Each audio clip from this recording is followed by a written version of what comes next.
Okay, good evening, everybody. Let me just make sure that I got. I don't know if I tagged the stream correctly, so just bear with me a quick second while I bring that up. Bear with me a quick.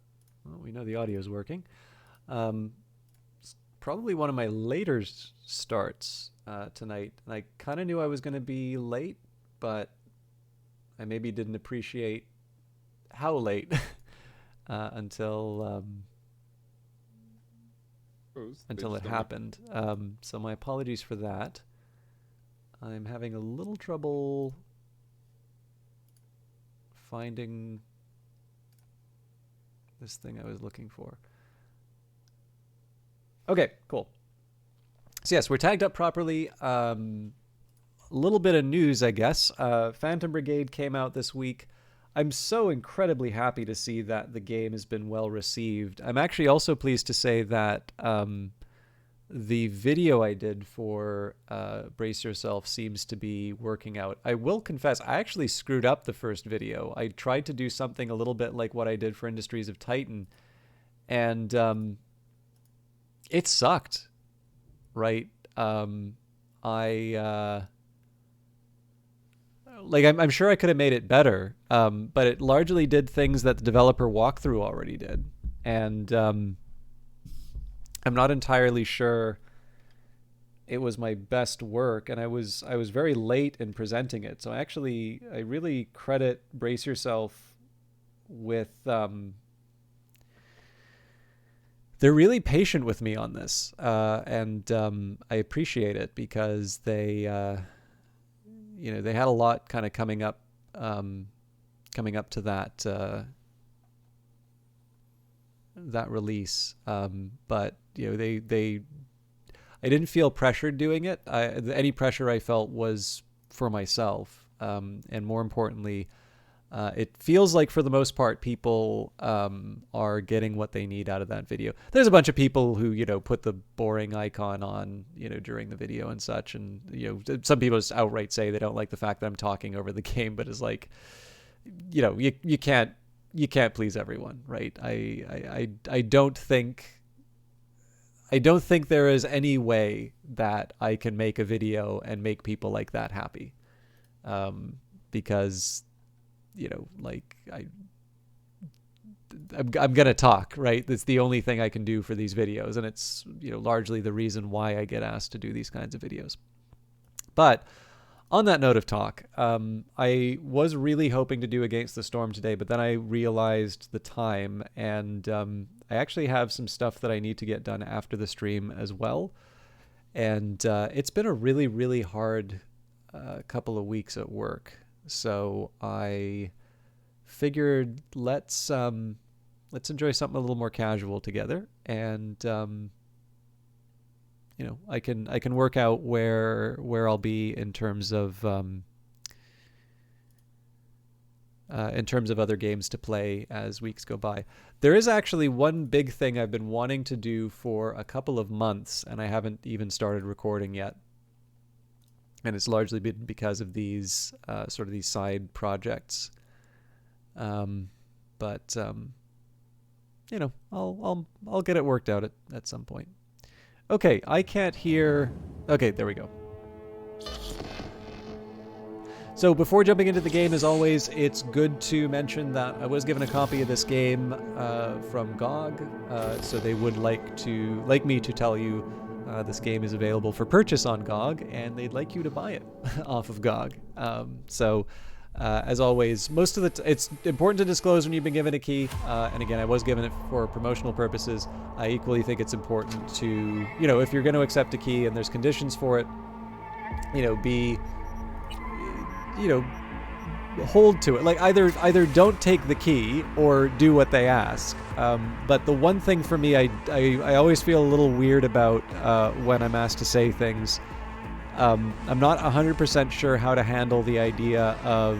So I think if somebody just outright asked me, can you say in your own voice, like if they say don't say we told you to say this, I'd probably say no, because I don't really think people can, like, they need to be more than a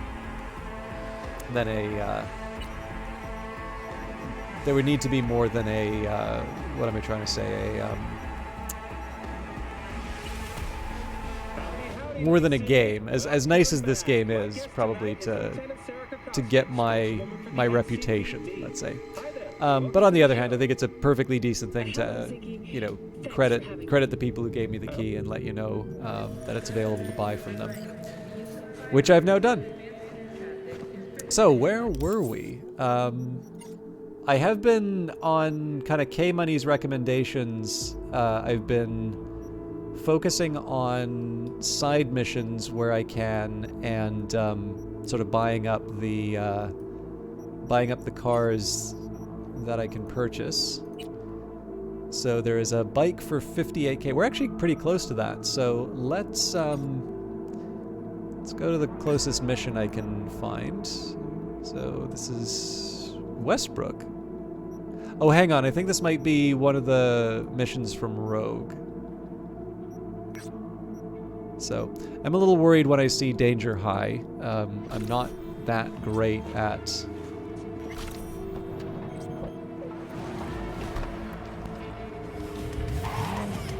I'm honestly not that great at the combat, or the driving for that matter.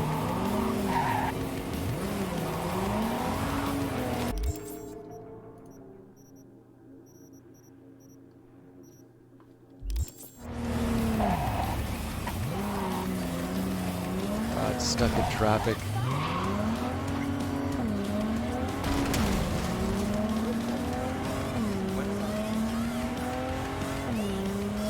I should probably take some more of those missions for NCPD.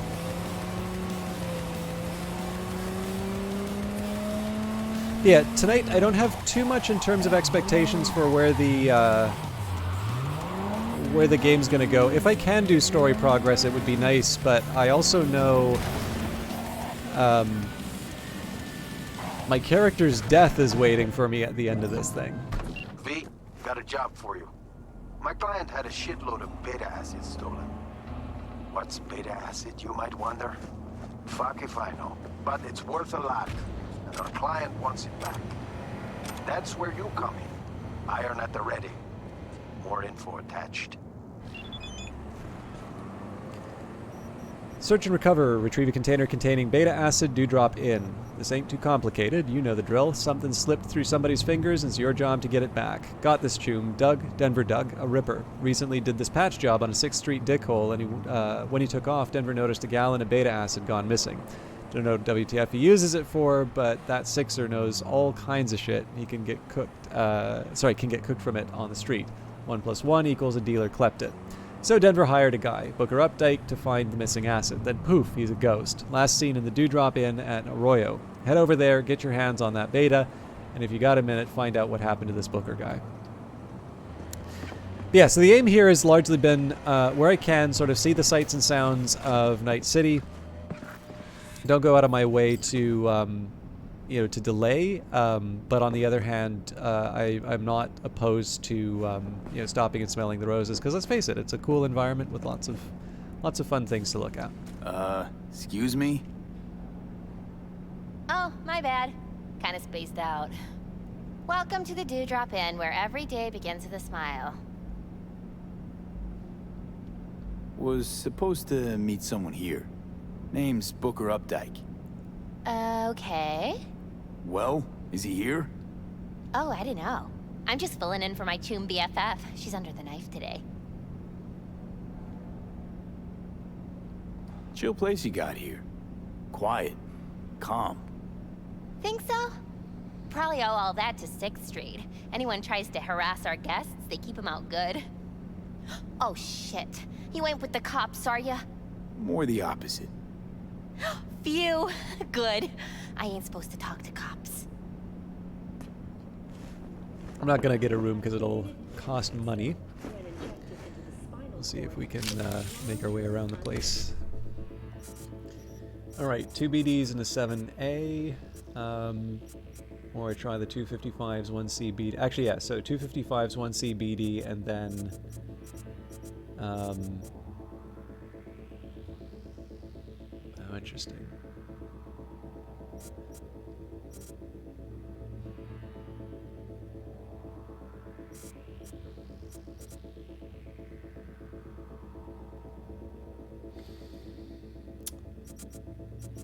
This doesn't really work for me. So if I try to take the 255s, I don't really have that much in terms of options. So let's say 55, 55.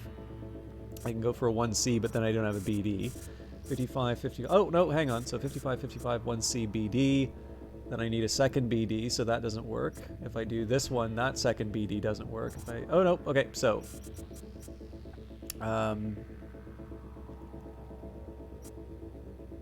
55, 55, 1C, BD, BD, 7A. There we go.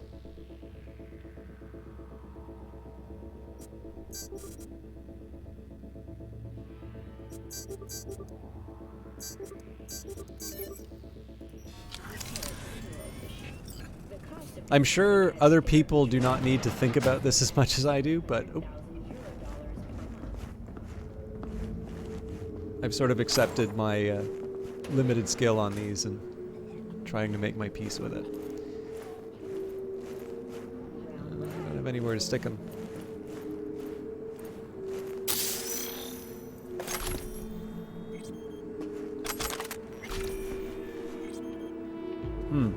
So this is the sort of thing I normally save my points for. We've read Get High at Home a few times already.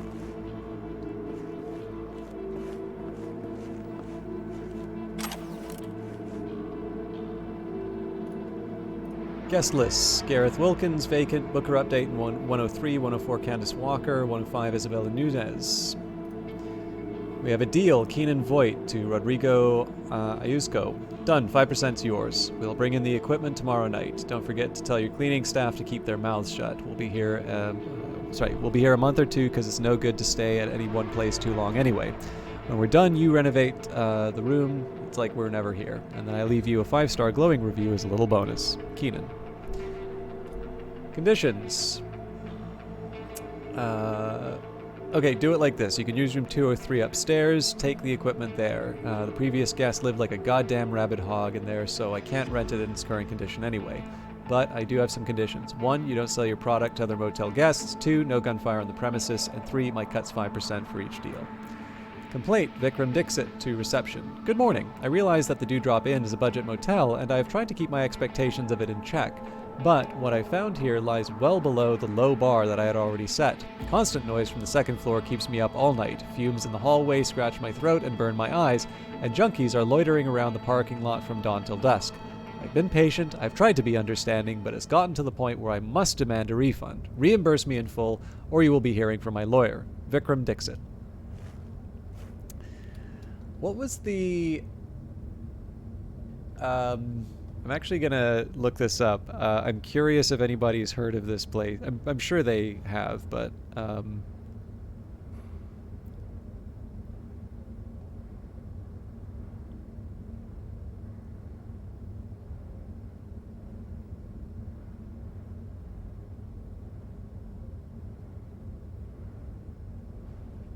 think it was the Hans Brinker. Yes, the Hans Brinker Budget Hotel. Has anybody heard of this?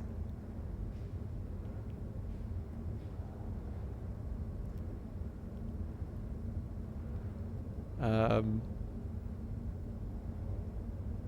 just brought up some of the things on my my mobile. If there's interest, I'll go further. But I also know, like, it's nice to do the digressions, but I have lots of choices for digressions, so I don't necessarily have to make it that one. Okay, I do think I want to jack in, so let's... Yeah, I've got the points for it too, so... I actually feel like I should probably be distributing a few perk points as well, but let's start by jacking in. Oop.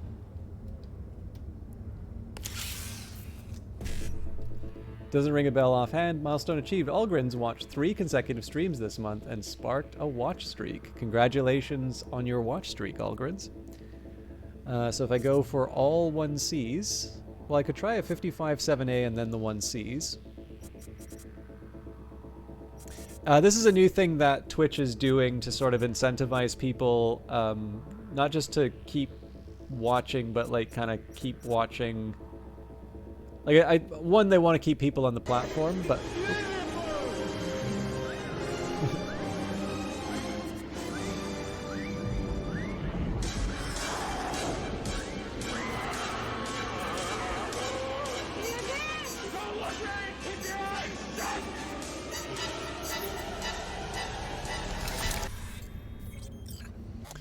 Okay. I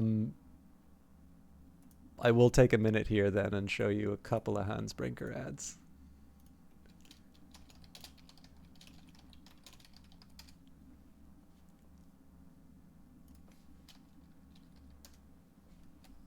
Excuse me.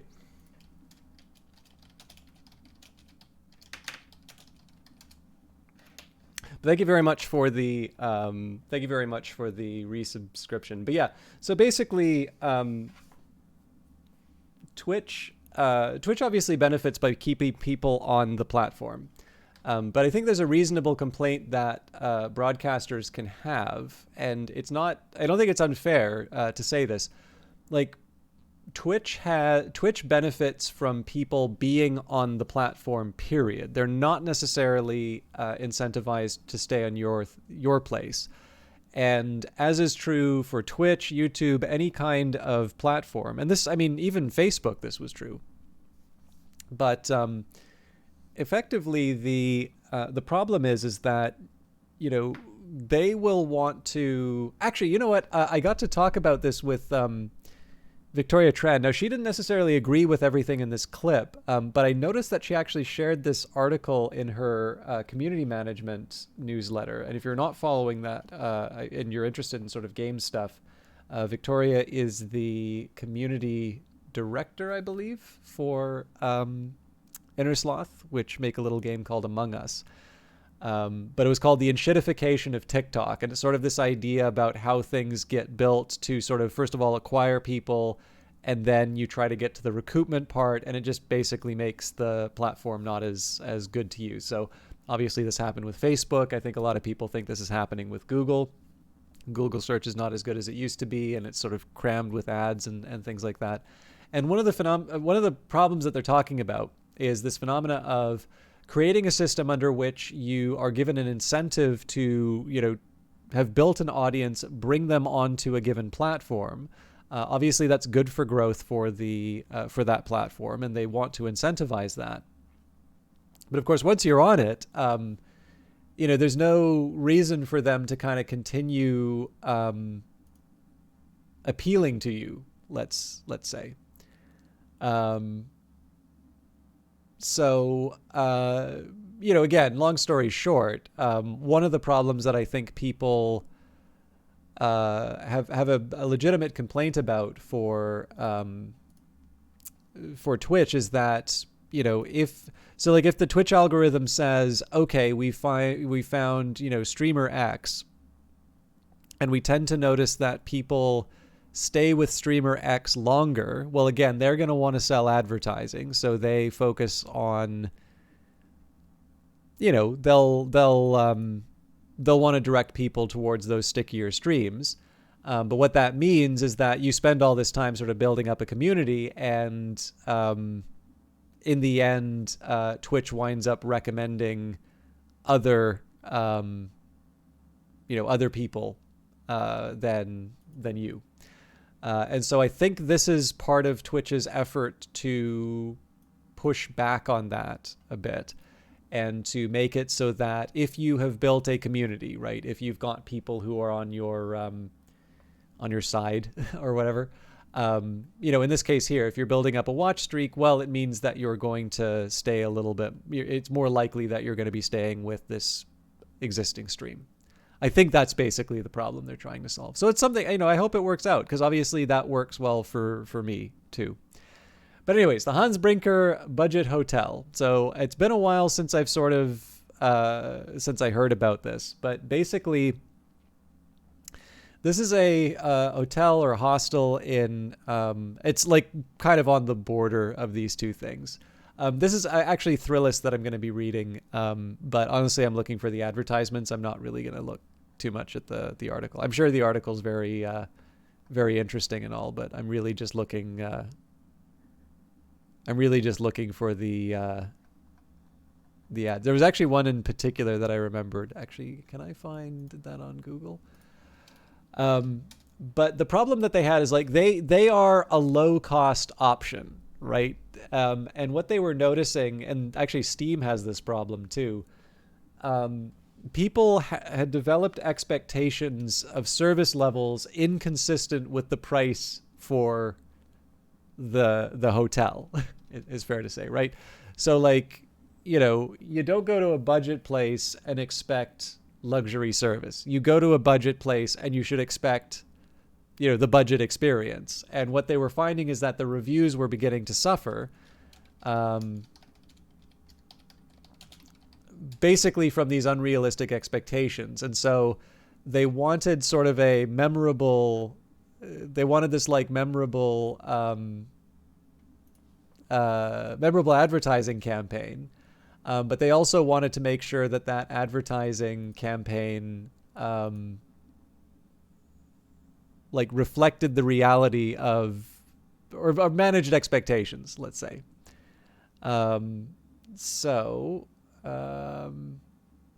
Here's what I think I'll do. I'll go to that Thrillist article and show some of the ones on here, and I'll show you what I'm talking about. So, Hansbrinker Budget Hotel. It can't get any worse, but we'll do our best.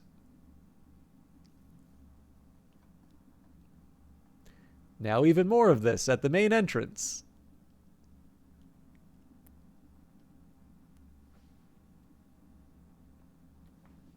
Eco toilet paper. Hansbrinker Budget Hotel. Accidentally eco-friendly.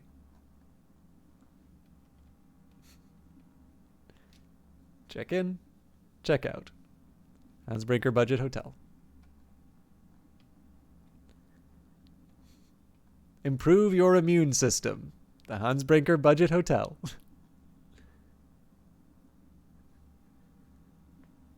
Apologies after 40 years. Sorry for being the best and ignoring your complaints. The Hansbrinker Budget Hotel. Sorry for being amazing at disturbing you. Hansbrinker Budget Hotel.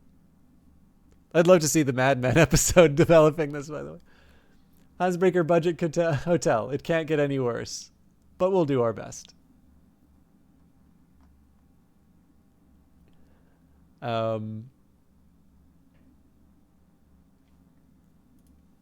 The one there was a toilet paper one I quite liked. Now free flushing toilet. Now bed in every room. You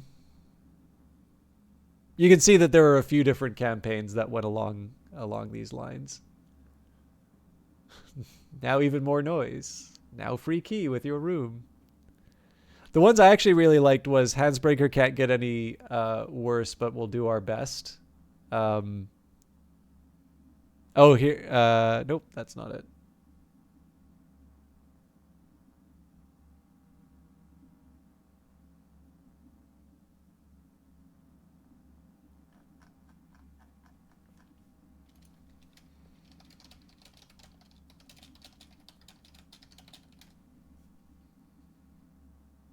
Here we go. This is the one. I really like this one.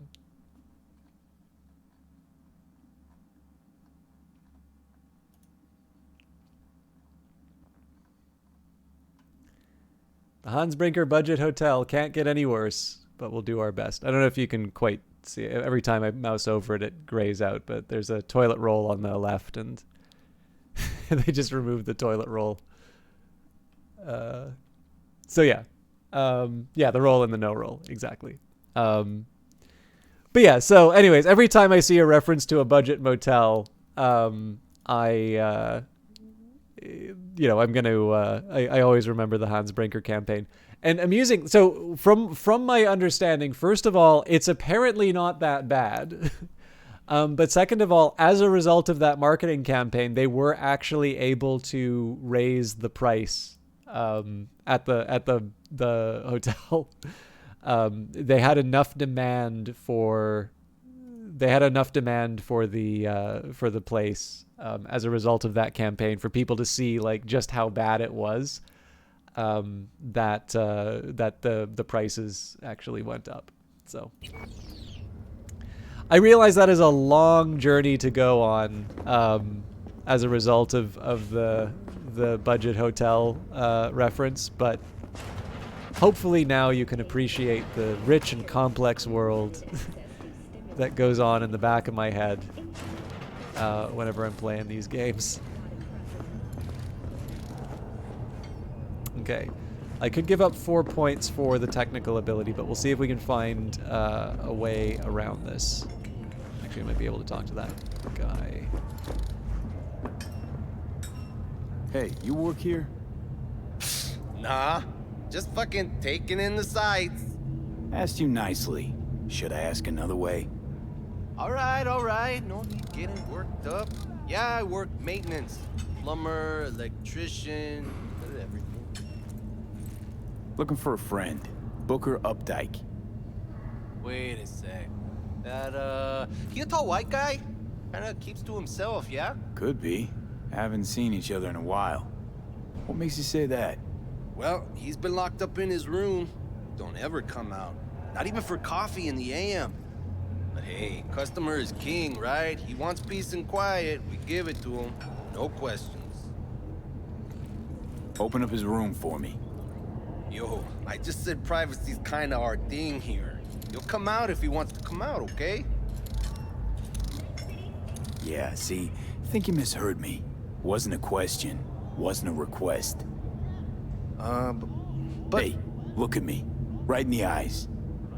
Choose your next words carefully, Chumba. Might be the last choice you ever make. Oh, okay. Okay, come with me. But please, keep it down.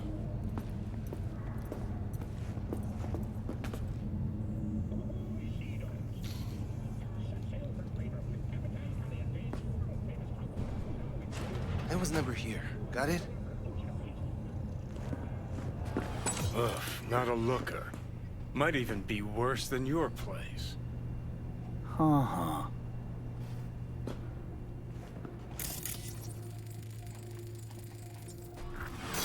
Suffocated, looks like.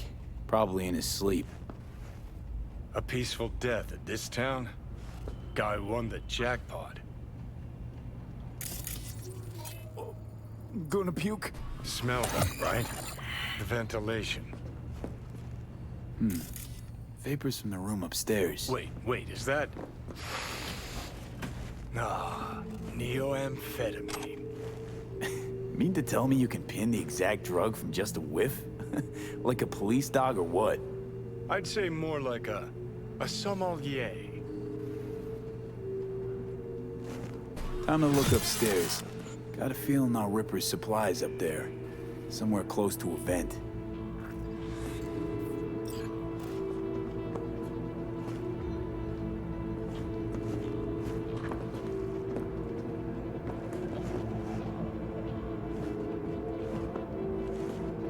So many samurai fans in this town.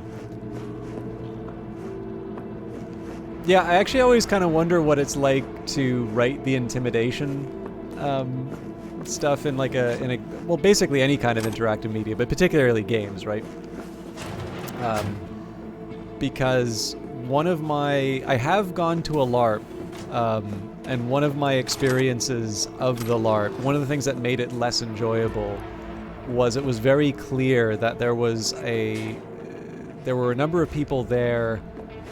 I mean, let's be honest here. I don't want to fall too much into gaming stereotypes and stuff like that, but like, you know, people who play role-playing games are generally not people with like a lot of power, or not a lot of, you know, not necessarily a lot going for them. Now, again, that's not a general rule. There are lots of people. I mean, there's a bunch of successful actors who are into role-playing, and if you take a look, I think the designer notes episode, I think Soren Johnson actually said in one of the interviews that one of the most common first game experiences that's referred to is Dungeons and Dragons, which I think is really interesting because, of course, Dungeons and Dragons isn't a video game, and it's a podcast for video games, but it really does seem to be that source of imagination is one of those things that leads people down a path to,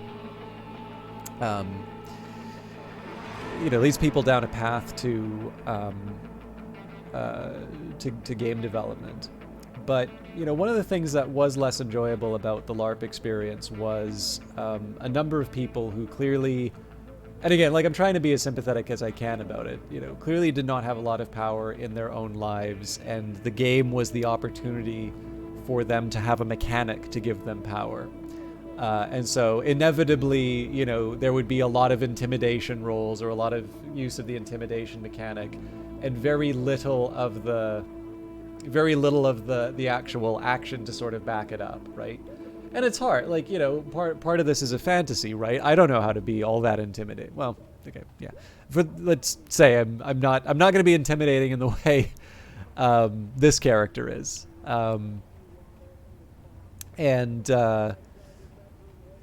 Look, I'll be honest, if I'm playing a character, like if I'm going to play a role-playing game, I'm certainly not above sort of playing a big, muscly barbarian type who is probably going to be more physically intimidating than others. I'm not necessarily sure I could think off the top of my head the right thing to say to sort of pull off physically intimidating. But I don't know, there's just something about a LARP where I think part of the experience is supposed to be something a little bit more immersive. So it's always just a little weird when you're dealing with someone who is sort of using it as a substitute for something else that they seem to want in their life. And I mean, obviously, our experiences of social media and that now definitely lead us to indicate that. Like, it's weird, especially when you look at sort of like the comic book and the gamer groups. There's a lot of sort of feeling that there's still this persecuted minority, despite the fact that obviously these are the same people who are now running around like yelling at game developers for behaving a certain way, or sometimes it'll be about including pronouns in a game, like what happened with BattleTech, or like women soldiers in Battlefield 5, or basically it's not politically correct, right? Political correctness, actually, this may be a lesser known fact, I don't know how many people know this, but political correctness was actually in reference to a right-wing phenomena, and it was sort of this self-satire on the part of more what we would call now progressive groups, talking about sort of their worst tendencies.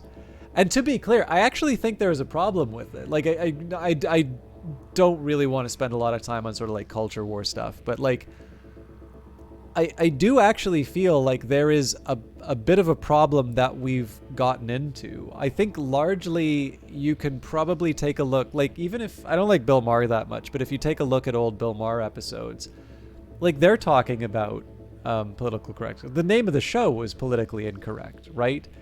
And some of that stuff is, it's obviously old. You just need to look at it and you'll see that it's old.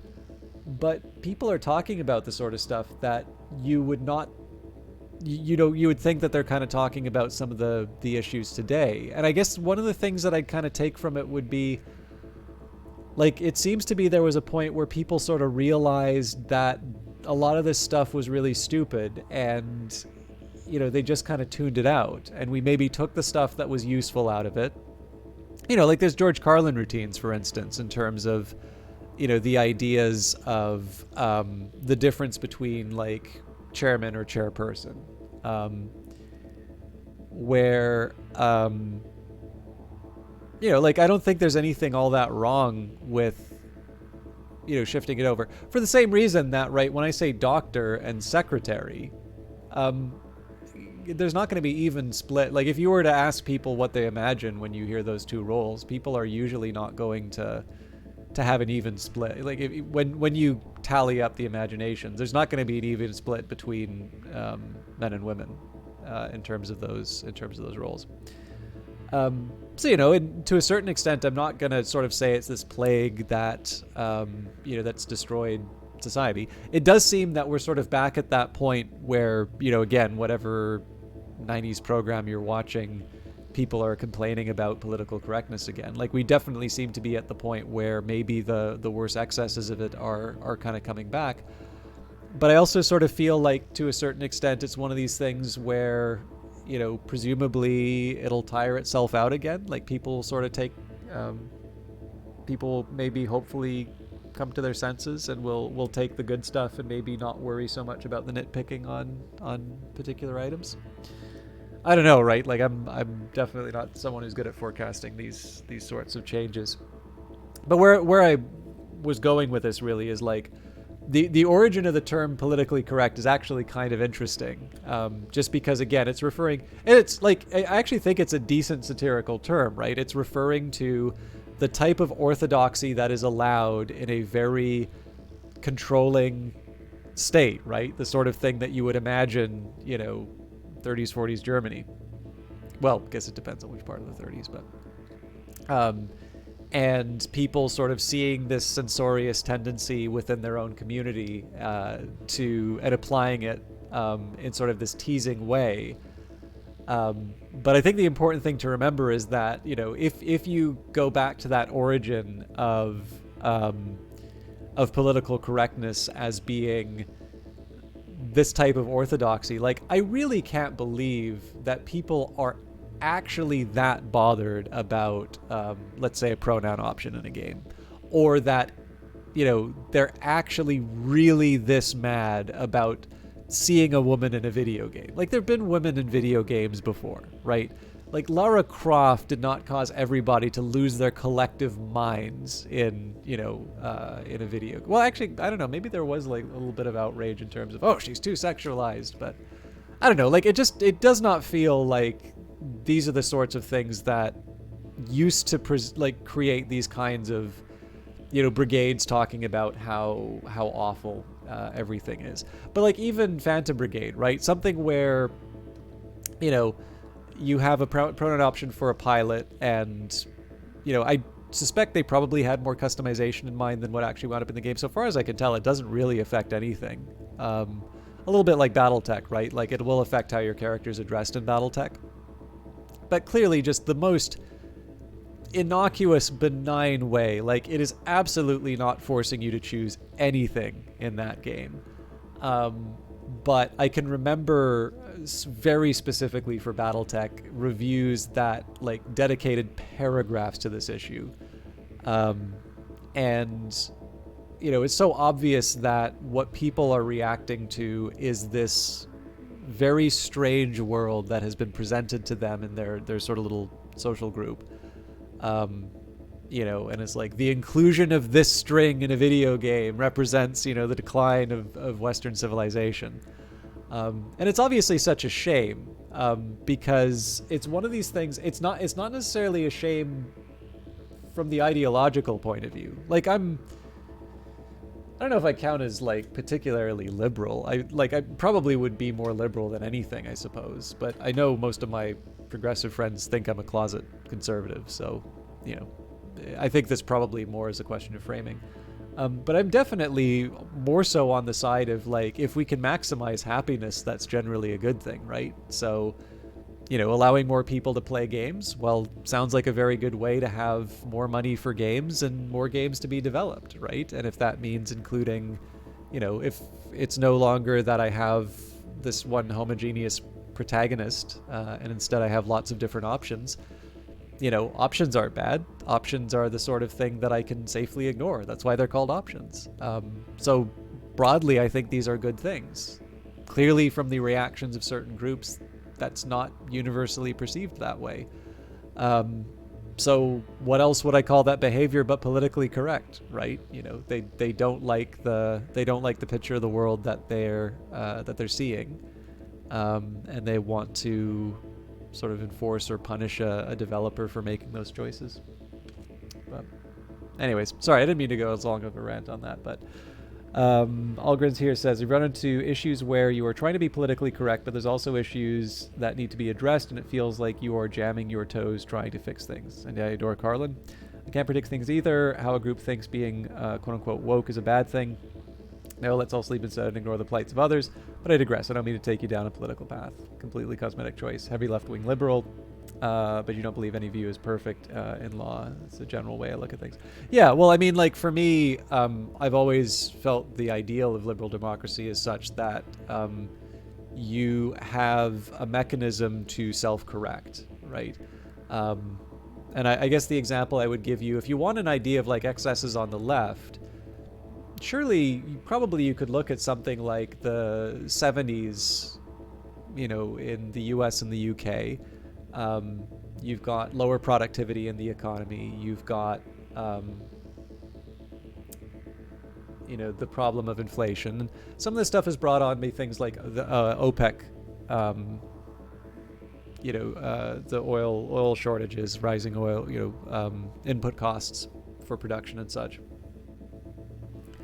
But you also have sort of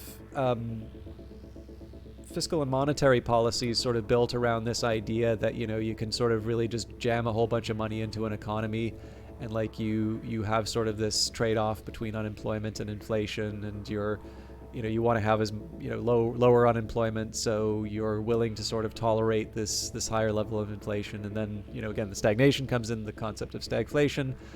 In the UK, there were just like the ability to get stuff done was just completely breaking down because of what I would think are some fairly egregious demands on the parts of unions. Not to say that unions are bad things. I've been a member of a union in pretty much most of the jobs that I've been in, and they've been varying degrees of strength. Most of the jobs I've had, I have been responsible for getting my own gigs when I've been in the union, so that it's not like the sort of things you hear about in terms of teachers' unions.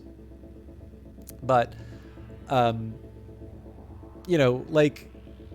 so what's the answer to that? Well, really, you've got Thatcher and Reagan, right? Now, I'm not going to hold these people up as like great ideals, right? I think probably most of the people I watch are probably not going to think that Margaret Thatcher or Ronald Reagan did anything good. But it is sort of fair to say that the society as a whole said, like, this is not working for us right now, and we want to do something different. And of course, that group of politicians also had their own particular set of excesses that were maybe not good for the countries that they were in. I think it's kind of fair to say that some of that is coming home to roost now, or did come home to roost, in terms of the fact that there was obviously a lot of concern about questions of income inequality, the Occupy Wall Street stuff and all of that. But again, the hope here is that it is a society as a whole that's making those decisions, as opposed to sort of like one group just sort of saying is like, well, what, you don't care about workers? Who cares that there's inflation? It's only the owners of capital that are affected by that. And it's like, okay, but the owners of capital are kind of what we rely on to make the things we need. So yeah, I don't know. Like, it's I guess that's the best that I would come down onto it. Like, I don't particularly like people who are quite extreme on either side. I do my best to sort of hear it, but I have my limits as well in terms of tolerance for certain political views. And to a certain extent, I kind of think that's why politicians exist, right? Like, I outsource the job of dealing with other people to a politician who I expect to sort of do these kinds of compromises and deals to sort of make sure that we all can contribute our most to society. And I certainly prefer that to the alternative of having, a Politburo or something like that, figuring out what the rules are going to be. So it's, again, it's not a perfect system by any stretch of the imagination, but I think one of the things that's important is something that allows you to sort of correct where you've gone wrong. And ideally, we would see that kind of come back in some of our discourse as well, right?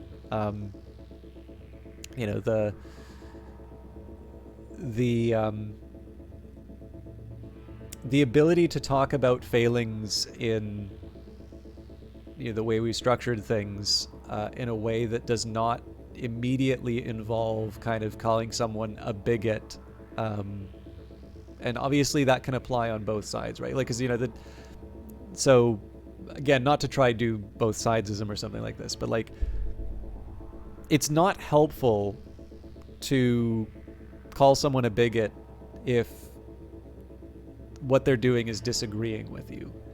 If they are expressing an intolerant view, yes, you can call that out for what it is, but of course it's fair to say that this is getting thrown around a little bit more than it should, or maybe a lot more than it should. Again, I don't really hang out in these circles all that much. Likewise, it is equally preposterous to sort of turn around and again see the inclusion of a female character or something like that, or a pronoun option, and like scream woke and call it the decline of Western civilization. Like this is preposterous. And like I said, it's one of these things where you look at it and you say, it's like, okay, there's clearly something else going on for you. So maybe we should just talk about that and stop pretending that this is about, stop pretending that this is about something other than the fact. I mean, sometimes it just comes down to the fact that I don't think people should be able to choose something different from what I like, right? Like sometimes people just really do think that way. It's a shame, but it would be nice. It'd be nice if it didn't. But yeah, I don't know. Like all I really meant to do was just say politically correct in what I think is probably a more honest use of the term, which is to refer to effectively any clown who wants to impose their particular set of ideals on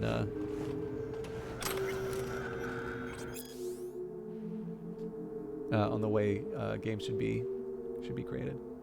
Anyways, what's up, BD Maniacs? Hungry for a new emo rush? Then check out the latest word from the freshest BDs on the market, Foreign Body. The body is everything. There is nothing else. It is you, but it is also just a tool for your mind to interact with the world. But what would happen if this tool tried to live its own life? What if it tried to kill you? Though not a particularly original addition to the thriller genre, this brain dance featuring Luke Poller is still a solid experiential ride. The fear of disobedient implants has been around since pirates were walking around on peg legs. Well, maybe not that long. As a result, the trope has been pervasive in film, brain dance, and urban legend alike. Still, Foreign Body borrows from some of the genre's best elements while incorporating just enough new stuff to keep the mix in the mix to keep it interesting. After all, it's not every day that you see the world from the perspective of a sentient arm. Maxwell's Rehab. This braindance season has been chock full of horror, but this one stands out from the rest. The always phenomenal Maxwell Ramirez is pushed to the brink of cyberpsychosis so he can relive his return to normalcy.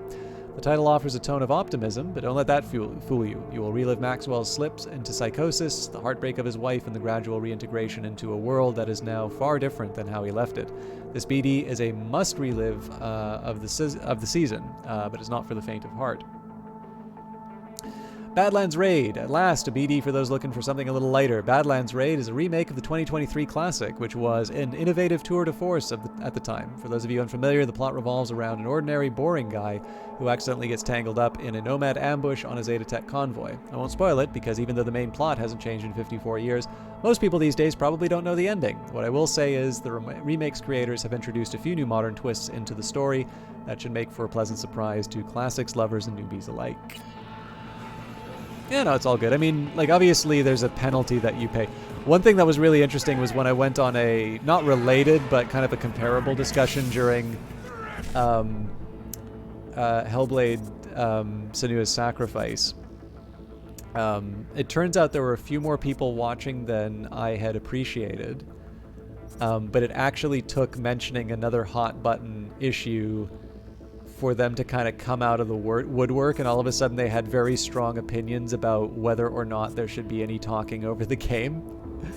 I mean, obviously that's kind of one of those, like, you must be new here moments. But again, it was just...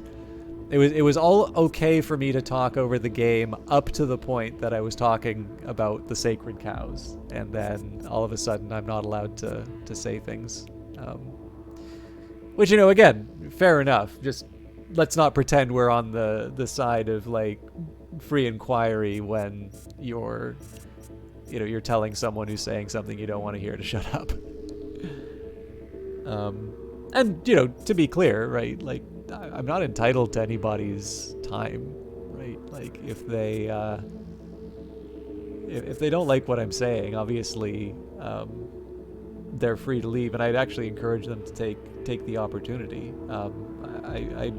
I'd rather people just head out if I'm bothering them than to stick around, because, like, the one thing I'm not gonna do is shift the format. it is kind of a reflection of my personality and my interests, for better or worse. And I kind of get that I'm not going to be for everyone. But I don't know. It was like when I did the more Baroque kind of, get out of here for the back seating stuff. I noticed that there were a couple of people who were really happy to like watch someone get a strip torn off of them when they were the observer, but when they crossed the line and then they were the target, all of a sudden, I started getting to hear about how I had mental health issues and such. I just really don't have a lot of time for that self-serving kind of stuff. I mean, obviously I've stopped doing that largely because of the, I just don't think it's a very good way to portray a game that I've been given a key for. And like obviously in a smaller community where I think people can, like there's just kind of the fun contrast that you can do between my normal demeanor and like when the demon is unleashed, and it's fun to play that up. Definitely when I saw like the way people were reacting to it, I was kind of happy to play it up for a bit. But after a while, it just like you do that a certain number of times, and it just starts to feel kind of unpleasant to do. So that was one big reason why I stopped. And then of course there's the practical business where, again, queued a couple of times, not fun to do on a regular basis. And then when you are presenting a game for a developer, it's nice to present it well, right? Like if you're going to be pausing to shout at people during a broadcast, maybe that's not consistent with showing the game in a particularly good light. Talking about things that might emerge, right? So, is the Hans Brinker budget hotel, like, is that really all that relevant to Cyberpunk? Not directly. I'd be lying if I said that I thought it was as direct of a connection. I do think though, like, number one, I think there is value in sort of sharing the stuff that you're interested in. But I think one of the other things that's kind of important about it is so much of a game will kind of take place in your head. And I do think that there is actually some value in sort of helping to establish the setting, like to be able to help and establish... I'm trying to think of the right way. I don't exactly want to say priorities, but like... I do think that there is actually a little bit of value in terms of sharing the stuff that's going on, for me at least, in the back of my head when I play something like this, because that's my way of being able to share the game. Now again, like, do I think I've unlocked some kind of deep meaning of Cyberpunk by being able to talk about the Hans Brinker budget hotel? No, it's a bunch of fun, fun advertising that I think is kind of neat. I should really at this point be doing the breach protocol and just pinging.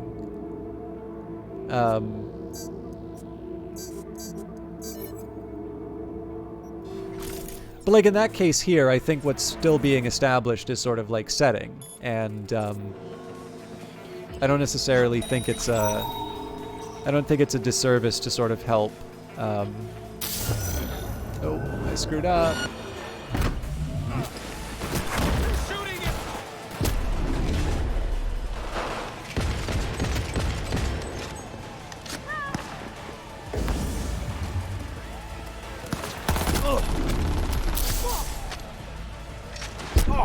Are you kidding me?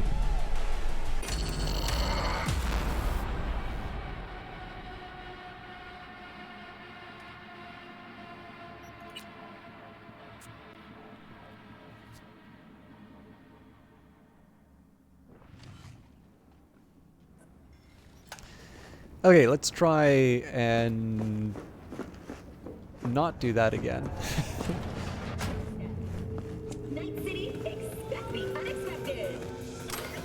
But yeah, I don't know, like, again, it always comes back to, like, is this going to be for everyone? No. Like, some people are it feels like some people are only ever just going to want to have, near silence and, like, I don't know, occasionally scratching my nuts while playing, Cyberpunk, and I'm never gonna be able to deliver on that, right? Like that's, like I'm not constituted in such a way that I can just scream bro every like 3 minutes, when I felt entitled to a kill. So are there people who want that? Obviously. But it's not what I do. I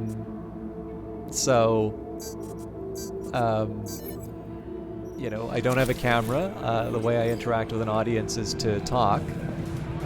And sharing a game can either mean engaging with the themes of the game or to be able to sort of help establish like what I'm seeing in terms of that world. As much as I can, I try not to. I mean, obviously I go on for a bit, but like I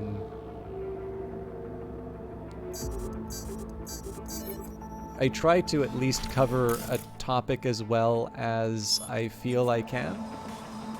If it turns out great, if it doesn't, I guess I learn for next time. Yeah, like, some people do prefer that. And again, it's not my place to tell people what their preferences are or should be. But again, there is also just to a certain extent, like, I don't like the whole, like, it is good to just have a reality check every once in a while. So, like, it is worth remembering, like, when somebody who has never engaged in in chat, someone who isn't even following, let alone subscribe to the channel, is suddenly telling you how you should entertain them. Like, there is this side where you're like, yeah, sorry, and who are you? Like, why should I particularly be going out of my way to, to satisfy your preferences? The problem is that can often come off as maybe a little more arrogant than you necessarily want or need. So it's one of those ones where, it's better done in lighter doses. But yeah, I don't know, like, it's just very, very strange sometimes to see the type of expectation that will come in.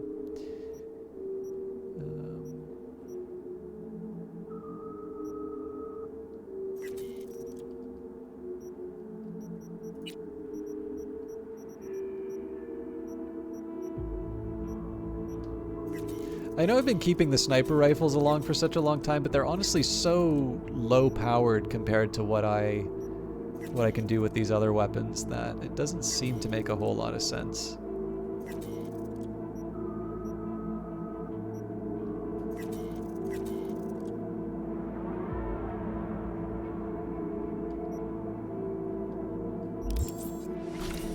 Yeah, I don't know. I mean, again, like, it's a little bit like any kind of feedback. Like, so one thing I learned as a TA, when reading like the TA reviews, like, you don't want to just focus on the good ones because then you don't learn how to improve, right?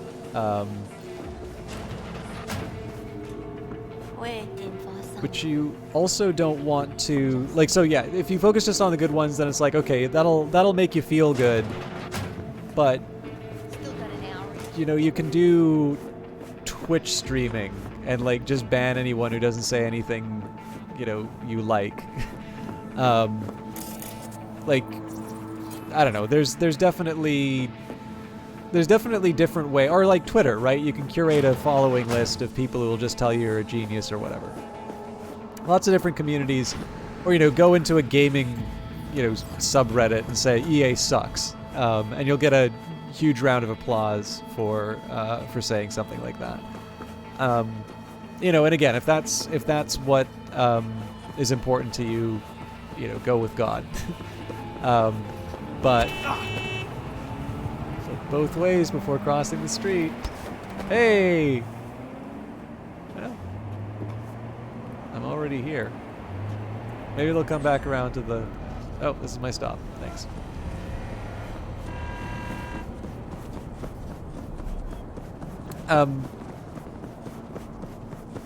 So yeah, I mean, like, you know, again, much the same way that we don't think it's a good thing to just sort of exist in sort of the Truman Show.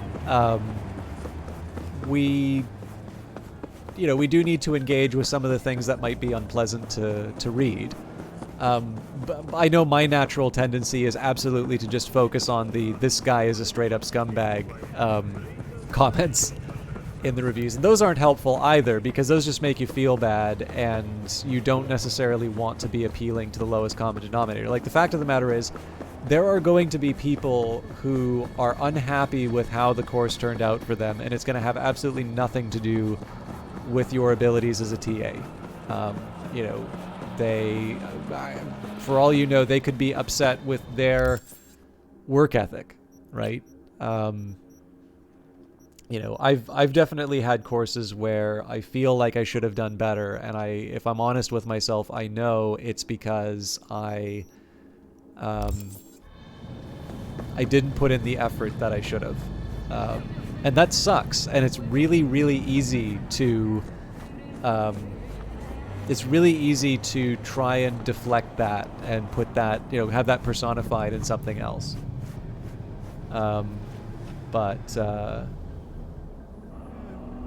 But yeah, no, like, what you do is, it's kind of like if you're doing a data analysis, right? Like, sometimes you trim off the really high values and the really low values, and you care a little bit more about the middle. I actually don't particularly like doing that in data analysis often, but it is a thing that you sometimes do. And, you know, like anything, right? Like, sometimes, one of the better skills sometimes is if you can, I don't think that's working properly. I mean, I'll sell some stuff, but...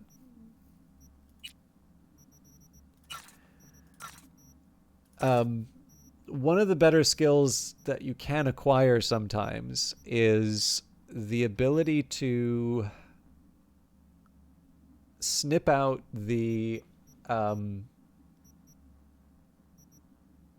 like the essence of the complaint, like to understand where the complaint came from, let's say, when it is presented in a really bad form. And the reason that's a useful skill... Man. Okay, I'm going crazy.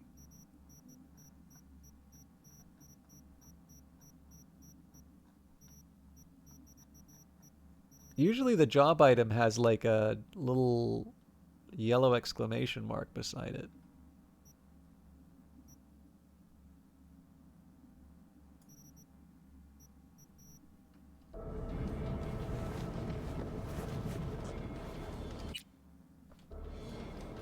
There we go. Okay, I get it. I was interacting with the open button. So, V, the beta acid's secure? Padrissimo. And I'm putting you down for 10 bonus points for solving the mystery of Booker's fate. It's clean work, V. Contract's closed. Gratitude's on the way. Wait a minute, I wanted to get paid in eddies, not gratitude. Attention NCPD subcon. Suspected organized crime activity reported on Hargreaves Street. APB out for Darius Miles, wanted for murder. Perp belongs to 6th Street Gang and leads one of its drug manufacturing rings. City has promised a reward for terminating the threat from Miles and his drug cell. But yeah, anyways. So, like, actually, Vanguard Master's probably going to understand this a little bit better than us, because he put out some early feelers in terms of the project that he's currently working on. And, like, the drawback is that there were so many people who, like, there's a bunch of people who just kind of said, oh, great, so you've made a walking simulator. And, like, obviously the project's in an early stage, you know, he's trying to sell people on a vision and show the work that he's made already. Now, here's basically kind of what I'm talking about when it comes down to feedback.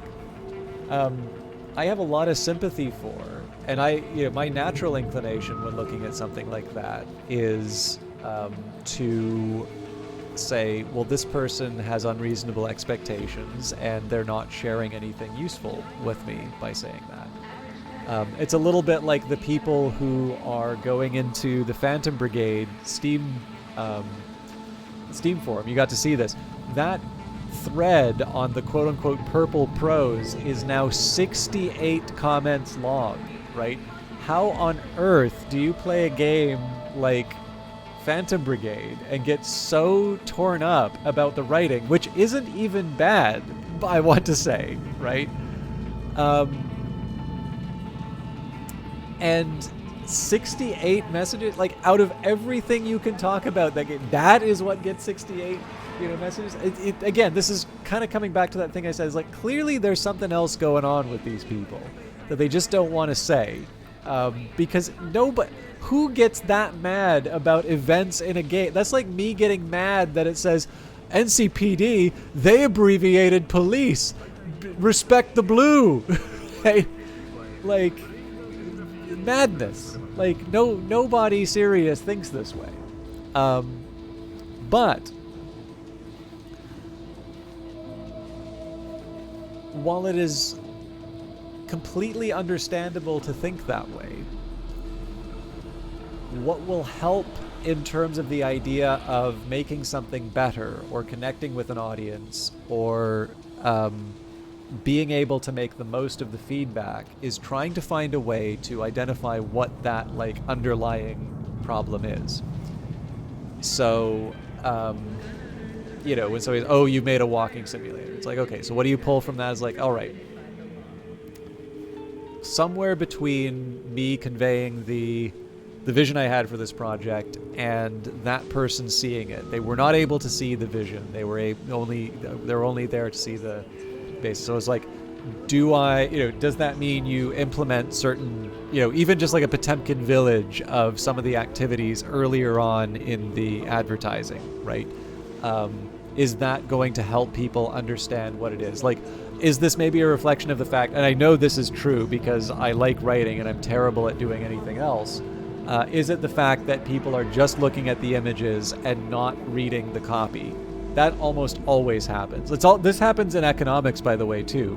If you do a paper and you show a graph, you better hope that that graph is saying the thing that your paper says, because that graph is going to travel 100 times around the world before your paper gets its shoes on.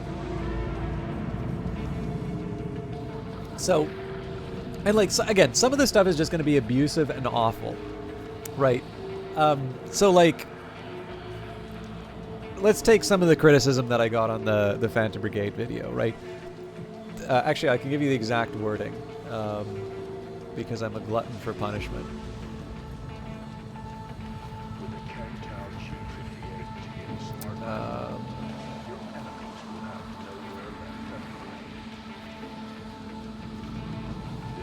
My brain is gonna pop from all the talking, right? What do I pull out from that? Well, it's actually something that I've heard from somebody who's friendly towards me, and their assessment of the stream was that it really wasn't for them, because they felt that I talked relentlessly and that I didn't need to talk that much.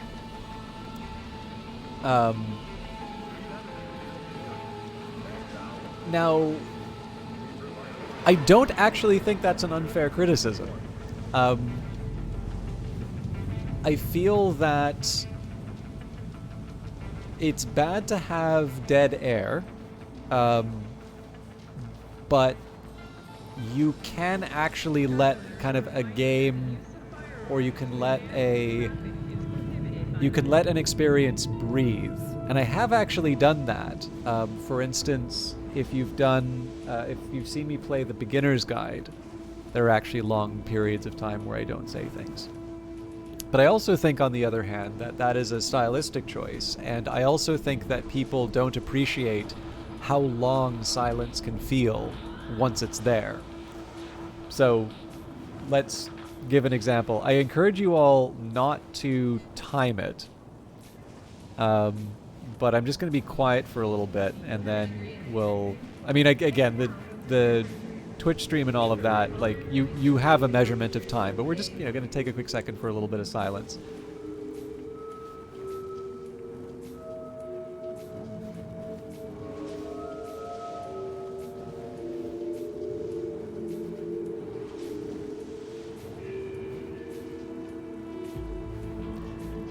I don't know how long any of you think that was. Does anybody want to hazard a guess in terms of the amount of time that passed for that silence?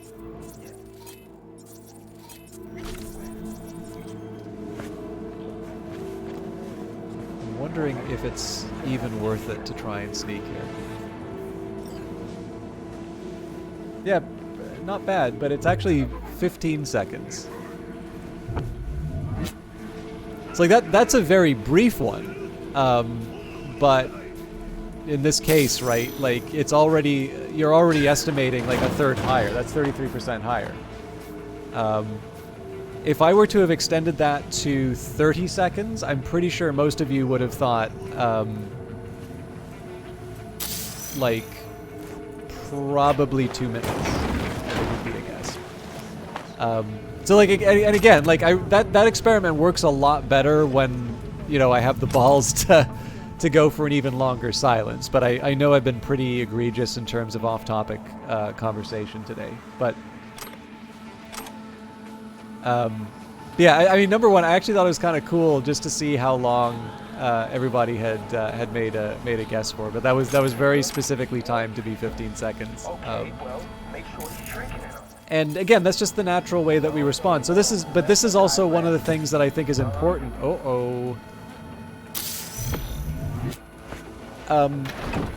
When it comes to processing feedback, it is very important to know that difference between, you know, something that you are resistant to because it's like it's not necessarily complimentary, right? So I can go to that guy who says that, you know, you talk relentlessly and it's unnecessary. And again, that may be fair. It's not necessarily complimentary, but it may be something that would actually allow me to become better once I kind of get over myself. But I also need to acknowledge sort of the psychology of how we respond to long silences. And the stated preference may not actually be the same as the revealed preference, which is an equally important bit of information. So again, returning to the criticism of the Phantom Brigade video, was that the first time that I've heard? Is that the first time that I've heard I talk too much? No, I've heard that I talk too much. A lot of different times from a lot of different places, and it's one that I may want to take seriously. But it's also important to remember, especially in the context of a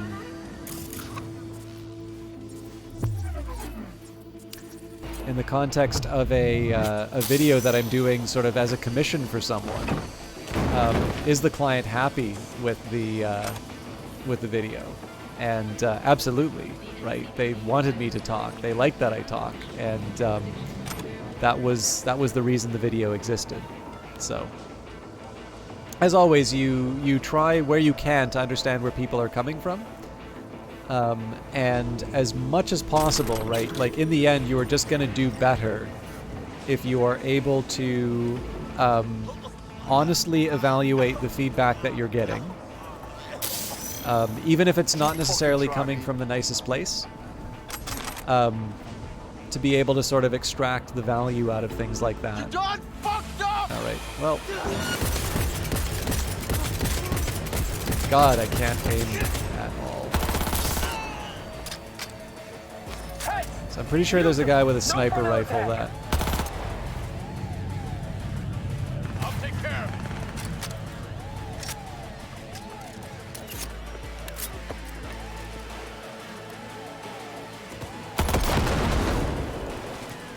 Sturdy cover. Ooh,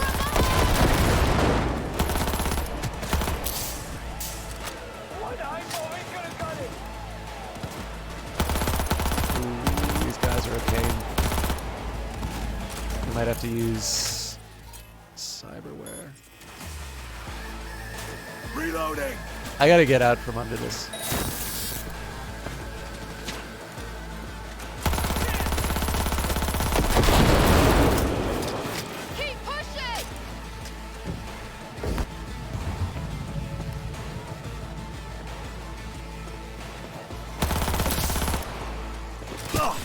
Ouch. From behind! Um, Around it!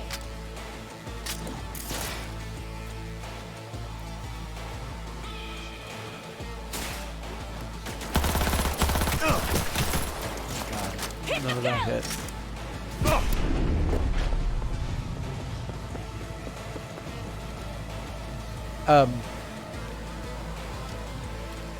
Yeah, sorry, I'm repeating myself a few times over here. But again, the ideal is that you're able to come up with as reasonable of a balance as you can between recognizing your own tendency to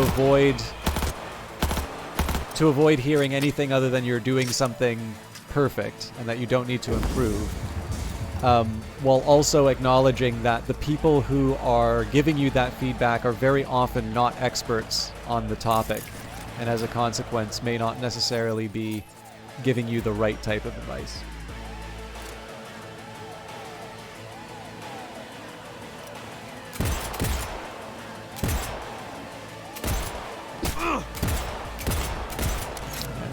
That did not work at all. I'm gonna have to run in.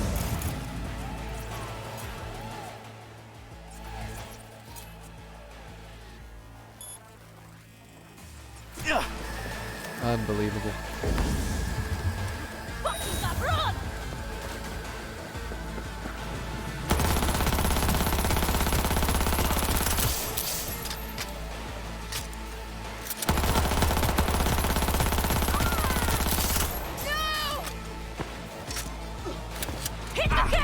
Wow. I cannot believe I let them get the drop on me like that. Keep pushing!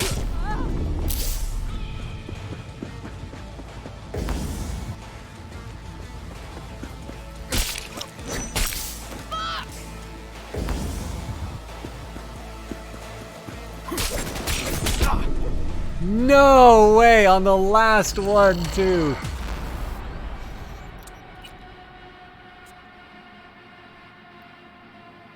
I do kind of like. So again, I like the higher combat difficulty for sure. One challenge I do run into with this though is Yeah, it's me. it does feel like the people are a little bullet spongy, and I kind of like the idea of the lethality going both ways, right? Like, so I'd like it if. I'd like it if it was dangerous for me to just sort of run and gun, because every bullet is quite dangerous. But for that to sort of equally apply to the people that I'm fighting. And I feel like that's the thing that's kind of missing in this.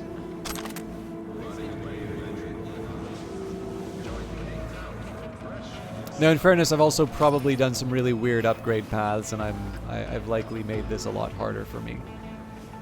Than it needs to be, but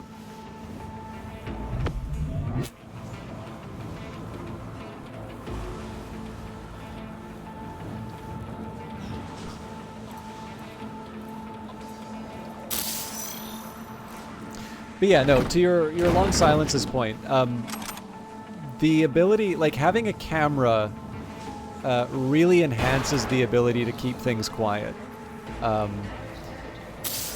Number one, like your presence is established, but also just because so much communication is nonverbal. There's just so much that you can do visually that you don't necessarily have access to as an audio-only streamer. Actually doesn't really teach any of this stuff, but one interesting film, it's an old one, it's like one of Oliver Stone's first, talk radio. I can't remember the guy's name, but it's actually, I think it was like a one like person play it wasn't a one person play. Anyways, the guy who stars in it, I believe it started as a stage play, and he at least wrote and starred in, he may have even directed the stage version of it. But it's basically kind of about this Howard Stern style sort of shock jock, and this, I still think it's a pretty good movie actually. But it is kind of neat. There are kind of a couple of just throwaway lines about the mechanics of operating that radio show. So like there's a scene where I can't remember what it is. He wants the audience to do something, and they don't succeed in doing it, and so he punishes them by putting a particular song on a loop. And like I think it was originally supposed to be like 10 times, but like one of the console guys comes in and is like, this is getting really boring, like I'm cutting this or whatever. So it's the idea that, and like again, this is the reason why I highlight that is not because it's an important point in the movie, but it's actually a really neat little lesson that you can take away from as a broadcaster. Again, I don't want to hold myself up as an example who's figured out what makes broadcasting fun or good. Obviously, I'm speaking to an audience that probably is here because they want to be here, so I have a selection problem. But again, there's always the challenge, right? That people are going to have the least sympathetic interpretation of what you're saying. But the lesson that you take away from that is, especially in the context of a Twitch stream, where you are the only one who's responsible for, you're the only one responsible for the broadcast, basically. And unless you are part of a team, which does happen, but it's generally rare, in the end, you are going to be the only one making the call in terms of what happens in that moment. And what can seem really fun to you as the quote-unquote talent can actually be really terrible from an entertainment standpoint, right? So like playing a song 10 times on repeat. Funny the first 3 times, and if you actually follow through with the 10 times, it's tedious beyond words, and advertisers pull out. This is actually one reason why I do not like the idea of the lone creative genius, because most of the time when you do see people given much more authority, like, so I'd even take the Lord of the Rings films as an example. It's very clear, particularly after those films, and you look at some of the films Peter Jackson did shortly after, it's very clear that it's a lot harder for the money people or for people in a position of authority to say no to him. And the resulting movies were very long, and they were not nearly as good. And, like sometimes there is some benefit in having a bit of pushback along those lines. But again, like the lesson from that again is when you are doing a solo thing. And again, there's a dead air question. There's a very compelling scene at the end, actually, which has an extended bit of dead air. But the reason it works is because it's a film. And so there's a visual moment, and you get to see a close-up of the character's expression. If you were to watch that scene audio only, if you were to like look away from the set or turn off your monitor or something like that, that scene plays out very differently. Yeah, I don't even know if I can say that I've learned all that much, Algrins, but I guess one of the things is there's a lot of opinions on the internet, I've learned. Clearly not all of them are made equally.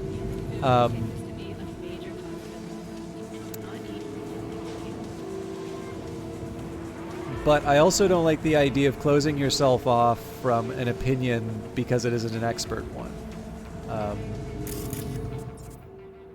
There is a problem where people are way too ready to sort of tell experts their business. Who's there? And that's a problem. But sometimes being able to get the perspective from sort of an outside field or an outside specialist, or even just someone who's like kind of taking a look at something, that can actually be the perspective that you need. And so generally what you would hope for is someone who has been reflective on the topic that's being discussed. If you shut yourself off from a view, like, I guess the big thing is that there is the real danger that people turn in the, like, oh, they're not an expert, what do they know? And that becomes, again, a similar kind of crutch that we were talking about before, which is that it's a way of saying, I don't like what I'm hearing, and I'm going to find an excuse not to listen to it. And again, I have every sympathy for that. But it's really important, especially if you're trying to get the best outcome for you. It's actually really important to try and not to fall into that trap wherever possible. Cool.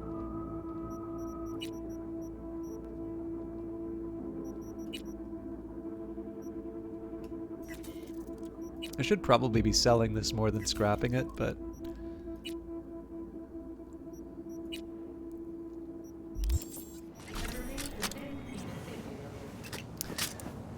yeah, so it's like,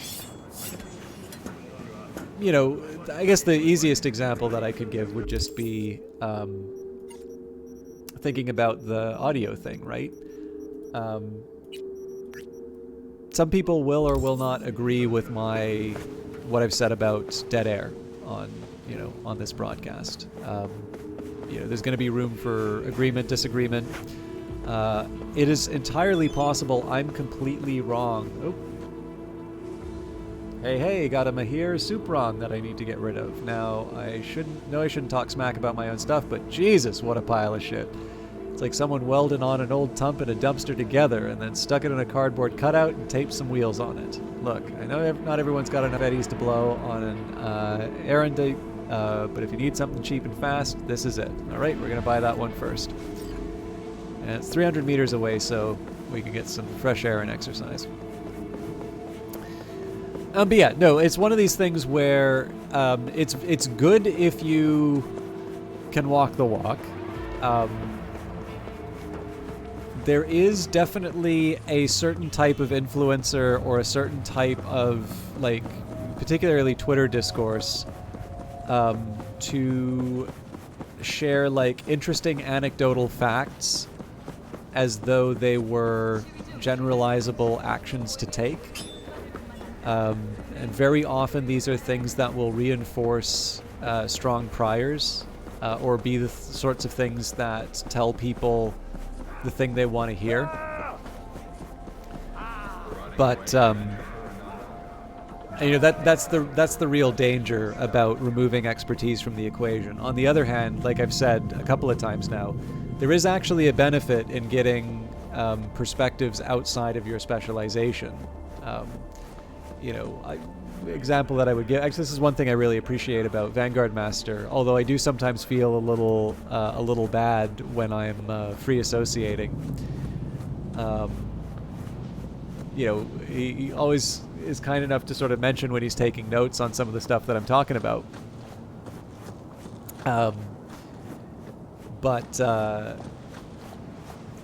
I, to a certain extent, have no business talking about the business of video games because I don't participate in the business side. I have developed a game now in collaboration with someone, but still, it would be fair to say that I have a game credit to my name and a video game credit that's not just a special thanks. Not to diminish special thanks, by the way. Just, it's not necessarily the sort of thing that people...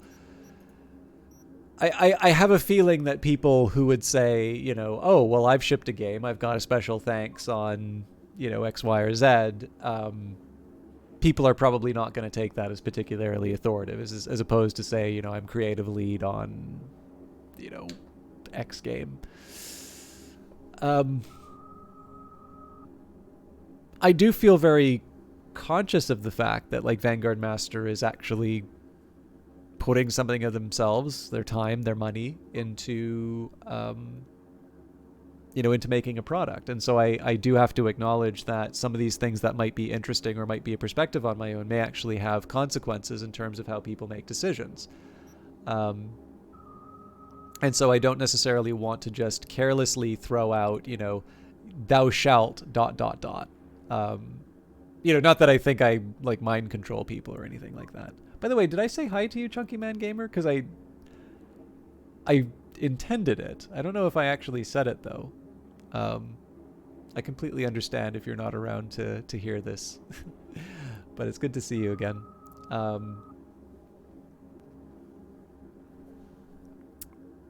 But yeah, no, like the other side of it though is that especially for some of the data stuff that I do, I've definitely heard more than a few times, you don't have any standing in this conversation. You're not a game developer, or, usually I hear that more when I'm saying something people don't want to hear. But I think it's also very true that there are many more game developers who don't have any understanding of the business side or, some basic economics that would be relevant to the production and sale of games. And at that point, you don't need somebody who's a specialist in terms of gaming. You need someone who's a specialist in understanding the problems that you're running into. And so that's, again, like, I still need to sort of stay in my lane. It's not to say, that's not to try and justify some kind of, maximalist, project of let the bean counters kind of control game development. But I don't know, I guess the simplest way I can actually summarize a lot of this is just to say, it's like, if you don't like what you're hearing, just say, I don't like what I'm hearing and I'm not going to follow it. Don't pretend that it's some other reason. Hey, heard about a massacre at a homeless camp. Send you the info I have so far, but it's pretty thin. You probably already gathered it's a cyber psycho. Oh, and I prefer if he didn't die. What's this?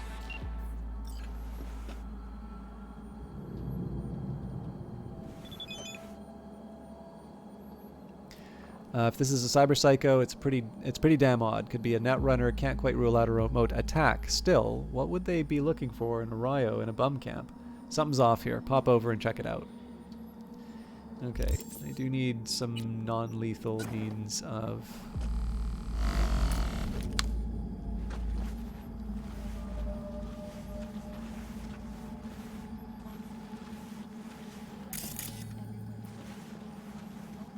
Also, I see your message. Maybe you need to figure out channel points, but hey, you can always do this. Yeah, I'll be honest, I haven't really thought that much about the channel points over the last little while.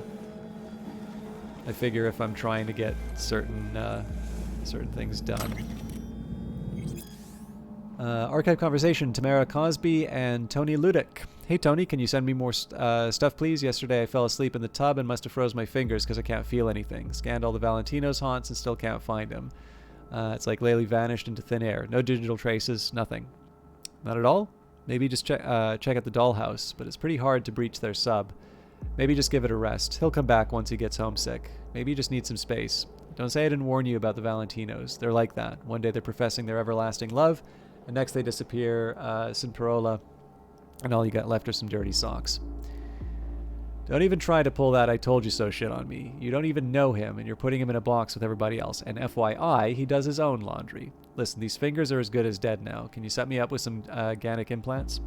All right, just relax and get some rest. I'll get what you need. Just promise me you'll get some shut-eye. To be fair, I always ask because of the outside opinions I get for your view, since that adds a different POV from mine and your partners who's involved in the project, and they have a good idea in your heads about what you're doing.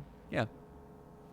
Channel points are really not important. I'm just collecting them like clicker games. The number that goes up, I get happier. Yeah, I mean, I think that's the intention behind them, to be honest. But it'd be nice. Like, clearly, like, I think I've talked about this before, but like the big problem with channel points for me is that most of the ways that the channel points can be a thing that sort of gives a viewer something to do is to have something happen on the screen. And you'll notice that I really reserve the on-screen stuff to some very few events. So subscription, yeah, I'll have an alert for a subscription. For dollar donation, there's an alert for that, or there should be an alert for that. Obviously, Streamlabs has not been the most consistent in terms of delivering things. Follows, right? So there's two reasons for that, which is number one, it's a behavior that you want to incentivize. And so that's a way you can sort of see your name on the screen, and that will, that'll produce something good. So people want to see their name on the screen, get that, right? But it's not even a question that I don't want to overuse that. I think it's just where the focus is. And for me, again, I don't think I ever really enhance a product by putting my face on it. And I mean, it's easier for me not to, I don't have a webcam on my PC. I do obviously have it on a laptop because they all come with one built in. But again, like it saves me some effort to not go and buy a webcam. And more importantly, I don't necessarily think it enhances the broadcast. But I do occasionally hear some nice things about my voice. So isn't it so much the better that I'm able to highlight the one thing that I do seem to have an edge on, and diminish, or not diminish, but like not have to worry about things that I don't have an advantage on. But number two, this will sound funny as somebody who's going on lots of digressions, but I do kind of, where I can, want the focus to be on the game, right? I'm not crazy about the idea of, a bunch of just nonsense running around the screen, trying to draw attention to itself, when a large part of this is about sharing the game, right? And it does give you an indication, at least in terms of my, like, how my head is, where my head's at. Like, I do see the digressions as in some kind of service to the experience of sharing the game together, in a way that I would not see having, a bunch of stuff just floating around the screen. Like, I feel that is a separate thing, and something that I, so far, haven't quite been able to justify the inclusion of. So, yeah. Is that the right call? I don't know. Oh, something's happening.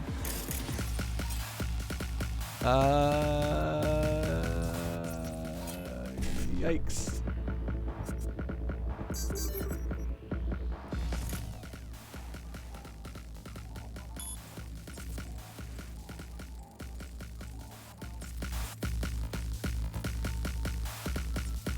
Oh, hang on. Something's happening. Oh, they're overheating. Okay, well, they know where I am. So.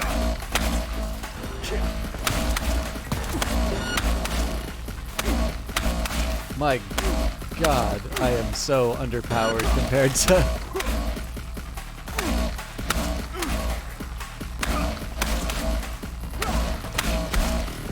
Fortunately, this thing's really good at stunning.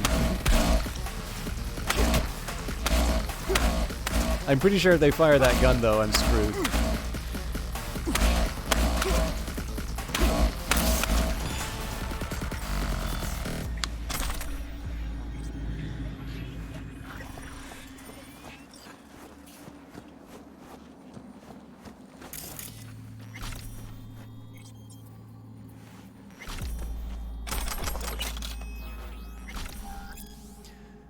More, got a girl. Congrats, Choom. Everyone deserves a little love and happiness.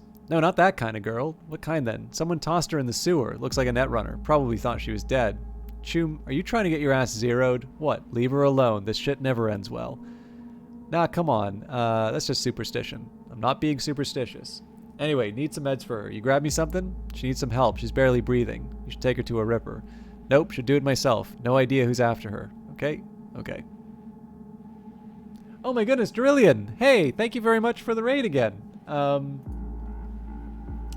As you can see, I was playing a very mature part of the game.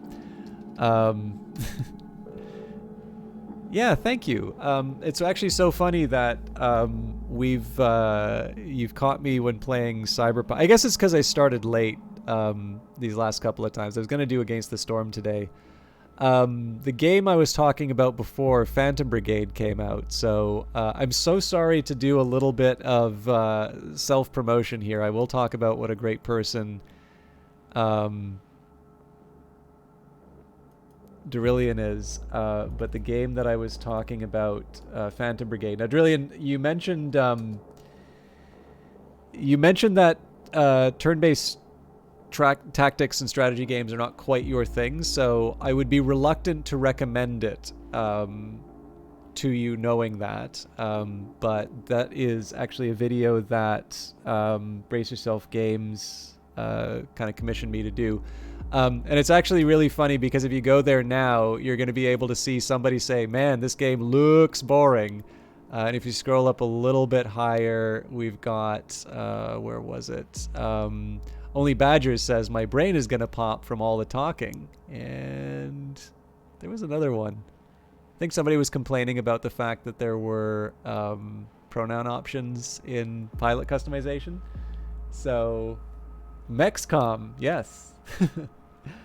But yeah, anyways, so for those of you who like my qualities but don't want to put up with Cyberpunk, you know, you've got the Steam broadcast going on.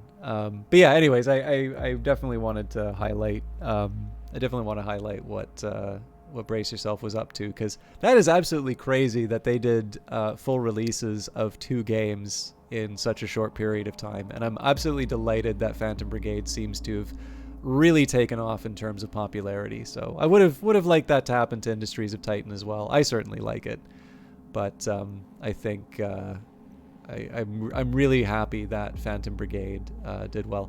And actually, let me just take a quick sign here. I'd like to give a quick shout out to something that, I'm sorry, I did say I was going to shout out Drillion, but let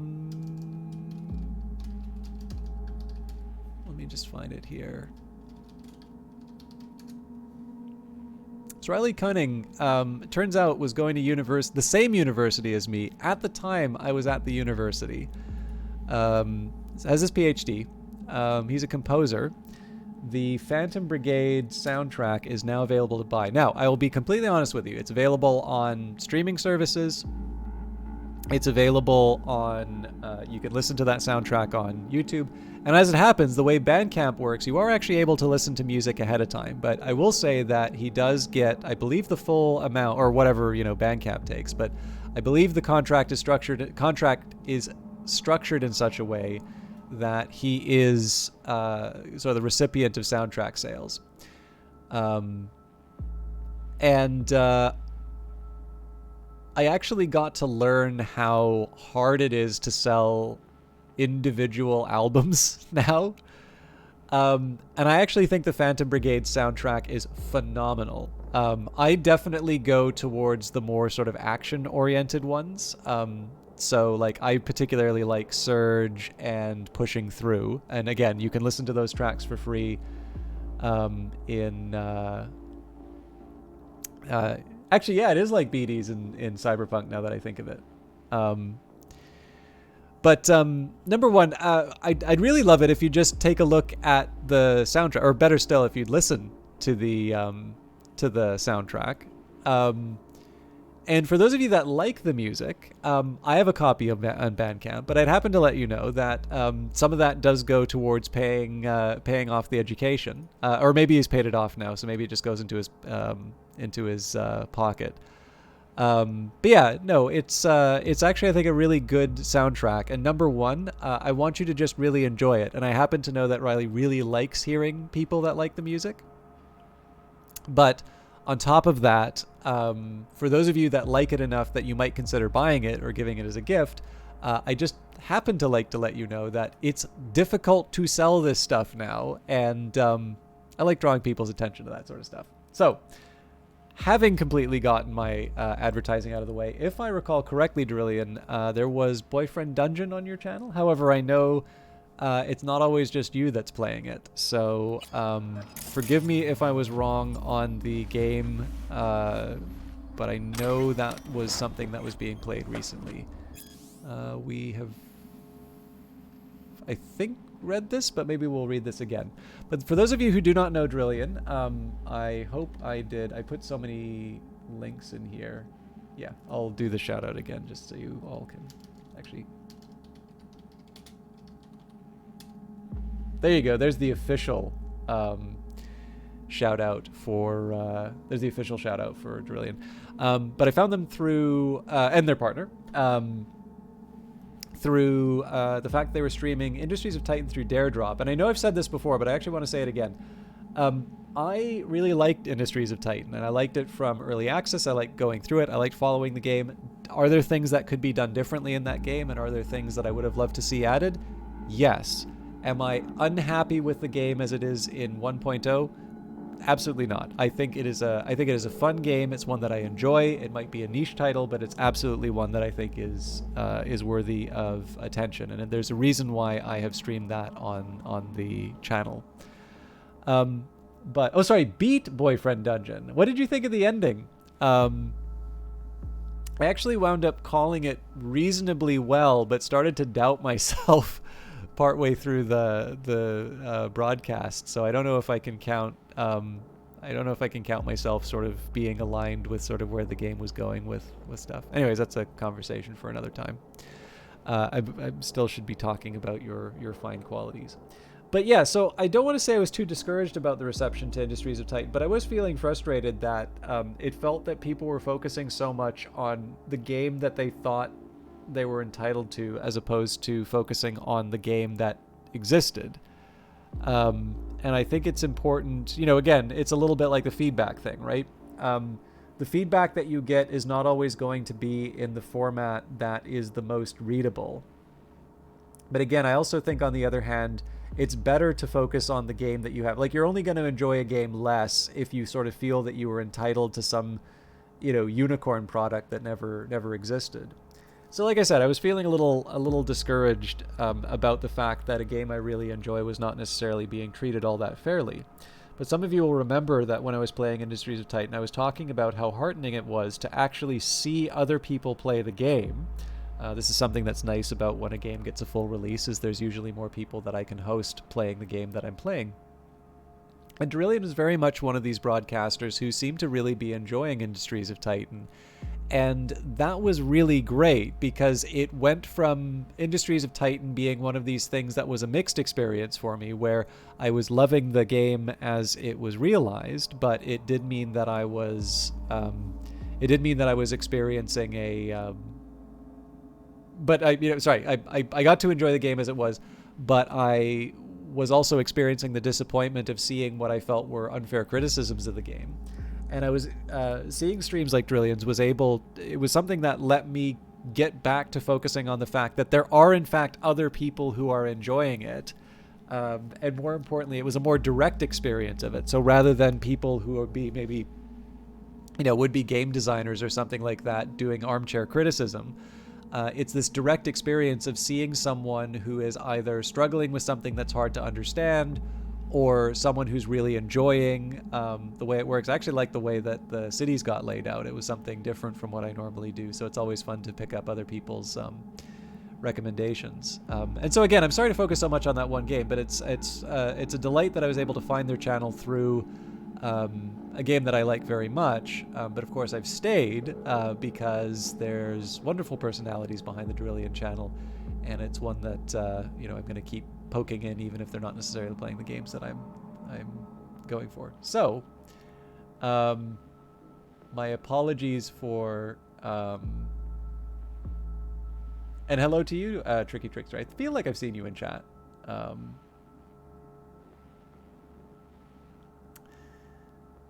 But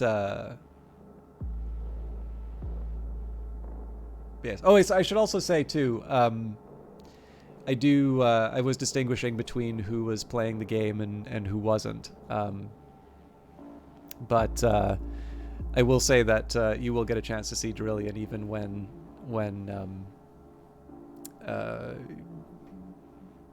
guest appearances, I guess, during Axiom Verge and Boyfriend Dungeon. Although I guess it was inverted, so you were the main player for Axiom Verge.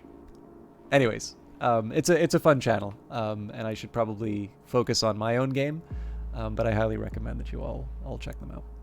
The truth about cyberpsychosis. I've had enough of the senseless shootings that claim hundreds of innocents every day. I'm sick of the satire on empty, deadened implant restriction dialogue. I'm tired of ignoring the cyberpsychosis problem.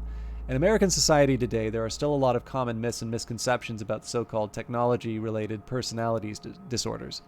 People think that they can become infected in sketchy Ripper Doc clinics. Scientists allegedly disagree about the causes of the disease, or even about whether it exists at all. Maybe their tune would change if a cyberpsycho turned their lab into a slaughterhouse. But even then, I doubt it. They're not getting fat paychecks from the cyberware lobby just to openly declare to the public all the nasty possible side effects that come packaged with their products. I've conducted my own research on cyberpsychosis.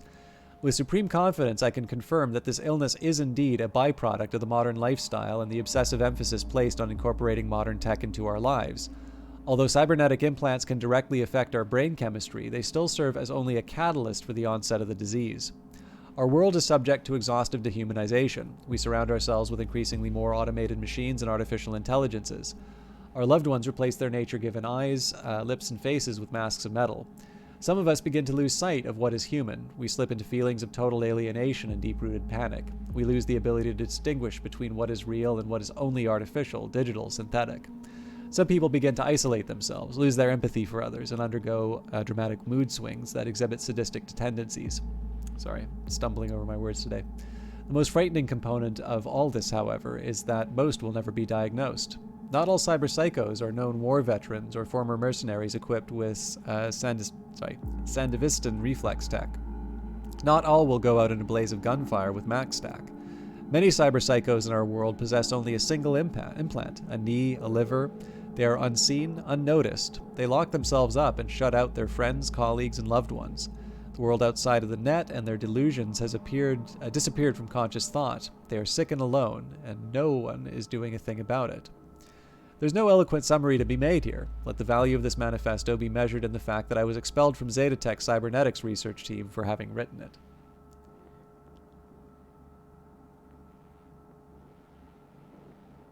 Yeah, thank you, Drillian. And I mean, it is what it is, right? Like, there are some games that I absolutely love to death, and I know that they're never going to be big, popular ones, right? And that's okay. You know, in the end, I feel like it matters more to... Psycho was a young runner. Think she must have OD'd and then ducked outside at the last minute, afraid she'd be left to rot all alone. One of the bums from the camp took her in, but when she woke up, her mind was cracked. Guess she thought they kidnapped her.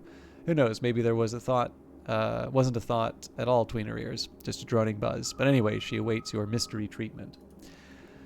But yeah, no, you're right. Actually, I did. It won't be easy to reverse what she went through, but I'm glad you didn't kill her nonetheless. With the right care, she might just get back up on her feet. I was talking with someone about, like... So I'm sorry, for those of you who know this, I know it gets tedious to hear the job, but I don't think Drillian knows. So my actual day job is as an economist. So I tend to think about things in, forms of markets and these these kinds of interactions, ideal prices and such. And so because I'm interested in entertainment, and I mean, everybody loves to play games and all of that, right? But on my own time, I will usually actually read up on what I can of the entertainment industry. Actually, what's interesting is there's sometimes a little bit of a gap in terms of certain parts of entertainment industry economics. And like also there's economics of arts and culture, which will sometimes be different from entertainment. There's sometimes crossovers in terms of media and things like that. But the funny thing is that while I can abstractly, or like as someone studying it, like in one sense I can sort of sit down in terms of like a model or something like that and say I quote unquote understand the business of gaming or music or something like that. On the other side, I look at this half the time and say, I don't understand how anybody makes any money doing this stuff. Oh, hang on, I don't have enough cash for the vehicle yet.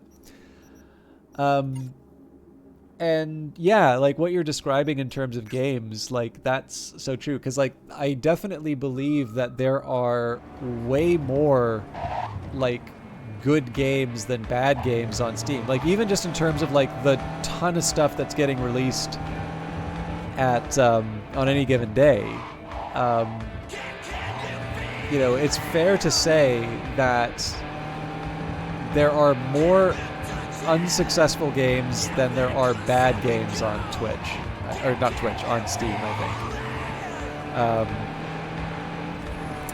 Now, I mean, as a consumer, I benefit from this a lot. You know, there's that side of me as somebody who likes to see game developers also flourish. You know, I would like to hope that we have a better way of rewarding talent. Something tells me I'm not going to be able to cross here. V, got a client who needs help with some internal corpo skullduggery. Our boy wants dirt on his arch nemesis, one Mateus Stowe. What do you say? Got your shovel ready? Briefs attached. But yeah, like, so again, it's the difference between, like, understanding something in the abstract versus looking at it. So, like, clearly, there are people who are very successful at games. Like, there's a ton of money to be made if you're, you know, if you're a hit. I just don't understand how people can sustain, you know, the rest of it, because there's, again, clearly not everybody's gonna make enough to cover the costs that they went in. And yet, it's just so clear by the sheer number of really high quality games that you sometimes feel like you're the only person who's playing it. They continue to get made. And I guess the one thing is because, you know, again, like ultimately it's going to be up to the person who's making the games to decide what they want to sort of get out of the game and what they want to get out of life in general, right? If you ever make it, you'll write a guide for me. Yes, actually, this might be helpful for those of you who stuck around from Derillion. And by the way, to those of you from Derillion who are sticking around, I really appreciate this because, number one, I know you sign up for a certain streamer when you sign on. And just because somebody hosts doesn't necessarily mean that, you know, the person that they host is going to be your sort of thing. So I absolutely appreciate you showing that support for Derillion and me by hanging out. But of course, I totally get I'm not everybody's cup of tea. So, you know, I appreciate you giving me the shot one way or another. But for those of you who are hanging around, I should let you know that Vanguard Master is actually developing a game. Feel free to offer your link or anything like that. I don't know quite where you were. I think you were talking about a Steam release at some point, but I also know you had some work that you needed to do. So you may not be at a point where you want to share that. But as always, you've kind of got a free reign in terms of sharing your game. I don't even think I've looked at your latest stuff lately, but the thing that's kind of neat, the inverse on the consumer side, right? Like, I get the benefit of all of these really high quality games that are being released. But it's also kind of interesting about the smaller ones is that because we also have the means of connecting so much better, whether it's through a Reddit or a Twitch or something like that, it's also kind of neat that you finally get this opportunity to run into other people who really love this small game. And you both sort of feel like you were the only one. And I think that's another thing that's kind of neat about it.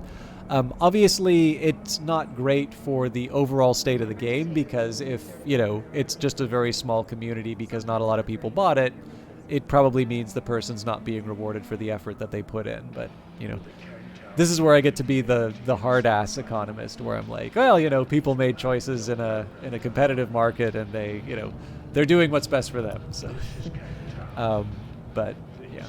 Anyways, I've been babbling on for a bit. I'm going to have a quick sip of coffee because, of course, that's the smart thing to do at this hour. And now I'm going to find out what this mission is. Thievery. Steal documents incriminating Mateus Stowe. Your mom ever tell you the saying, 2 wrongs don't make a right? Yeah, well, we're the third one. Kondachi's about to select a new director of some shit department or another. That part doesn't matter. What's important is it's 2 candidates for 1 gig. Know where this is going, right? Bingo. One of them's my client, and he wants dirt on his new arch nemesis, Mateus Stowe. Main problem is that Stove's the human equivalent of unseasoned boiled scop. He's bland, he's boring, no bodies in his backyard, no dates with minors, nothing. But there's no way a guy in his position in a place like Night City is 100% dirt-free. I mean, there's no fucking way. A couple of contacts of mine say Steve has a few strings tied to the Valentinos. You need to slip in his office and slip a few files off his computer. If we're lucky, we'll get something to back up the rumors costing Mr. Squeaky Clean Stove his shot at the promotion. Okay. So I am clearly not strong enough to fight things. So we'll do our usual scouting.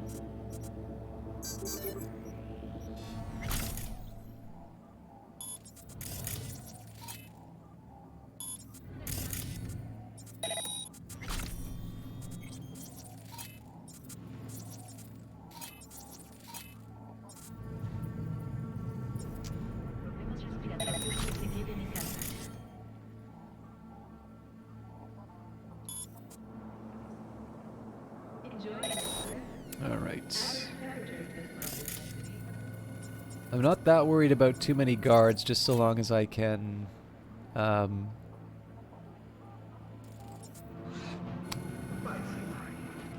just so long as I can mark them.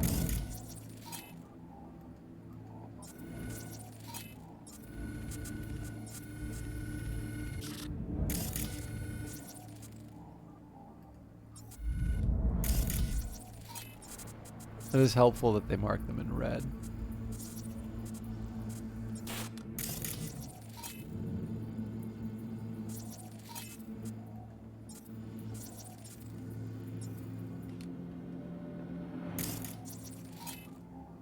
Yeah, no ram.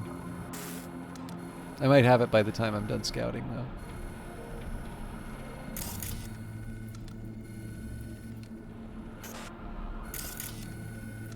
Huh.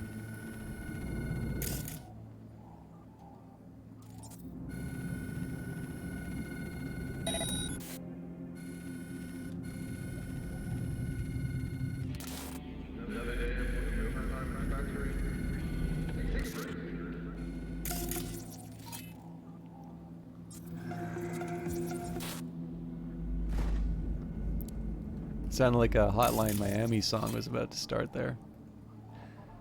Alright, that's weird I can't ping this guy. Oh, it's probably because I've pinged, it's probably because I've highlighted too many people. So I don't like the fact that they're patrolling. But,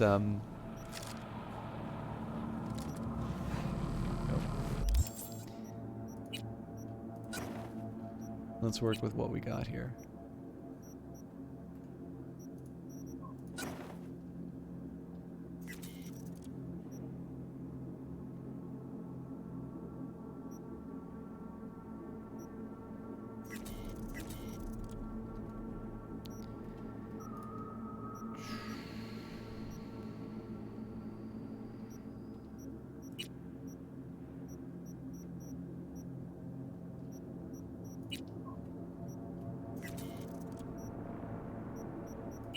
I actually finally have an outfit that looks mildly appropriate to the character that I built.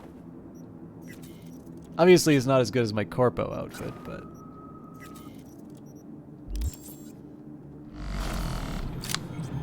yeah, no problem, Vanguard. What time is it? Good lord. Always a pleasure to have you. I hope... we didn't really talk that much about the work you're up to, but I hope it's going well. I'm going to try not to go through the front door. But, as always, I know we'll chat if something comes up.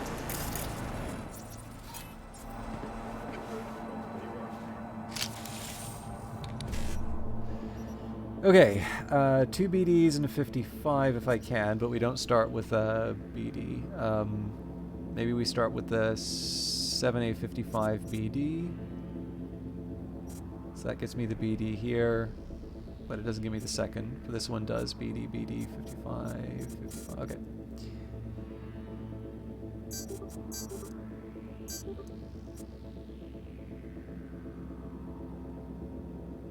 I screwed this up already. Damn it. I can still preserve it though.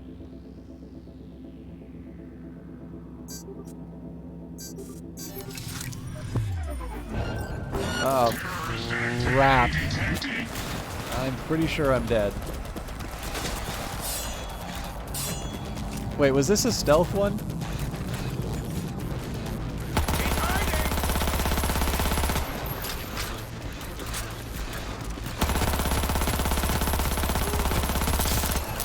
Man down! Take their position!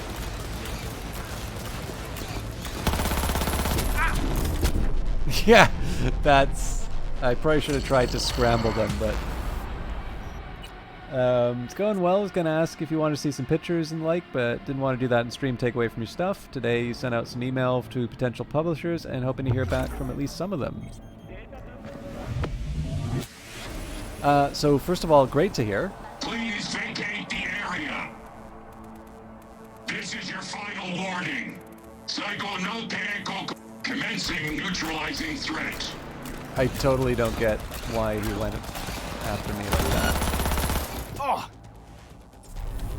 Sonic Shock. Ah! I was going to say the Sonic Shock is what I wanted to do there. So that save state may actually force me to either use the camo or... Okay, no, I'm better off.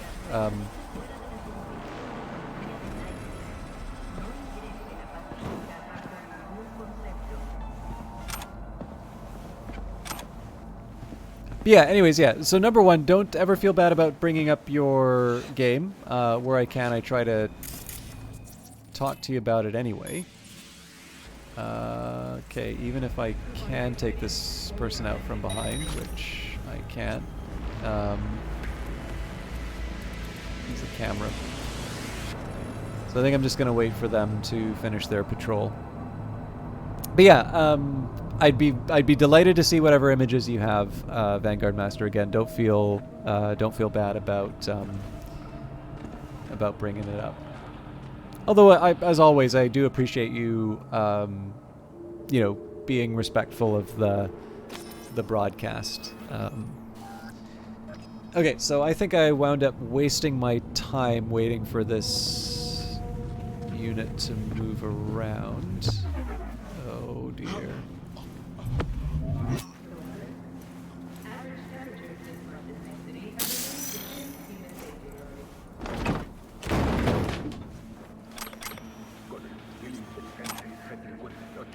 Instruction. Jules, got an urgent task for you. Empty out van 3 and bring the goods to the warehouse. Leave the keys in the ignition. Got it, boss? Great. And I expect you to keep it quiet. Sure, thanks. Not a peep. Thanks. So I refuse to believe that this thing just sits in that position and doesn't turn... Yeah, okay.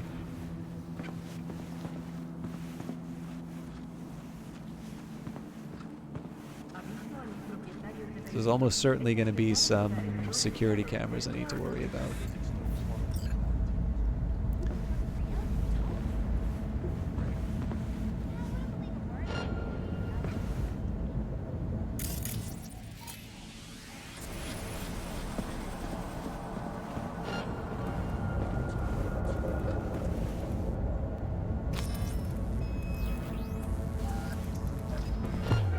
Okay, so the workers did need to get tagged after all.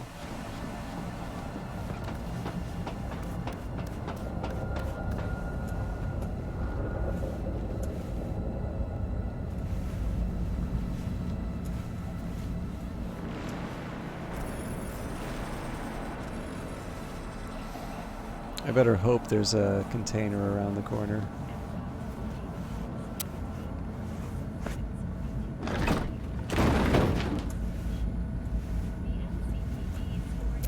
For some reason I can't pick up.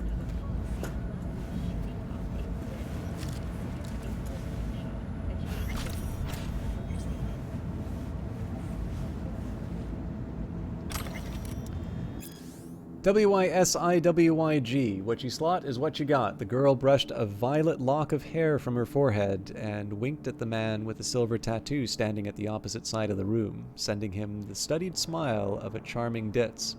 At this moment, Lucy Murray was the fluff-brained daughter of Cosmotech's CEO, known for her love of hot pink cars and an IQ that matched her shoe size. She couldn't afford to slip out of character, not if she wanted to finish the job. "Hey!" she called out with a thin, pouty voice and with a note of vocal fry. "So glad you came by. Ever since Daddy brought me to his this cafe for my B-day, almost no one comes here anymore." She had him, hook, line, and sinker. He turned to look at her, some exaggerated yet flirtatious pity in his expression. then started over towards the counter. Lucy executed a quick scan to identify the organic parts of his body and prepared the hypodermic needle containing the sleeping agent. She took 3 steps to the tattooed man's direction and, as she's done dozens of times before, pretended to stumble. Of course, he caught her as she fell into his chest, and then, in a blur, Lucy injected the needle into the exposed patch of organic tissue. No gasp of surprise, no shouts, not a single peep as he slumped to the floor. Lucy smiled again, this time in triumph. "I have him, Peter," she hollered to the back room, dropping her sugary Valley Girl tone. "Is the deck ready?" Without waiting for an answer, she grabbed her pair of Cosmoglass and launched a neural data retrieval program. Lucy Murray was gone. The violet-haired woman now spoke as the elusive netrunner known as Bubblegum, the best-paid data thief in Night City. Yet, in a moment, she would become someone new altogether. She would become the man with the silver tattoo. Bubblegum loved her job. Breaking into people's memories was like riding an extreme brain dance, emo high. She felt as their foreign limbs became their own. She absorbed their thoughts, views, and mannerisms. It was no different this time. The tattooed man's mind began to take root, pushing out the last remnants of Lucy Murray.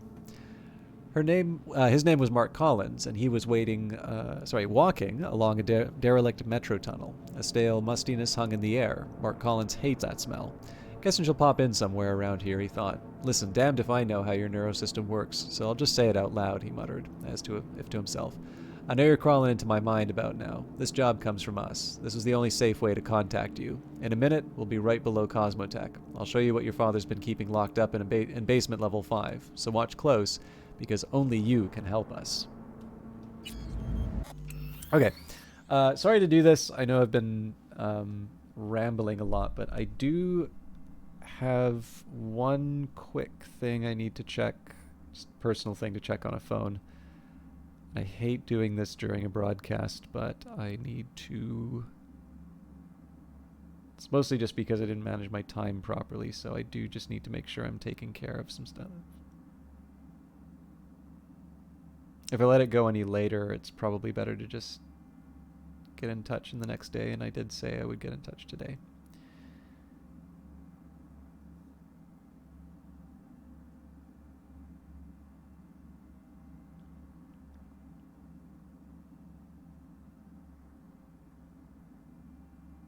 I'm going to try and avoid getting a tea in the time that we have left.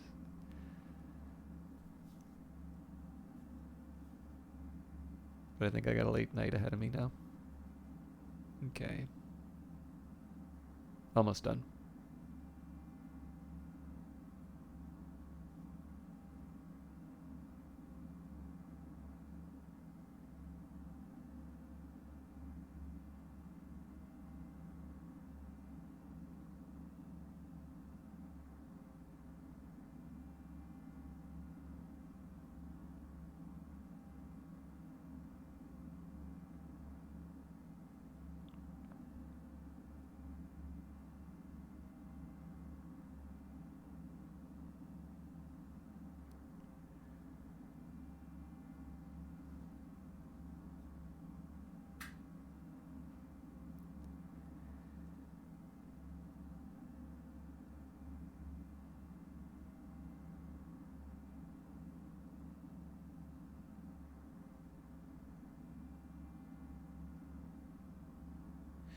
Okay, cool.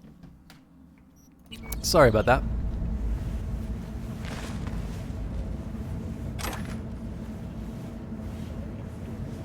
So I'll see if I can do something, well, if I can get this hack in then. Yeah, it's so odd that I'm not able to pick up whatever's here. Ooh. Okay.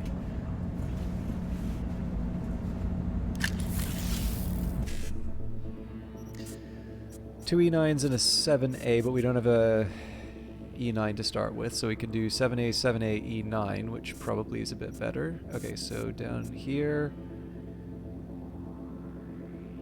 Then there's the second. Okay, yep.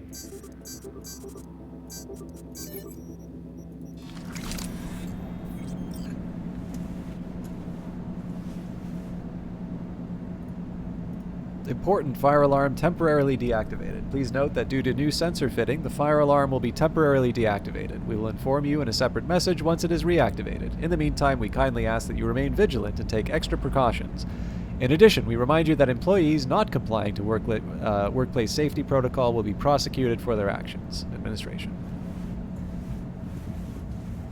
I'm going to give this one last try to pick up the items. Yeah, that's not happening.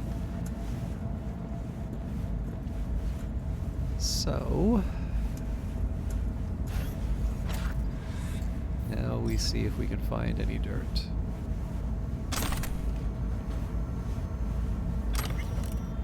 Archive conversation, Mateus and Bro. Van will be ready first and last time I'll do this. Choom, don't know how I can thank you. When this is over, you can get the hell out of my life. And screw your trap shut. The corp finds out I'm doing side biz with Tino's, I'm done. Love you too, man. I mean it. This is for your own good. This is no joke. So that apparently is not sufficient.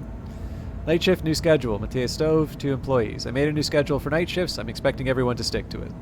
And read carefully, Amanda Nelson, encrypted. A certain corpo entered the net one night when suddenly everything glitched and he encountered a red demon who said, "Tomorrow at midnight you will be dead." The corpo did not place any faith in the threat and slept soundly that night after leaving the net. The next day he went to work and returned home and nothing bad happened. But the next morning his daughter went to wake him up. His optical implants were burned out and his entire body was scorched and cut in half. If you break this email chain, the same thing will happen to you tomorrow at midnight. If you send this to only 3 people, the demon will hurt someone you love. If you send this to 15, the demon will follow you on the net for 5 days but do nothing to you. If you send this to all your contacts, your biggest dream will come true. It's true. It happened to my uncle.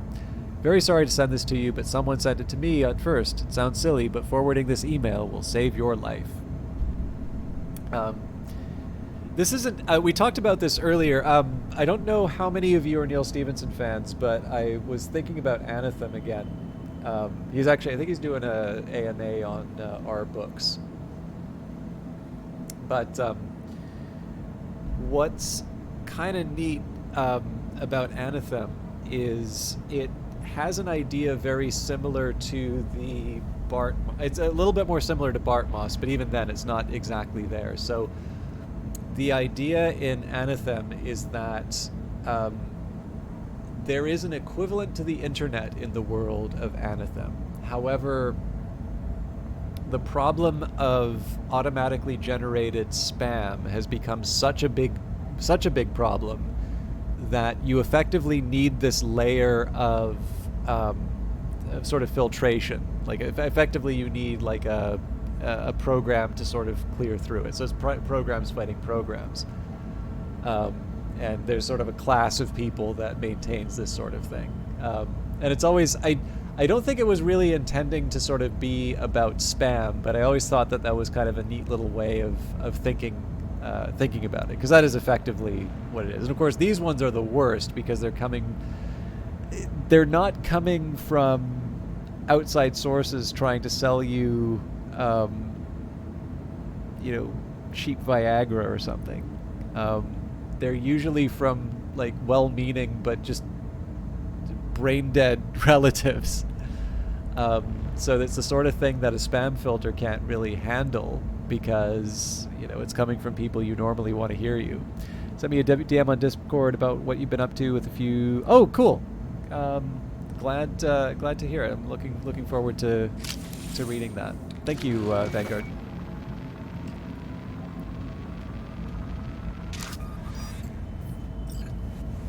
Okay, now we just got to get out of here. I'm assuming we... Oh, yikes! Receive, job's done. Get out of there. Okay, I think there were some patrols near this exit, so I gotta be careful.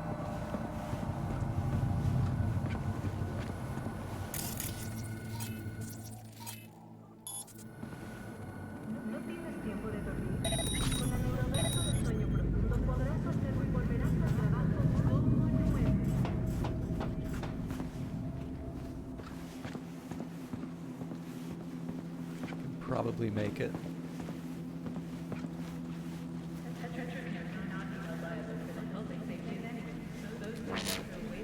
Oh no! Huh? Damn it.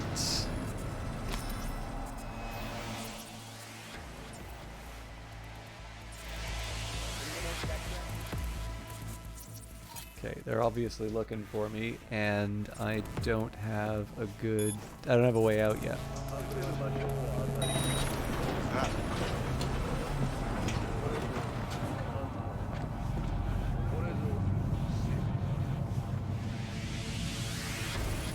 It's doing so well.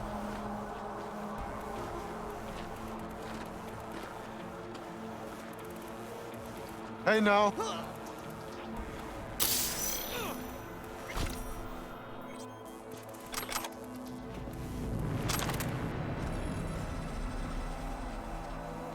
Okay. Locating suspect. I'm pretty sure I can't go... I can't go back the way that I came in. You are instructed to reveal yourself.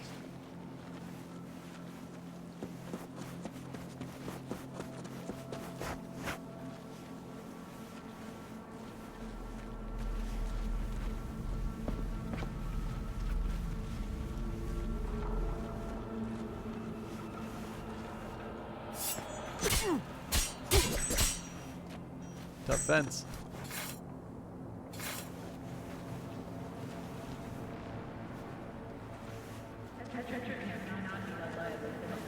I mean, I could just try and leg it out the front door, but...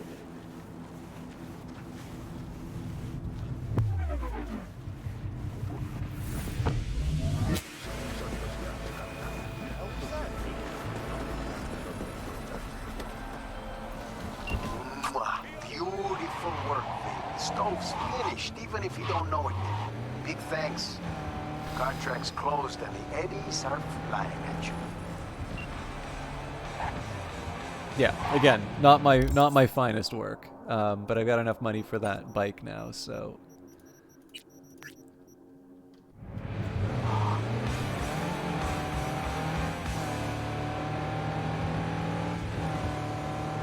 Yeah, the one small regret that I have is the main story stuff definitely seemed to kind of hook into a bunch of different themes that we were interested in talking about. Some of the side missions are all right for that, but it's a little more hit and miss. So as much as I enjoy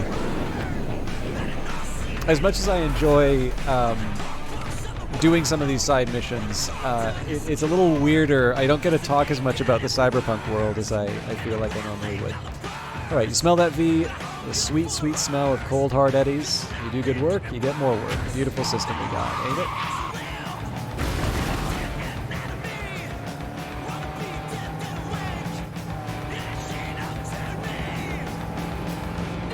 One thing I might do after I buy the bike is take some time with my perks, because it may be that I find... I may find the missions a little bit easier if I actually level up my character. I'm okay keeping some of the traits back, just because I know I like the option of being able to say that I can boost my intelligence, let's say, when I need it.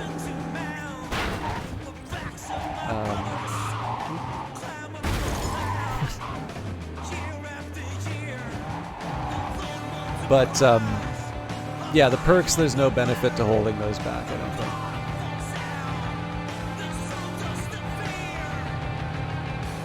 The biggest thing, actually, I could use the invisibility a lot more than I actually do. The challenge is that if I rely on it too much, I'm going to run into a situation where people have just better sensors, and, you know, they're able to... Oop. Hello, B. I have an Arch Nazareth that's looking for a new owner. Practically new. It once belonged to a corpo who wanted to impress his minions, except he did not have the first clue about handling it. He braked a little too hard and launched himself into the air, skull smacked into the pavement so forcefully that even TT Platinum could not save him. Thank God for idiots. So, are you ready to buy? Probably, but I'm also guessing I don't have the money for it. Yeah, let's stick with what we're looking for. But yeah, so I've been reluctant to take advantage of the I've been reluctant to take advantage of this thing that I have in my arsenal, just because I know if I get too reliant on it, I'm going to run into problems later.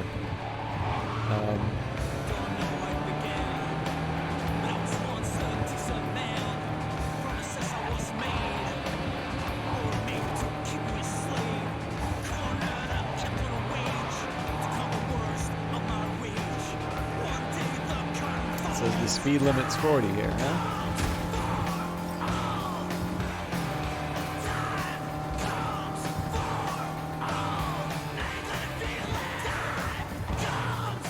I'll admit, this thing's pretty fast compared to what I thought it was going to be like when I bought it.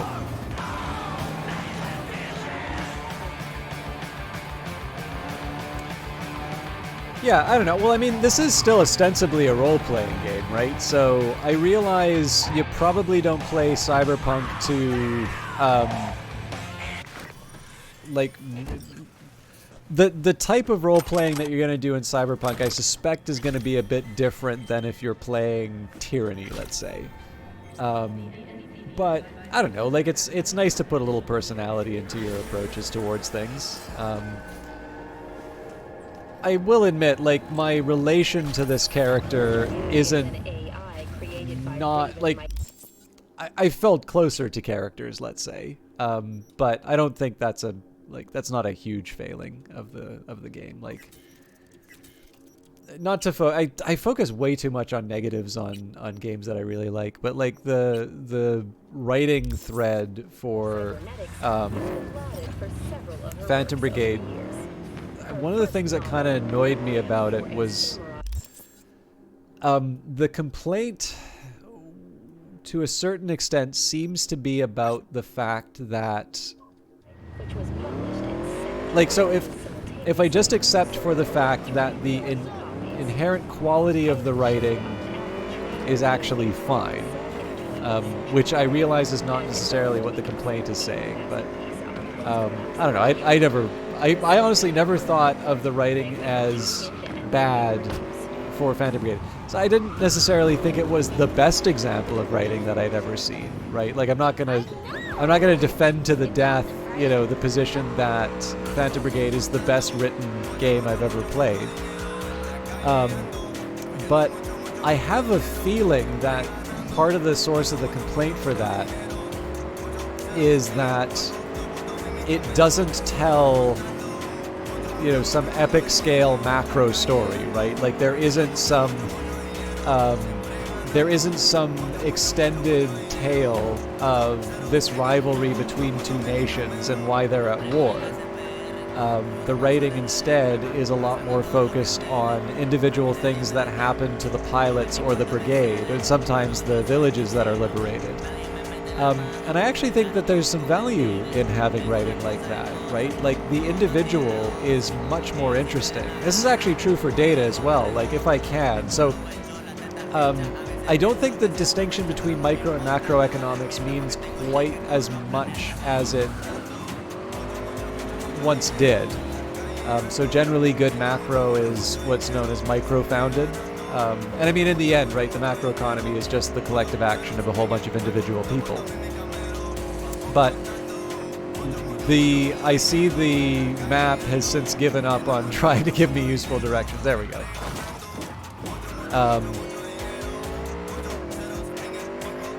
But yeah, I mean, like, I would definitely not be one of these people who only wants to look at, like, national GDP. Or, sorry, GDP at, like, the country level. The most interesting stuff I see generally is if we can take Canada, you know, break it down into provinces or sort of census units or cities, or, you know, like, basically, I tend to find the most interesting stories are the ones that you can get by getting to a lower level of like a lower level of information if you can. Individuals are the most interesting, but again, it's hard to get individual information sometimes. So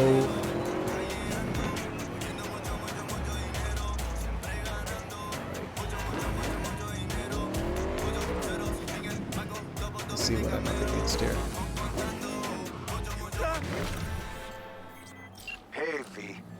Got a serious gig, which means I'll be needing a serious merc.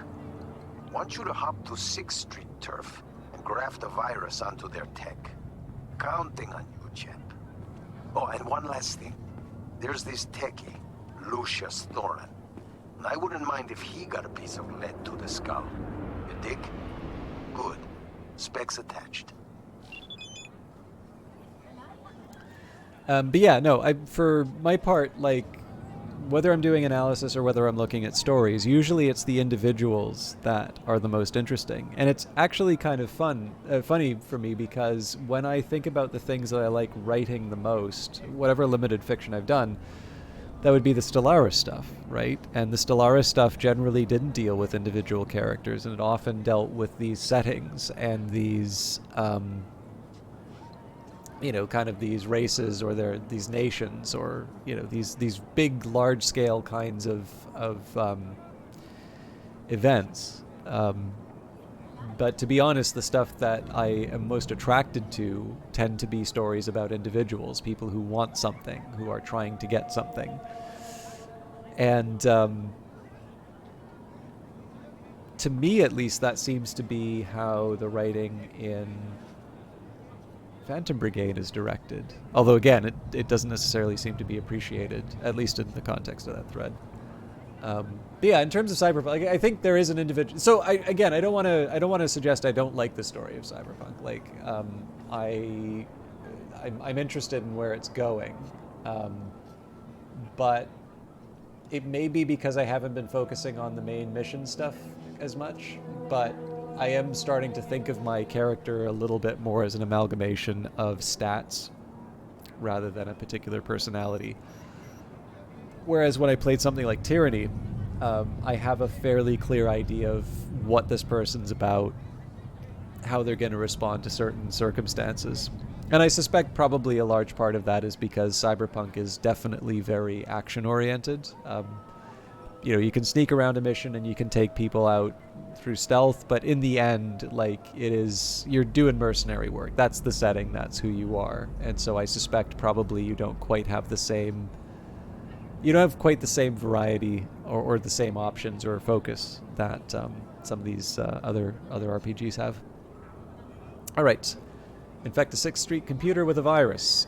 Those boys and girls from 6th Street think they've got wicked smarts, that they can jump on a Militech transport in my hood without me knowing about it. They think they can crack corpo weapons and tip the balance of power to the city in the city to their favor. It's time they got a rude awakening. I'll snap you the location of a 6th Street hideout and the door code. Job simple. Find your way in, look for a comp they use to jailbreak corpo tech, upload the virus. I'll supply to you, and voila, their fancy new weapon melts to a sparkly new slag heap. One more thing. You happen to find Lucius Thorin, do me a favor and make his ass disappear, will you? Thorin's a techie, came up with his gonk plan, which makes him a real thorn in my ass. Pun intended. Stay safe and have fun. Hey, Sambidescris, it's really good to see you. I am. I started so late, so I actually really appreciate you hanging out. Did you get a chance to play any more Phantom Brigade? And also, belated thank you for following the channel. I definitely didn't see that at the time that you did it, so I appreciate it. Obviously, I'm playing something very different from Phantom Brigade today, but I appreciate you stopping by nonetheless. Okay, I did say I was going to be doing some perks, so this is going to be a little boring for a bit, but a necessary evil. Actually, I guess I was doing crafting first, so let's back that out. Technical ability, true craftsman, junk items are automatically disassembled. Don't need to worry about that. Disassembling items grants a 20%. Oh, yeah. Should have got that ages ago. Hang on.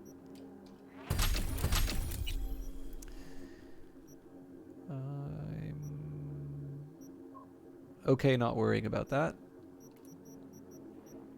Okay, breach protocol.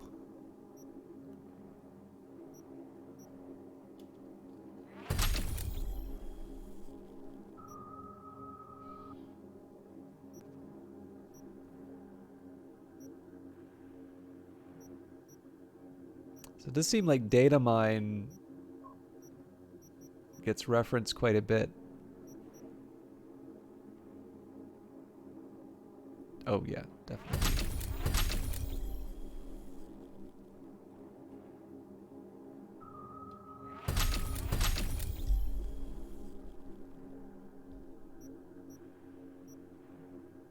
So again, I'm just trying to maximize the stuff that I get out of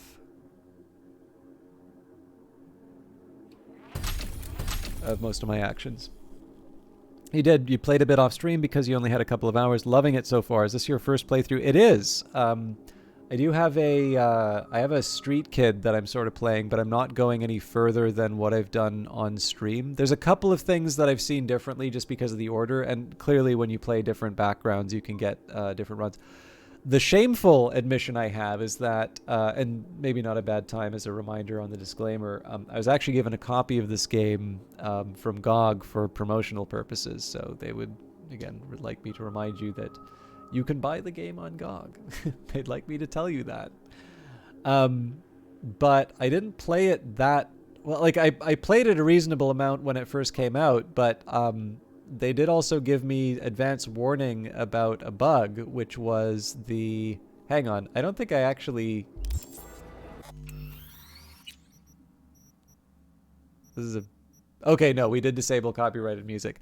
So I don't know if you know this, but the early version of Cyberpunk, even though it had this disable copyrighted music, there was a track that actually stayed in, even though it was under copyright.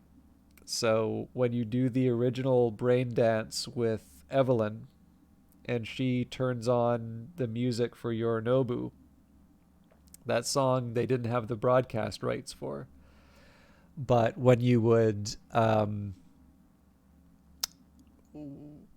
So like basically when you would do that brain dance, even with disabled copyrighted music, you would be getting the warning that you don't have the rights for it and possibly like lose your monetization status and stuff like that. So basically what I did was I played up to that moment. I'll admit I wasn't crazy about the fact that they let people like me know that, but actually reported the bug like later. I kind of feel like something like that you should probably be telling everybody at the same time, because I know I wasn't the only one streaming that game. But yeah, anyways, that was the main reason why I stopped playing it at the time. And then, you know, you just get busy and other stuff happens. But I was looking for something kind of lighter to play. I was looking for something lighter to play on Fridays just because it's been just a brutal time at work lately. And I've been, I've just been looking for something. I've been playing Against the Storm a lot on Fridays, and I really enjoy that game, but it does actually require a bit of thinking on my part. So at least for this one, you know, I'll think about my upgrade paths, and I'll be talking about some of the themes of the game and such. I'm sure you've noticed I don't make a ton of progress in games while I play them. If you haven't seen this Phantom Brigade video on the Steam page, there's a few people complaining about the amount of talking that I was doing on that. But Brace Yourself was happy with it. So, you know, again, I consider the client, not the client, I consider the audience and the intended audience. Generally, the person who's paying gets the bigger say in terms of how that video turns out. But yeah, like, I'm enjoying the game quite a bit. I'm happy enough that, like, I'm not crazy about the fact that this game seems to be a byword for failure still, because, like, there's a lot of things you can say about it. I don't think this is a perfect game. Arguably, I think if I'd played this a couple of years earlier, I would have not even necessarily liked it, because it took me a while to kind of get into this style of RPG. But I am happy that more people are kind of recognizing this, you know, as the game that it is. Because like when it was first released, right, if you could take a look at the player stats and see that there were plenty of people enjoying it, but you wouldn't know if you were looking at the way people were writing about it. So.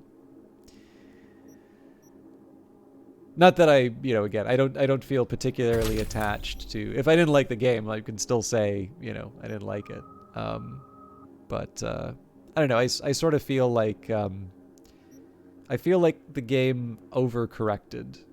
Or, sorry, the reaction to the game sort of overcorrected for maybe some of the early hype. Okay, what can we do with cool?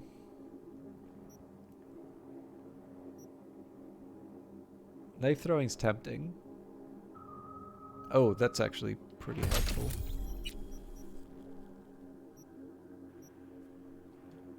God, I really, just looking at the number of options I have unlocked compared to what I actually, like the total perk points compared to what I can actually do with all this stuff, I should have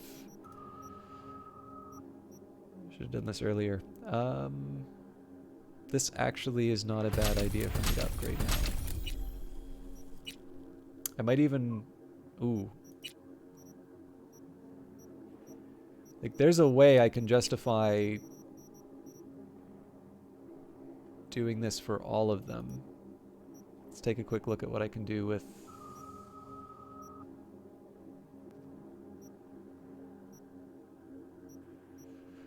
I mean, they're not bad.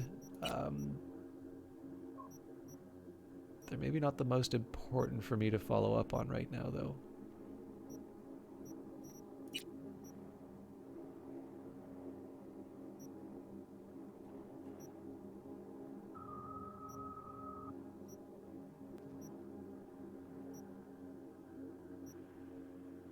I love the icons for some of these. I was overhyped for this game for years. I was disappointed based on what CDPR showed versus the final product, but overall, I still enjoyed the time with the game.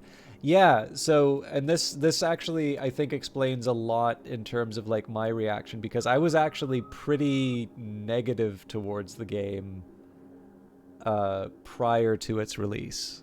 I sort of felt... So, like, the problem with this, right, is everybody thinks what I'm about to say now.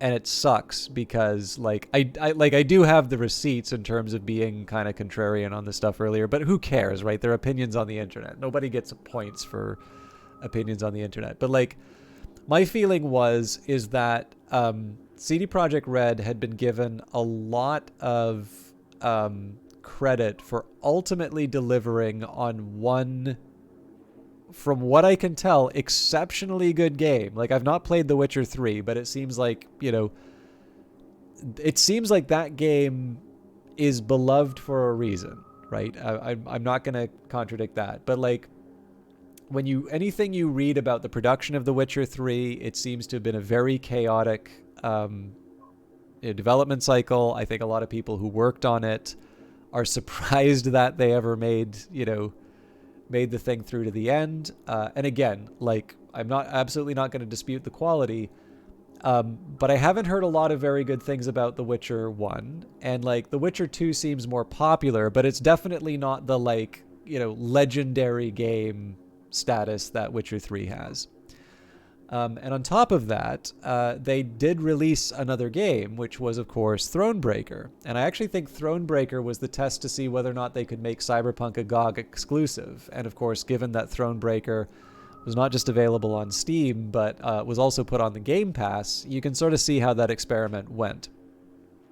So I guess the big thing for me is that there's a lot of goodwill to CD Projekt Red for ultimately delivering on one game. And the fact of the matter is that there are other developers who can deliver more consistently on shorter time periods and have more than one game. And I think the most important thing, the thing that kind of worried me the most about the hype for Cyberpunk, and the thing where I was very skeptical about the game, was that it didn't seem like any of the problems that were talked about over the Witcher development were really being solved. That you, whether you were looking at, like, Glassdoor activity or whether you were, you know, reading reporting on the studio, like, a lot of it really did seem to be more of this, you know, people are unhappy and people are,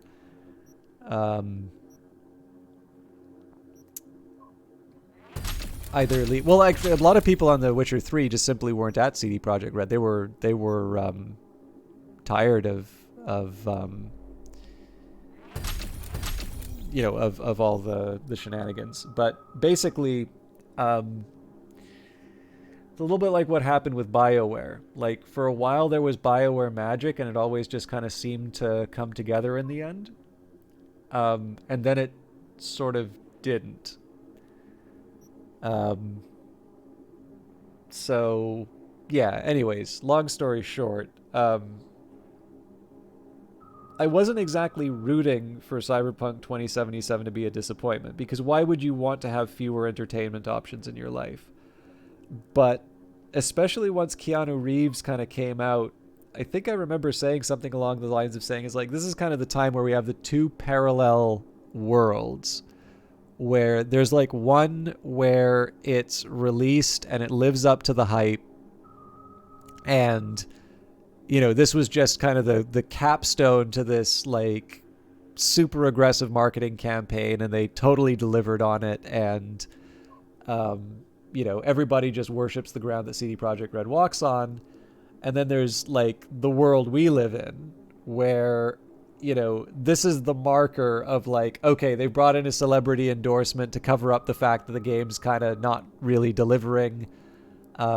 Clearly there were the delays. Even after the delays, that didn't stop the initial problems from the release from coming through. But, you know, the fact of the matter is, and again, it wasn't because they gave me a key for it. You know, I'd like to think my opinions are a bit more expensive than that. But, like, the big thing is that the game clearly had problems. I mean, I was affected by the bugs, and I had a decent enough computer, but the limo ride with Royce just, like, chugged down to probably like 5 frames a second at some points. But even with those problems, like, the underlying game wasn't bad. Like, it wasn't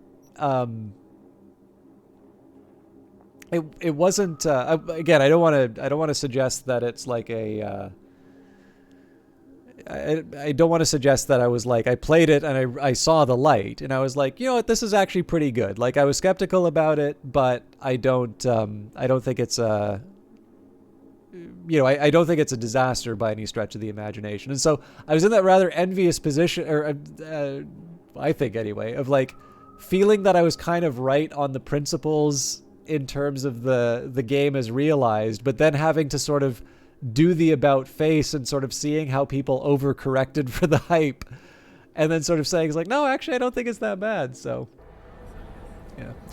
See, the thing is, I've never played Andromeda. I actually rather liked Anthem. I thought there were things that could have been improved in Anthem, but I definitely felt that for Anthem, there was a really good game just waiting to be realized. And it's such a shame that they didn't deliver by the milestone. So, I mean, again, like, just to be honest, like, I'd have been happy if I could have just zipped around in my, my Javelin, for a while. But the thing is like, obviously, compared to a Mass Effect, which kind of, it feels like just about everybody loves, you know, loves the original Mass Effect trilogy. It's, you know, it's kind of hard to convince people that, oh yeah, Anthem is the worthy successor to that. But like, I actually really had a great time with it. And a lot of the designers that I know actually really liked Anthem as well. So it's one of these things where you kind of wish you could see what the alternative could have been. But yeah, it's absolutely fair to say, right? Like, BioWare is kind of coming off of a number of disappointments. And again, some of the reporting on BioWare has absolutely been that there was this period of time where they would sort of rely on the fact that it's always been kind of hectic to make the game, and they just sort of acknowledge that that's part of the process. And in the end, I don't get why. There we go. It all works out in the end, is sort of the mentality that they seem to have. And again, like, that's cool story, right up until, you know, it doesn't work, and then you can't talk about the magic anymore. Like, then you actually have to deal with the underlying problems as to why, you know, deadlines are being missed or whatever. So, and like I said, it's a shame. Like, I find it weird. I can't really imagine why people would sort of like root for the loss or like the defeat of a developer, because, you know, again, ultimately, I want more entertainment options rather than less. Okay, I'm gonna try something silly here. You're kidding me. Who could see? Oh. Hang on. I'm stuck. I think we're just gonna have to reload that.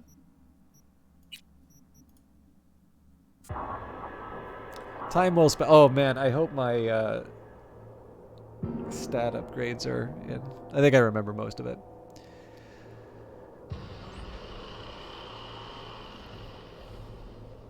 Yeah, I don't know. I do hope BioWare gets its groove back. Oh God. Okay. I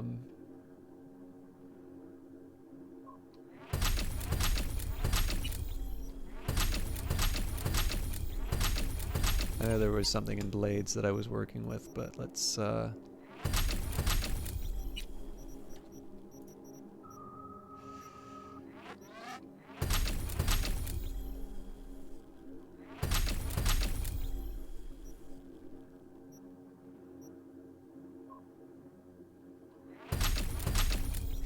By the way, I really appreciate you sticking around with me, Sambidextrous, because I'm pretty sure all you've really seen at this point is me talking and doing stats for a lot longer than is strictly necessary. So, okay.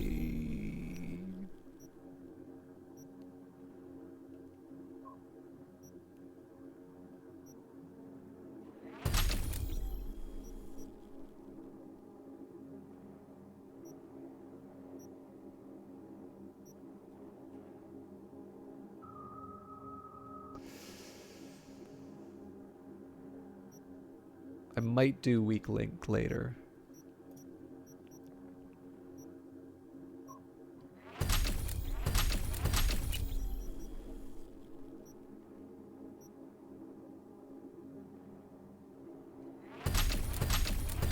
Ooh, might have messed this up already.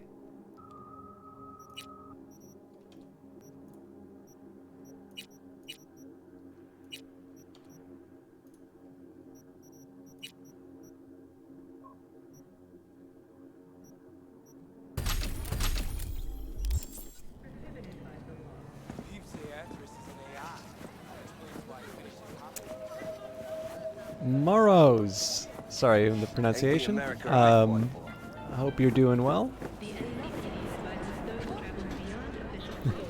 And thank you. Yeah, I mean, it's one of these things, right? Like, just like this is the tricky part. Just because you enjoy like hanging out with somebody in a chat doesn't necessarily mean you like their like content. So I appreciate it when people like hearing me spout opinions on things. But obviously, there's not necessarily a one-to-one mapping there.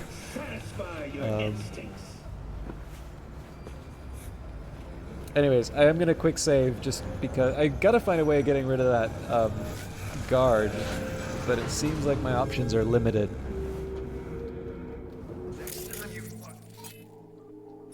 Am I allowed to show that ad on Twitch?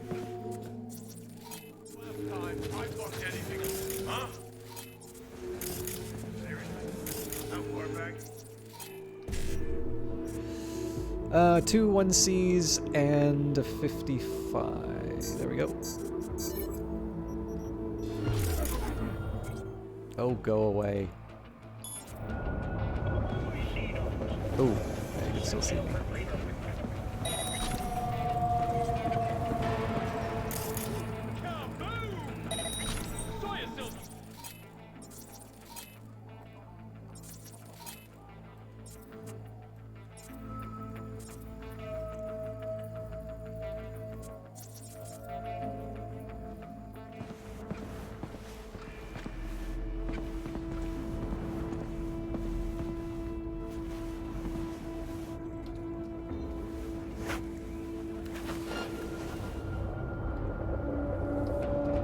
Alright, a reproducible bug.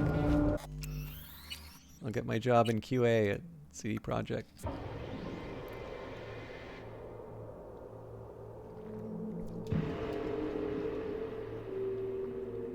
So the aim on that was basically to take advantage of that dropping down attack. I'll just have to find another way of getting quiet attack in. I can't believe that that works. Just like the good old What? days. Oh, right! The skull means that they're strong enough to take me out. Okay. I'm probably not strong enough for this mission then.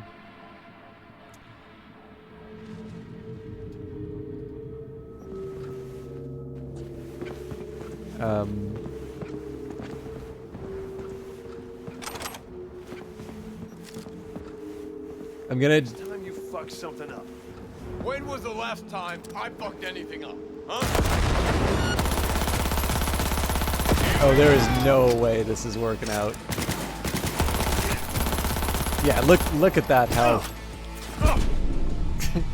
We're not doing this mission at this point.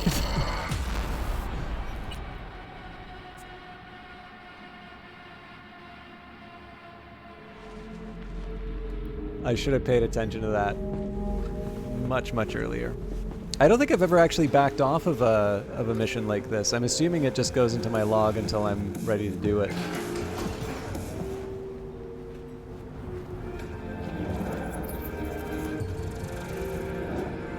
Last year, the City Council of Night City absolved 32 corporations from their income tax obligations. Among them were Kang Tao, Arasaka, War Technologies, and Dynamo. Put together, the gross income of these companies runs... It is actually one thing. I know there were some different views on this in chat, but I will admit I actually wish that the game was a little bit better at signaling to you what you're able to take on. I mean, as a practical point, I actually just don't think... Like, I just kind of think in life that's something that we do actually do for ourselves, right? Like, you know, I'm not gonna... I'm pretty sure most people, if you see... Like, would see me in the real world, you would know I don't do this. But it's not like I kind of walk around sizing up. That is absolutely not the vehicle that I bought. It's not like I kind of walk around sizing people up for a fight, right? But I think it is also fair to say that, you know, if you're walking around, you have a general idea about how you would fare in a dangerous situation. Or like if you're in a certain, you know, if you're in certain neighborhoods, like you kind of feel like maybe I shouldn't be hanging out here that much. I mean, I guess it does say very high here, but like what I tend to notice, you have gigs like this, right? And I think it's because I had my Street Kid. This was a rogue mission that didn't, you know, that was had a certain difficulty. But yeah, so like overall, like I'm not asking for it to be something like World of Warcraft where they're telling you like you have to be level 1 to N to do this. But I generally feel that the game could be a little bit better at telling you like what you need for a certain area. So we'll give this one a shot because it does say hi. And if we're out of options, I'll go maybe do some main mission stuff. That was the intention, to exhaust my options before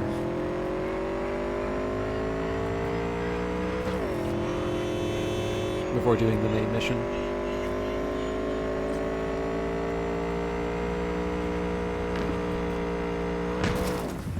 Oops.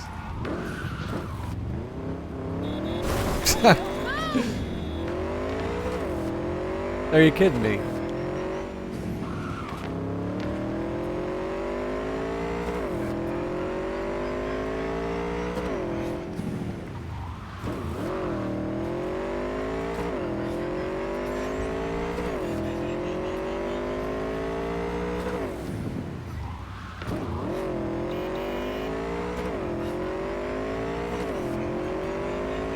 So actually, Subdextrous, if you don't mind me asking, I know you, at least as a player, liked, or made your peace with Cyberpunk, maybe is a better way of saying.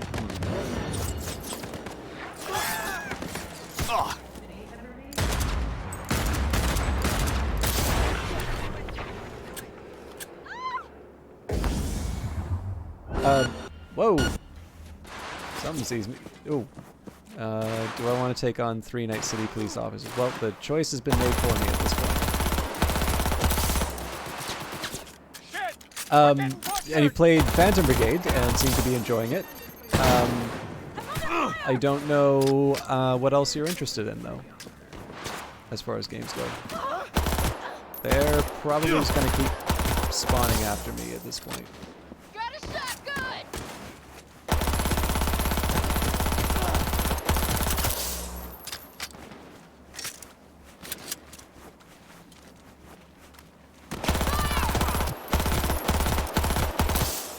Holy shit!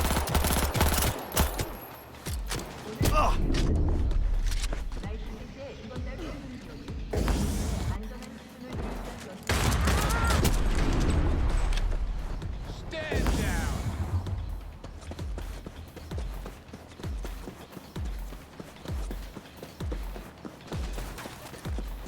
What should I do?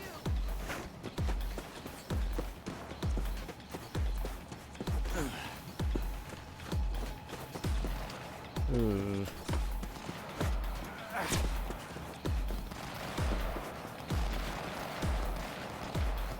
Well, I'm glad they have the stormtrooper aim. Not anymore.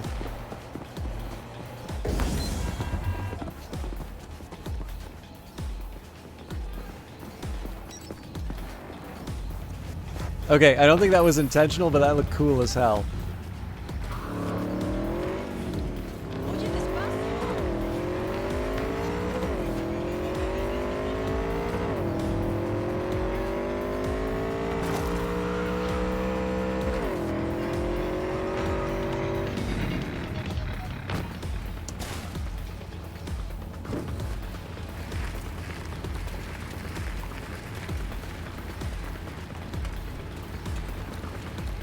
I don't think that police car is at all related to this chase, but I'd rather not renew the attention.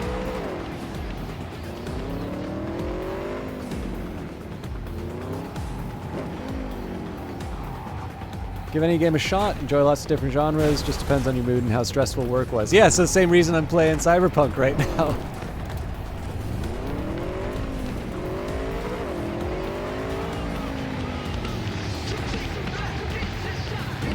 You want your teeth broken?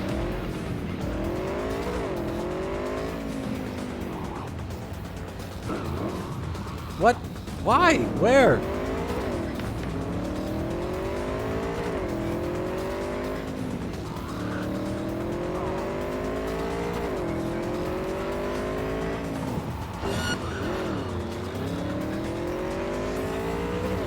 Obviously the difficulty ramped up really quick on the last time I had to deal with the police, so I'm gonna just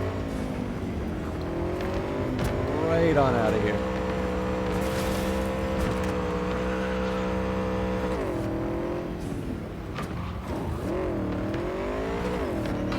They looked at me funny, that's my justification for running them over. So one thing I will credit for this, I don't do enough of it because I'm such a terrible driver, but I really do love the ability to look over Night City like that as you're driving. Okay. I wish, I don't know if it would just be putting in some kind of an auto drive or something like that, but being able to sort of look at sort of kind of panoramas like that, I feel like I tend to miss out on those opportunities more than I take them. And it's a shame because it's actually, that's one of the things that I think works very well in this game, given that this is such a well-known like tabletop product, and one that inspired. So I've never played this tabletop game, but it did inspire a card game I like a lot, Netrunner. Obviously, I played Android Netrunner. The original Richard Garfield one was the one that was based on Cyberpunk 2020. But still, like, obviously, without Cyberpunk, Netrunner wouldn't be what it was. So. Not a big puzzle, horror, or platformer guy. Hey, how's life in NC? Getting any sleep? Because I'm not. Not when there's money to be made. So listen, one of my people, name's Juliet, was supposed to deliver me some precious data. Never made it. Getting total radio silence. Check on her, will you? And don't forget the data. Specs attached. I've weirdly enough actually really gotten attached to horror in games. Now it's a very specific kind. So like I've enjoyed, like I liked Amnesia. I don't think I ever played that. Oh no, I did play that on stream. I like the Outlast series quite a bit, and partly that's because of the Canadian connection. But on the other hand, like I found Dead Space enjoyable, but I kind of found Dead Space. I actually found Dead Space more comparable to something like Aliens, rather than maybe the first Alien film. Like, Alien is definitely a horror film. It's very tense, and it's it's got like one of the perfect movie monsters, right? Aliens is basically Starship Troopers without paying for the book, and that's fine. The alien is still, or aliens in this case, is still a very formidable enemy. But of course, you've got Space Marines, which also will come with their with their equipment and their confidence, and so it's a little bit closer to an action film, but something that again, like just because you're losing, it doesn't. I don't feel that there's the same kind of tension as the sort of one by one crew members being picked off in the first film, and then obviously they never made any other Alien movies after.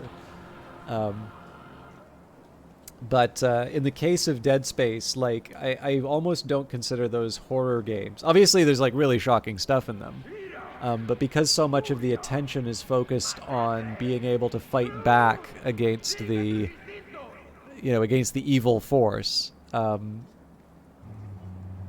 it's an action game with a particularly twisted and interesting enemy. And I've tended to find that I sort of like the wild ride of an Outlast, let's say. Second one was a little hard to take. I didn't dislike it. I wasn't 100% sure where the story went in the end. But there's some really extreme stuff that they show in it. And I think the difficulty I had was because I wasn't quite able to pinpoint where the story was going. It did make me say, like, was it really necessary for me to see and like deal with all of this really heavy subject matter if it's hard for me to articulate what the point was?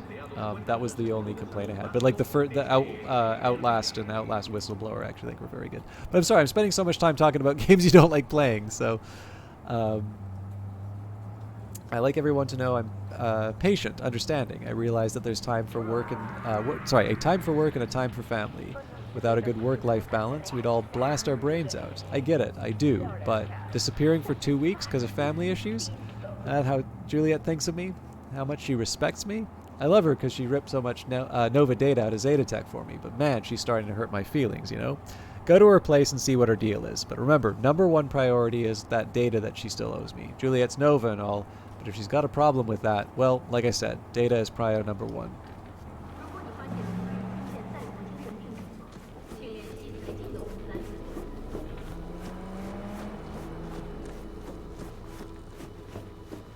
Weirdly enough, I'm not actually much of a horror film guy. Like, I like The Shining, and Jacob's Ladder's really good, but I always kind of feel like science fiction movies are the ones where they spend a bunch of money to sort of show off their visual effects. And the horror genre sometimes feels like the sort of thing where they spend a bunch of money to show off their practical effects. Like coming up with a better way to sort of show a decapitation or something like that. And just neither interests me all that much in that sense. But that's also really unfair to those genres, because obviously there's a lot of really interesting and very good science fiction to be told. It's wrong to put Space Mutiny in the same category as Blade Runner. so likewise in terms of horror, like of course it's not going to be good. Okay, so I know I can enter in through there, but I'm going to take a quick look at the rest of the area. You know, if I'm evaluating a genre on its worst examples, then of course I'm gonna say I don't like it. And if I only focus on the best, then I'm probably overstating the merits. Better look around. Impressive pharmacy. Didn't even know this stuff was still on the black market. All these pills are downers. They're what you get if you can afford better. Hell of a lot for one person here. Sorry, I'm just gonna have a little more coffee. It is somehow lower than room temperature. Quite an accomplishment.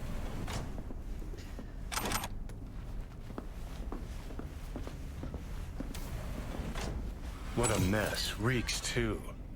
Usual hallmarks of a Merc's room stop there. Oh, shit. Someone took a nasty hit on this. Signs of a struggle. To put it mildly.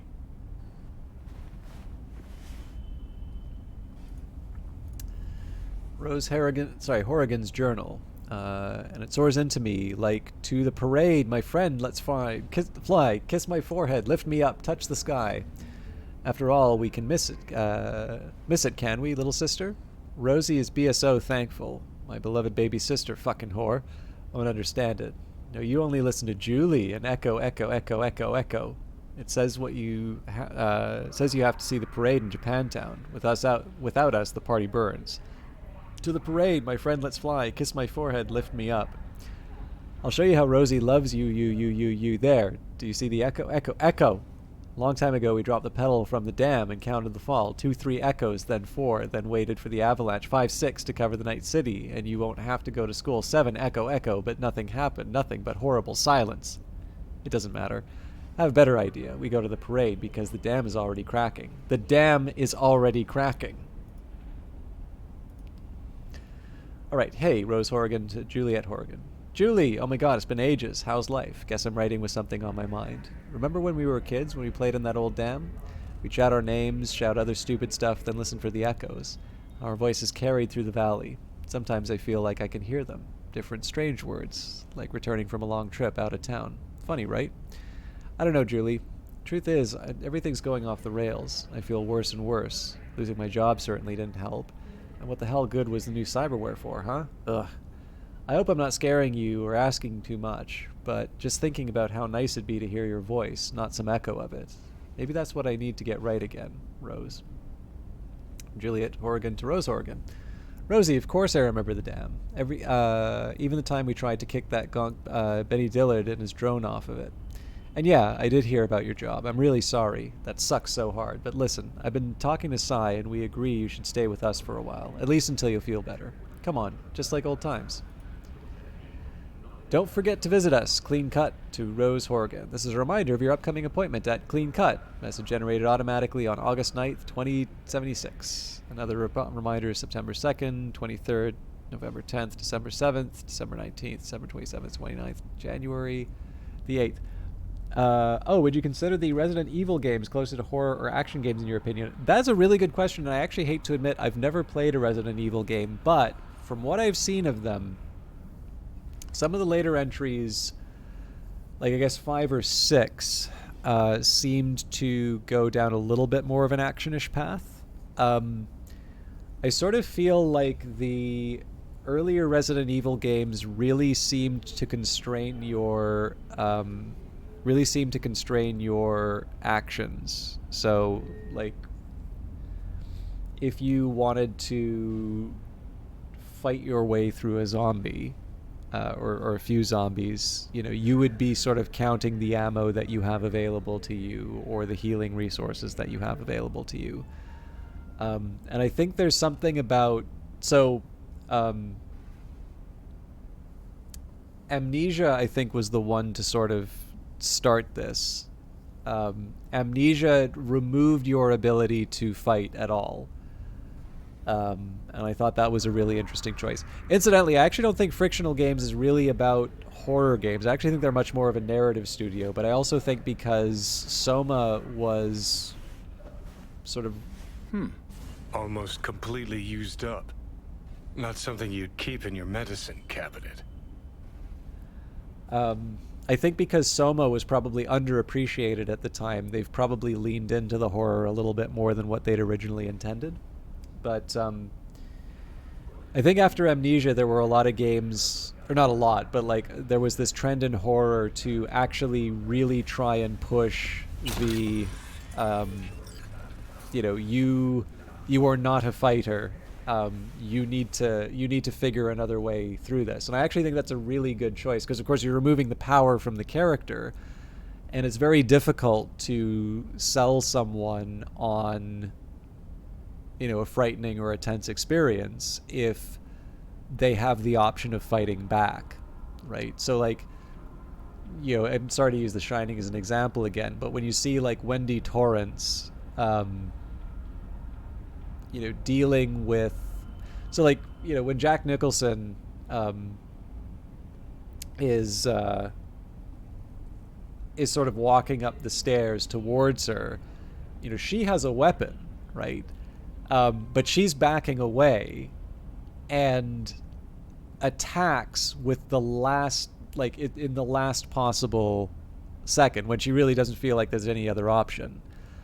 And in a game where you have a weapon, it's actually really, really hard to give that feeling to the player. I would argue that probably if you have the presence of a weapon, it's not effective. You are more likely to create the feeling that in the player that the game is unfair or bugged, because again, you have the option of attacking, so why wouldn't you do that? And again, that's one of the reasons why I think the resource constraints, and again, I'm saying this secondhand, so I could be wrong on Resident Evil, but I think that's where it would probably run closer on the horror perspective, at least in terms of the earlier games, and it feels like they went a little bit more on the action route. And again, I mean, genres are only useful insofar as they help us describe the games that we're interested in. One game that I actually thought did an interesting job of restoring that balance was the Alien game, because it feels like you do have the option of sort of achieving your goals through violence against some of the enemies, but the alien, the xenomorph, is something that you're going to have a really hard time dealing with through those means. And I think in that case it actually adds, I think it adds something, because of course you have the option. The game doesn't sort of put you on rails. It doesn't force you to say, nope, we're not giving you the option of combat. You do have the option of combat, and in some cases it can actually be successful. But you're ultimately faced against your primary antagonist, which is so overwhelming that the best you can do is buy some time. And so as a result, once you know that thing is present, it really heightens the tension. And I think that's something that's very hard to pull off, and Creative Assembly did something really interesting with that. So yeah, I'm sorry not to give you a straight answer to your question, but so far as I could tell, I would probably say Resident Evil are leaning closer to the horror side, but I'm saying that from a limited perspective.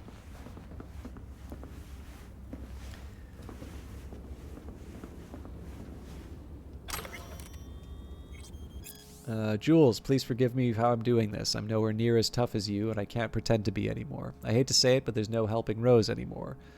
So at least help yourself before it's too late. If you change your mind, I'll be waiting for you at the Sunset Motel. Think on it again, please. Always yours, Sai. One thing I'm actually going to say here, so it definitely seems like one of these two characters, not Sai, but one of the two sisters, is falling to cyberpsychosis. And one thing that I didn't necessarily appreciate earlier on with the cyberpsychosis cases, and again, I apologize, like this is just me like being so thick that I'm only realizing this so long after the fact, but it's actually occurred to me that most, if not all, of the cyberpsychosis cases we're dealing with are people who've lost their jobs. And I guess maybe the reason why I didn't highlight that originally was I know as the Corpo, when we were separated from Arasaka, we lost access to our implants.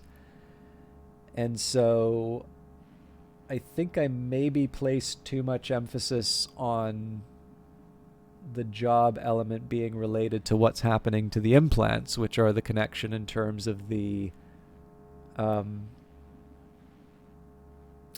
the underlying condition. But I suspect that probably cyberpsychosis is also dealing a little bit with overwork and the idea of defining oneself through one's work, which I never really appreciated before. I'm kind of interested in seeing where this goes, because it's the first time I've sort of appreciated that feature that seems to be running through the game, but I really didn't pay attention to until now.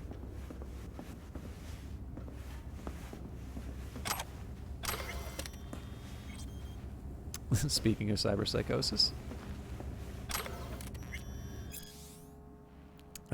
Nope, not that one.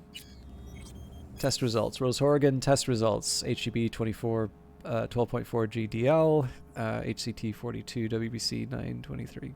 None of this is going to matter for me. Comments. PLT and TSH slightly exceeded. No medical consultation is needed. However, regarding the patient's worsening state of mind, psychological consultation is advised. That gives me the option if I need to make a quick escape.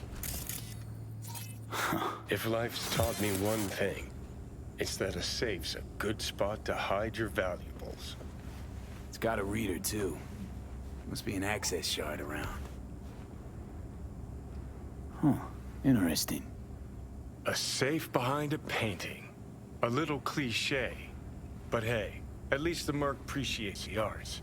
You could learn a thing or two. I'm wondering more how it ended up on the ground. Juliet must have been in a hurry. Yeah. Something twisted happened here, V.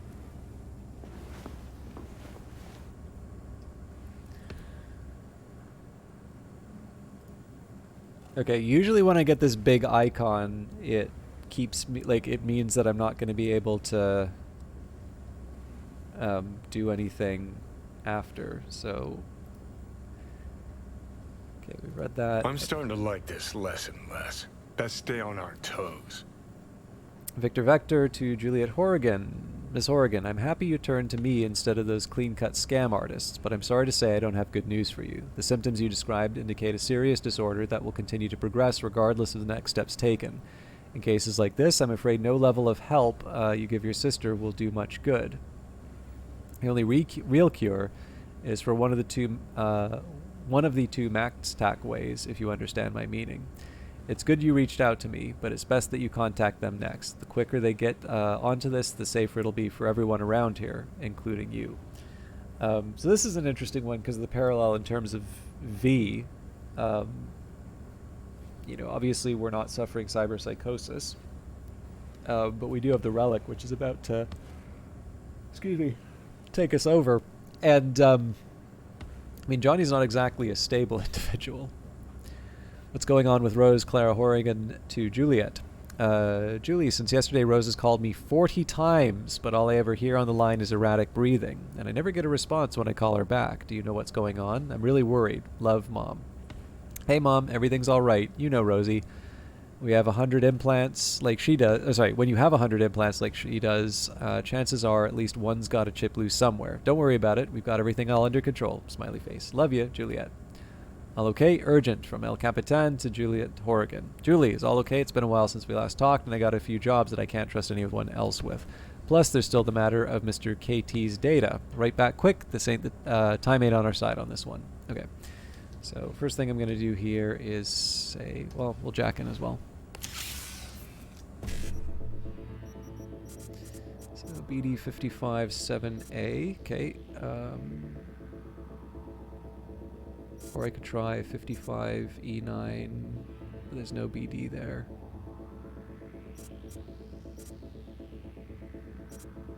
Let's try this.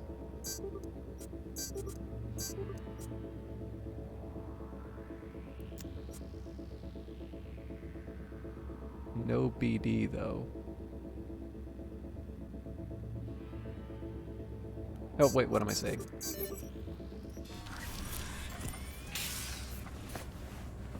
Okay. Okay. Anyways, the reason I'm saving here is just I have a feeling that I may lose access. Alright, well that answers what happened to Juliet.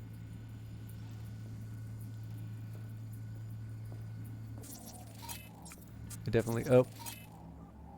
And presumably that is the sister? Rose Oregon, yeah.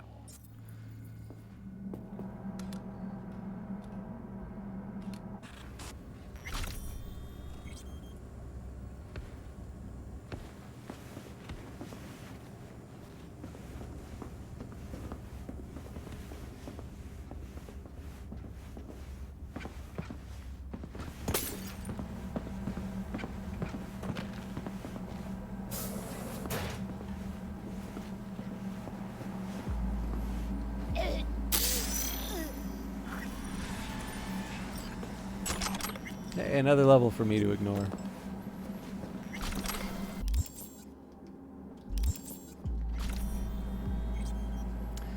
Illness diary. 67. High temp, migraines, difficulty speaking. 68. High temp, migraines, delirious again. 69. Some improvement. Rosie isn't complaining of pain. She's eating and talking normally again. Maybe the new pills are finally working. 71. An attack. Acts like nothing happened. Sai's arm are broken in 2 places. GA gave her a triple dose. Calmed down after an hour. 72. As always, she doesn't remember a thing.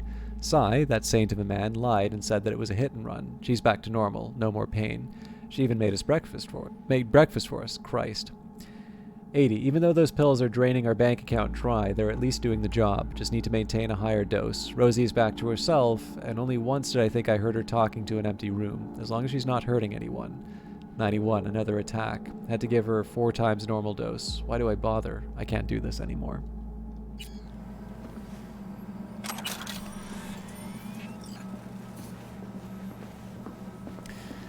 So, this is definitely one of the more interesting ones too, not necessarily just because of the connection to V's story, and I learned a little bit more about cyberpsychosis. Like, I think it makes sense that there's a few more action-oriented missions in here, but I actually am finding this a little bit more interesting. And again, it might be that I've just screwed up the build for my character, and I'm just going to struggle with combat the rest of the way. But, you know, like, I'm a little more invested in terms of the story here, right? Like, I've read a few entries. I feel really bad that, you know, someone was making a decision, you know, the best that they could for clearly somebody that they cared about. And in the end, you know, it involved sort of pain to the family and ultimately their death. So... yeah, I mean, both in terms of reinforcing the themes of the game, and order confirmation. Your order has been approved. Please keep this confirmation for your records. Lidocaine 400, 10 milligrams. Oh god, I'm so bad at pronouncing these. Beta haloperidol 200 at half a milligram. Your order will be shipped to the listed address within 5 business days.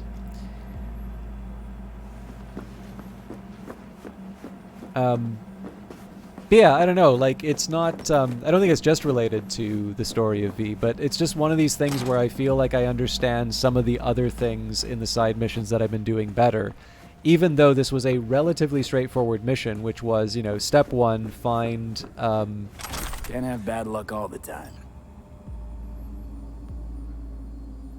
yeah, I've not watched Edge Runners yet. I've actually, every time I play Cyberpunk, Edge Runners comes up at least once, and always in very positive terms. So it's something I'm interested in seeing, but I got to confess I haven't actually I haven't watched it yet. I just don't have Netflix, so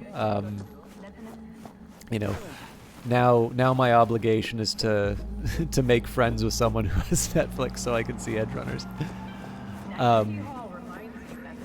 But yeah, no, it's it wouldn't surprise me. I actually don't.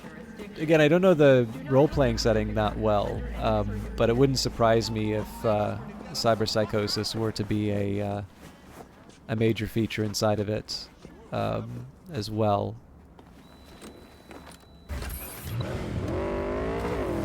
But yeah, I don't know. Like, if you think about it, like as far as a mission is concerned, like phase 1, find an entry to the building, and that's either going to involve getting a certain number in your stats, or that's going to involve you searching the environment.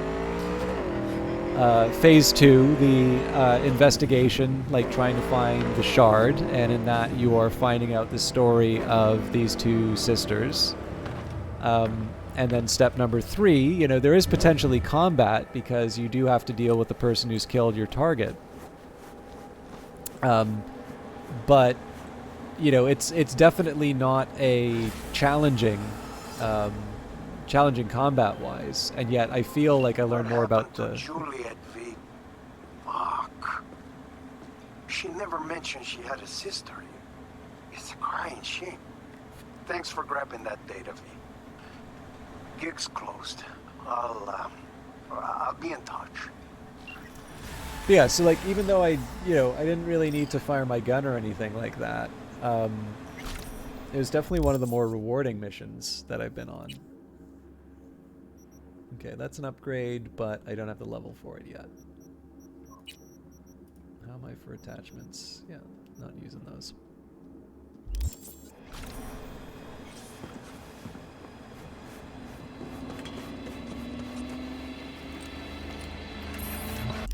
Yeah, I also kind of like this stuff. How are we for time? I'm half an hour over, and it's like 3 in the morning. If I had something that wasn't a very high difficulty, I'd be willing to do it, but it might not be a bad idea for me to... May not be a bad idea for me to call it here. Well, it's fine. What would the next thing be? I guess maybe side jobs? Yeah, let's see what we can find here. But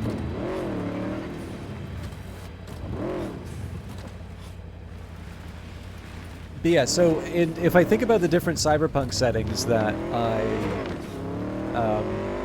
I could think of, like you've got a really common idea in, like if I'm thinking of like Shadowrun, and I don't know if it's ever explicit in like the William Gibson stuff, but like for the most part there's this idea of sort of like the corporate wage slave, right? And I think it's a situation that a lot of people can relate to, right? You know, there's the things that you have as an ambition. You know, maybe you want to do something, you know, really creative, make a video game, write a story, you know, something along those lines. But you do have to face the fact that, you know, you need to make a living. And for the most part, the world is not always that accommodating to those kinds of ambitions, right? And so you can sort of see in this environment why a figure of the hacker, someone who quite literally exists in the world of ideas and is able to manipulate those ideas, and usually in very creative and inventive ways, right, is sort of repurposing technology to their own ends, is this very aspirational kind of role, and why these types of characters wind up sort of being... Okay, sorry. Clearly there's a mission going on here. I think there's, like, I think there's something quite deliberate that's being said about that. And again, I mean, so much of this stuff is like late 70s, early 80s kinds of stories, so I'm, you know, if you, like at this point, Cyberpunk sometimes is just an aesthetic. Like it's art direction rather than a particular type of story. But again, just because you see that in Shadowrun doesn't necessarily mean that you have to put that in every Cyberpunk story. And so where I'm becoming very interested in this relationship between the loss of a job and cyberpsychosis is partly my own reflections. So before I did econ, I worked in film. And one of the things that caused me to transition from film into, I didn't immediately go into econ, but stuff that I did to make money in between them. The catalyst for that was I worked as a trainee for a long time, and that's kind of nice because even though you don't get paid a whole lot, the union will find you the next job, right? Because the intention is that you're learning and sort of building your contacts. Once you leave the trainee program, you're responsible for getting your own gigs. So presumably what you've done is you've done a good job on some rotations, and people people will remember you and hire you, or you go on the day call list and hope for a call. Like usually if you're starting out and you don't know anybody, you don't work until there's a large number of people. And I always kind of like, even though I did well, I actually never had a time where I wasn't working. I lived in this perpetual fear that if I wasn't always finding the next job, that I'd just sort of fall into the cracks and not have a job when I needed a job. And so I didn't take breaks. I didn't take breaks for a few years, and until there was a strike. And basically, like, I didn't even have the option of work, even non-union stuff. Like, there just was not any production in the city. So off of that, I didn't really know what to do with myself, and I didn't feel great about it. It actually kind of, like, it sounds really great to just kind of sit around, have enough money to like not do anything, but like, at least for me, I'm sort of constituted in such a way that it made me feel kind of depressed. I shouldn't say depressed, because I realize that like is a specialized term. And that was ultimately the point where I sort of thought that maybe there should be something else I try and do with my time. But even now, right, like with my existing work, like I'm almost always asked to try and take vacation time, and usually I just wind up cashing it out for some extra money. Like I am constituted in such a way that I tend to work too much. And then there's also the sorts of relationships that we're talking about, our work with the advent of sort of artificial intelligence and the concern about the types of jobs that'll be potentially replacing. This great worry that if there is a larger amount of unemployment, that so much of our identity is sort of wrapped up in this job or this type of work that we do, that it will create, it's not just a question in terms of economic conditions, but it is actually the idea that particularly in the US, people don't necessarily want to feel like they're receiving some kind of a handout, that there is actually meaning and purpose that they find through the type of work that they do, and that hasn't really been thought about or resolved in any kind of meaningful way. Now, obviously, if you don't live in the States, that might be a very weird way of looking at the world. I mean, I'm Canadian, so I can't speak from firsthand experience. But I think a lot of that is what's getting tied up in this idea of cyberpsychosis. Now, again, watching Edge Runners may give me another perspective on that, but I think the more I'm sort of reading between the lines, the more I'm sort of running into these kinds of details, the more I'm thinking that it's, again, sort of talking about this unmoored. Well, I mean, again, you've got the two influences, right? So you've got this increasing unfamiliarity with the body, right? You've got these implants that are being brought in, and again, there's all over the world. Like, most of the sexy advertising in the cyberpunk world are not modified people.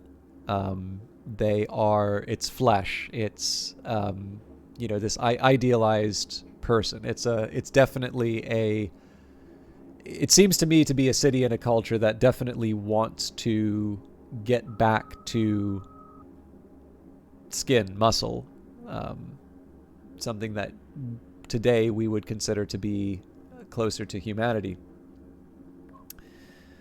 But on top of that is combined with this idea. Obviously, the cyberpunk setting has this fairly hyper-capitalist kind of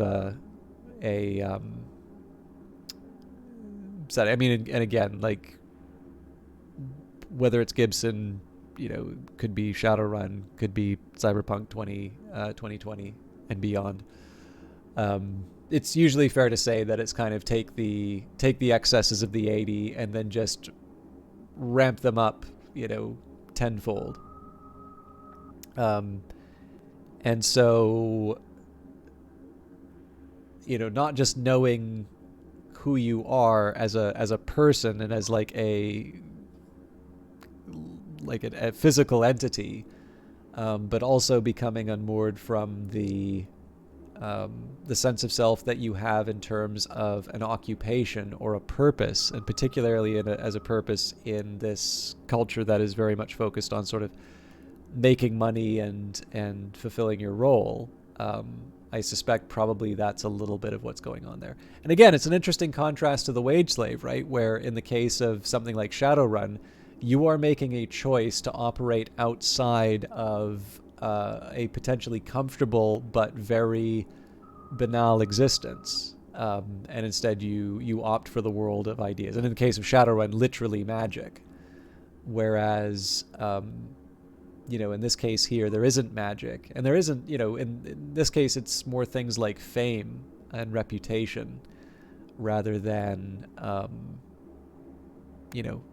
a particular job. Anyways, I'm navel-gazing too much.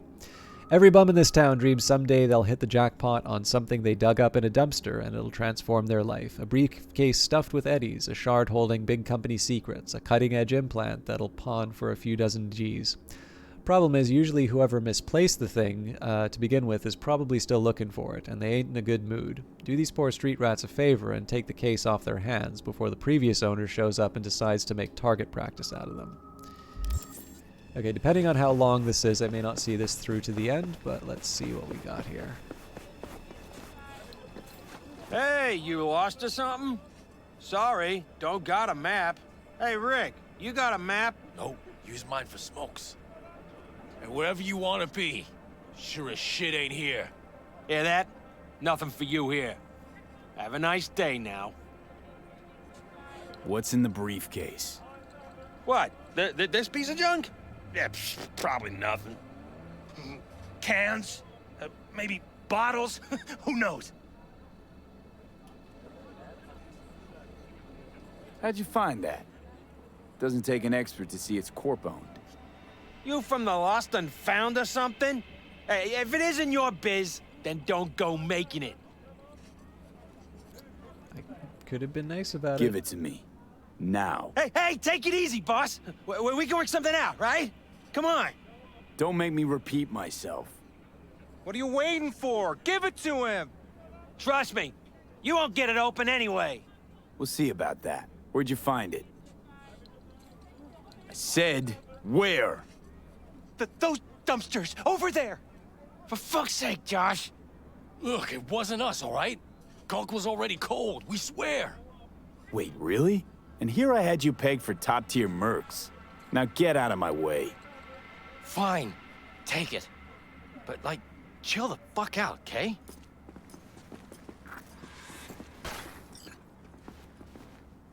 Should check out the dumpsters, but let's see what we got here. 59.99, 55.55.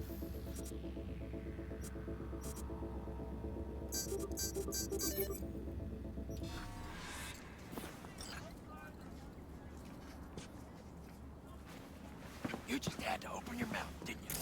Give me a fucking break already. Open sesame. Well, look what we have here. Oh, but we're fucking rich. Triangulate the manual landing. Oop, unauthorized data transmission intercepted. Rapid response unit alerted. Cool. Triangulate the manual landing vector coordinate and execute the launch sequence for item 64F5B. Urgent report for evaluation. Militech HR to deleted. Employee 45324555. A routine inspection of your data has revealed some unsettling irregularities. You have 1 hour to report to HQ in order to undergo evaluation. Failure to do so will be met with your removal from our partner plan and subsequent immediate termination. Respectfully, HR. Goods. Chew Station, 8:45 p.m. Don't be late. Last time. For fuck's sake, James. That really was the last time. Things are getting tense up here. Really tense. They're on to me. Probably have your name, too. Point is, they're talking to Militech, and that can't be good. You can hold on to those eddies for now. I don't want it getting into orbit. Too many eyes on incoming transactions. Don't reply to this message. Take care. R. Golden God 215, notification of account deactivation. Night City Dating, Golden God 215. Dear user, you have violated the following terms of service regarding the use of our digital platform. Sending a photograph displaying genitalia without the other party's prior consent. Revealing other users' private information, i.e. doxing. As a result, your account Golden God 215 will be permanently banned. Other accounts related to this address have also been banned. Anteater Tongue, 6-Star Man, and Hugh Money. Does that mean those names are available? Okay, so it did say that there was... Heyo, got a pickup truck for sale. Perfect for moving heavy equipment and maybe the occasional dead body. Interested? If that's a yes, then let me give you some advice straight off the bat. Nothing washes off blood better than warm water mixed with 1-to-1 with vinegar. Of course, the car is going to smell like a jar of pickles after, but that's not a crime as far as NCPD is concerned. So they said they found the briefcase here. I was just curious if I could see the body or any other evidence of the owner.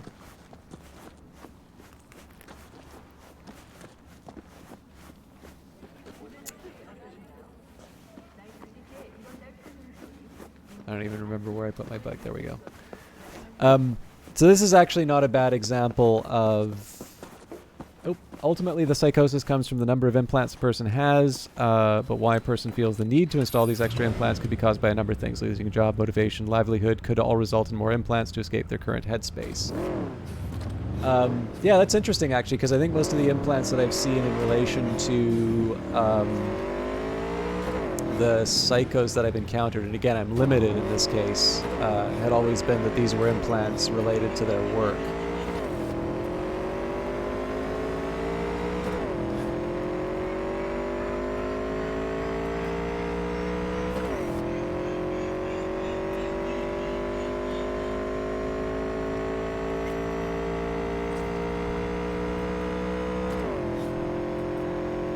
So that's an interesting little bit of extra info, just because again, it's one of these difficulties about working with like the limited sample, right? I've had other cyber psycho incidents, but there've always been ones that are too tough for me to take on. So I'm drawing an inference from the ones that I've run into, which all have this sort of job story related to them. This is another good example of a nice view.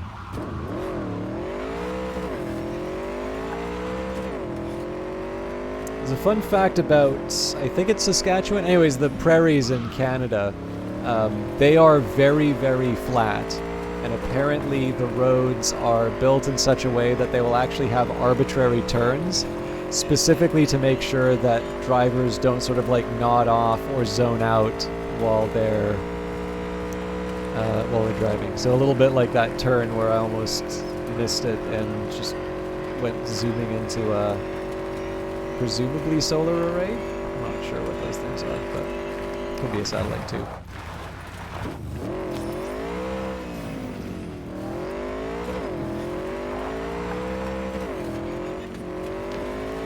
I'd like to get back onto the road just in case. Okay, defeat all enemies is a great indicator that I should not have my lights on. Okay, there's one. I should be able to ping them.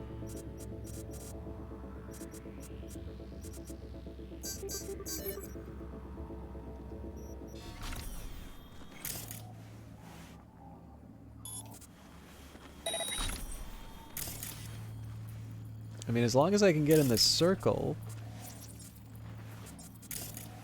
it doesn't seem overwhelming. Looks like we got company.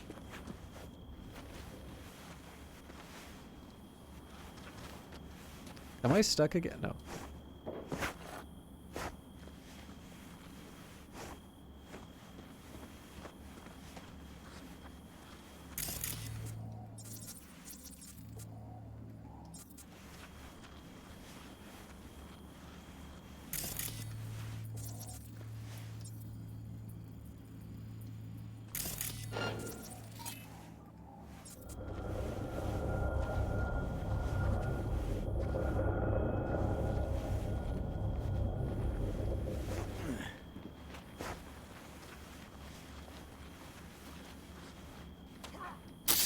Hey, Tikri. Yeah, I'm probably wrapping up pretty soon, though.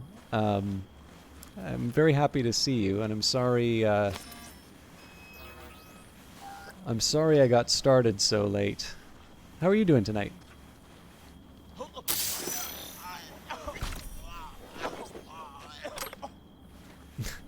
That much noise, you'd expect, you'd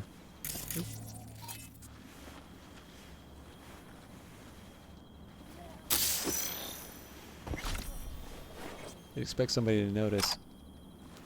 Absolutely fair. Been sick and sleeping even weirder hours than normal. Yeah, I was hoping to sort of get my my sleep under control and like get some stuff done tonight. I still need to write. That's you kind of already know the writing time is non-negotiable, but the weird thing is I'm feeling a little hungry, so I don't know if I should like make something or just like wait till breakfast. I also don't know how long I'm gonna be you know, spending on extra stuff, or maybe I should just sort of cut my losses for the day and you know, hit it hard tomorrow. I'm a bit of a mess in terms of decisions, so I sympathize.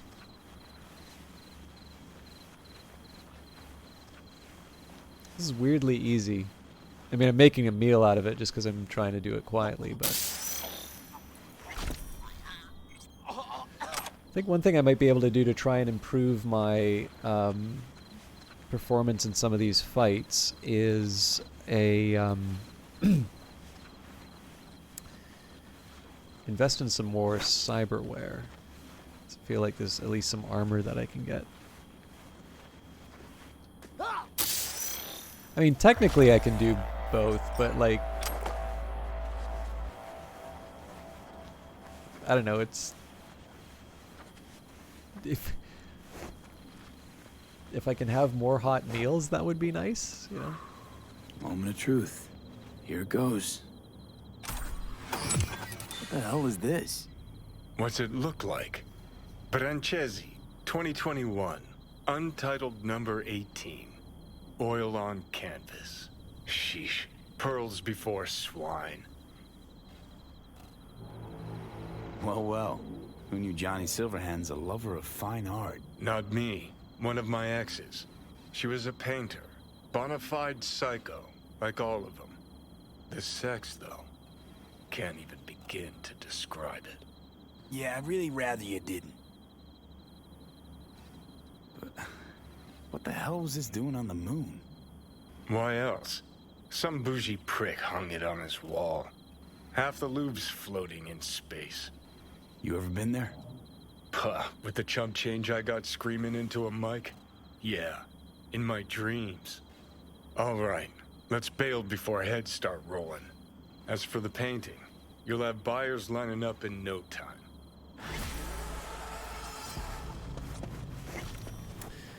All right. I'd feel bad to stop playing. I did say that was going to be the last mission, but I'd feel bad to stop playing just after Tikri shows up. So let's find one more mission to do. And so began my stream going on until 5 o'clock in the morning. What are we going to do here? Beat on the brat doesn't seem like a good idea here.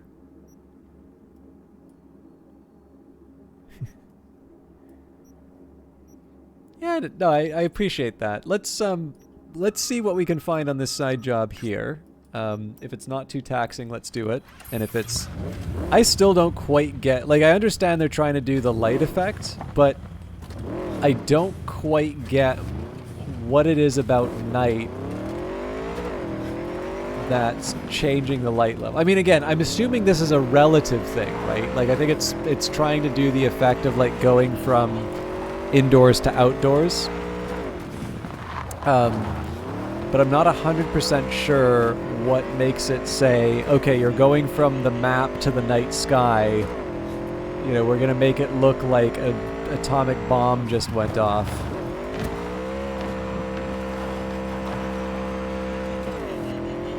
I don't know, though. I probably don't need to analyze it. Just let my eyes adjust and move on.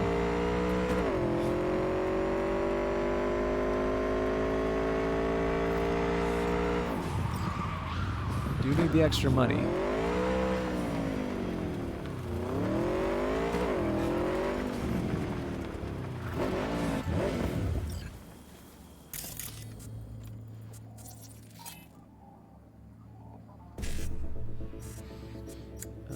BD7A.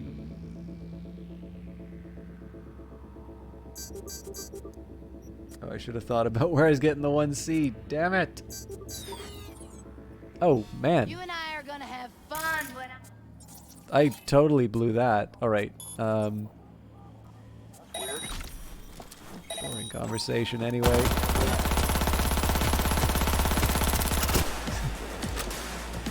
should have thought that through.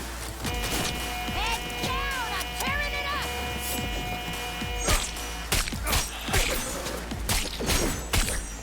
Shit! I'm bleeding! I wonder if I can get that ability at some point. Oh, Jesus.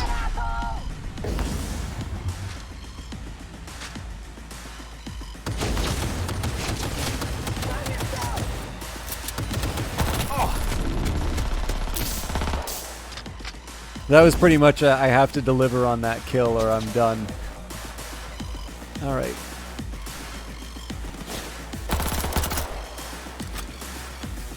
Gotta take off. It was a pleasure hanging out. Thank you very much, Sambidextrous. I'm gonna be wrapping up probably after this fight or nearby. Thank you very much for sharing some of your knowledge about Cyberpunk, and I'm sure I will catch you in one of your future streams. And actually, I'm sorry I didn't quite shout out Sambidextrous, but I can't do this in the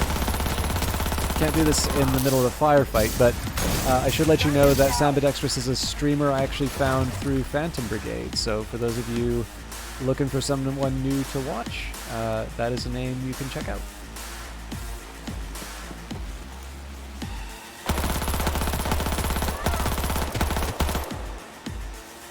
Let's just fucking end this already!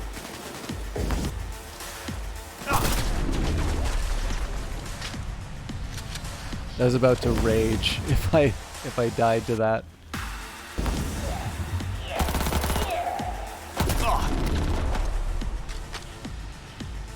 Show yourself!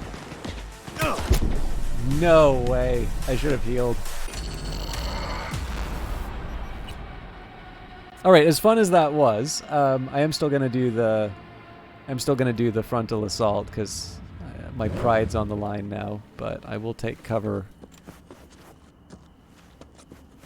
Nope. No, I'm not.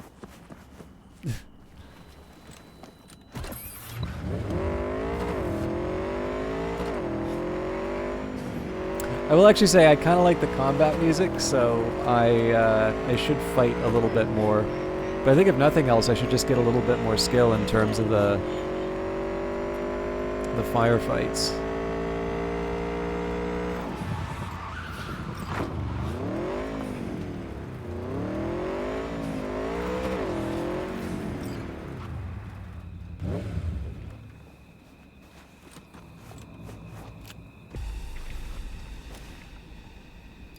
I'll show you respect! Who's trying to die?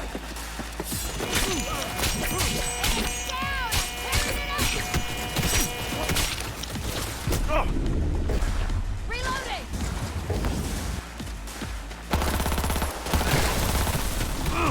No fucking mercy! Yeah, that was terrible.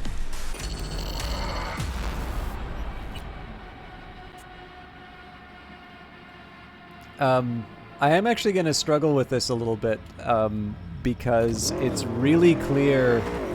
So I have a feeling that I probably overestimated my combat ability based off of some of the early fights that I had to take. I've been doing so many stealth missions, which is the way I'd prefer it.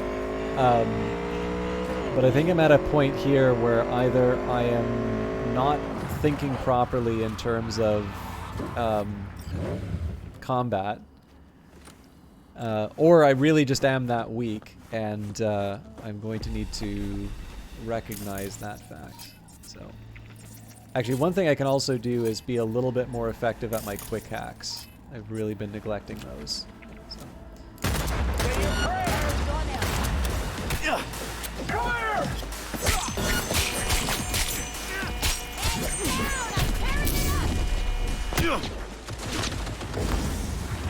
Pretty sure I'm screwed, but... Not now! Not today! Reloading! Probably would have been better to switch to my sidearm. Yeah, so the switch from melee to ranged is one that's not serving me well in this fight.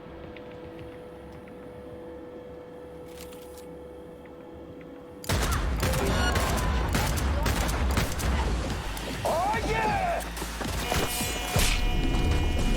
Jesus, that's my worst start yet.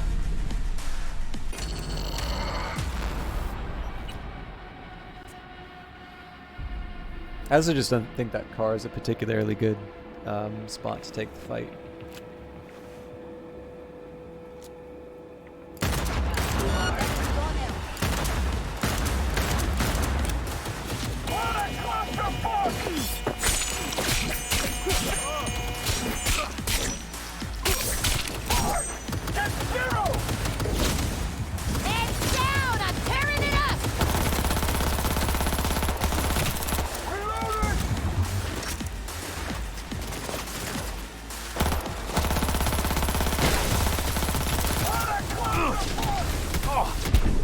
God. Alright. So let's try a different cover then.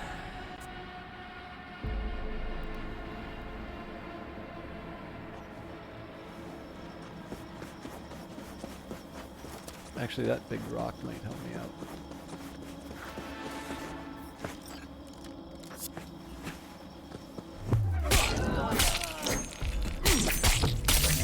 I'll cut off your arms and your legs and make you my meat puppet! Oh, I still have the element of surprise. Cool.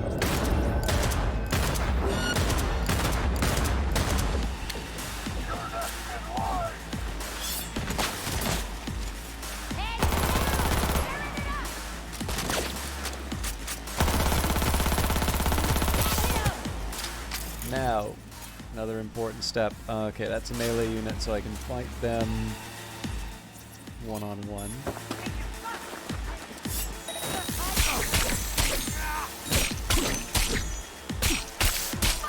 We're getting zeros!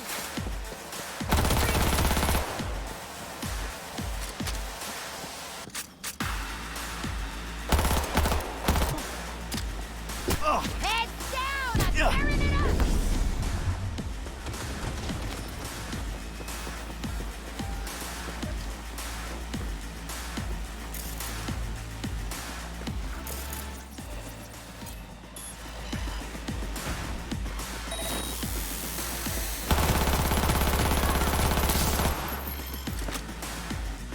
Definitely a very close range character. Okay, so reboot optics should deliver the coup de grace here. Not now, goddammit!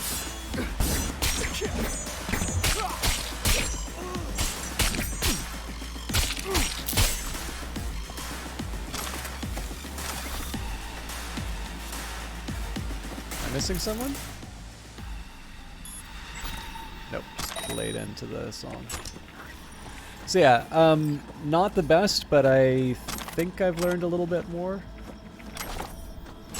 Obviously the problem is if I just brute force every combat like that, I'm not really going to learn the lessons that I need to take away from it, but...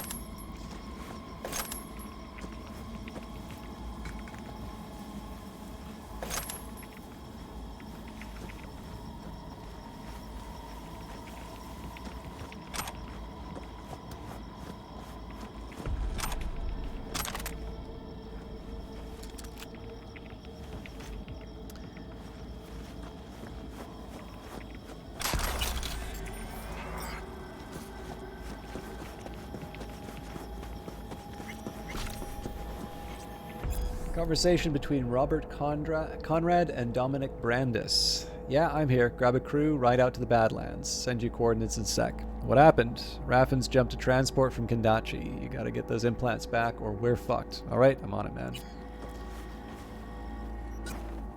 I have no idea what I just did there.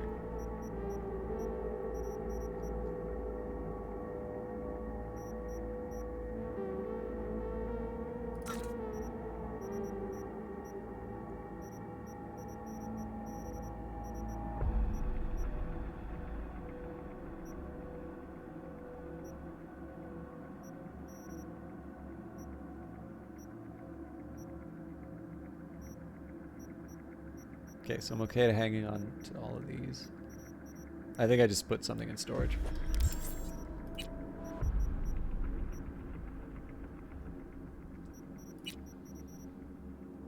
Okay.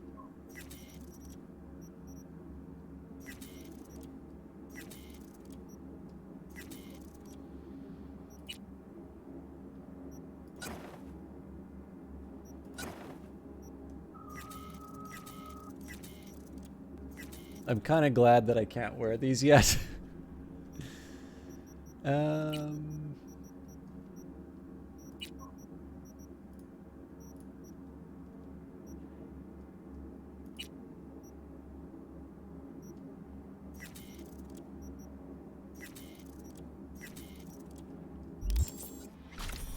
Okay, let's see what else we can do.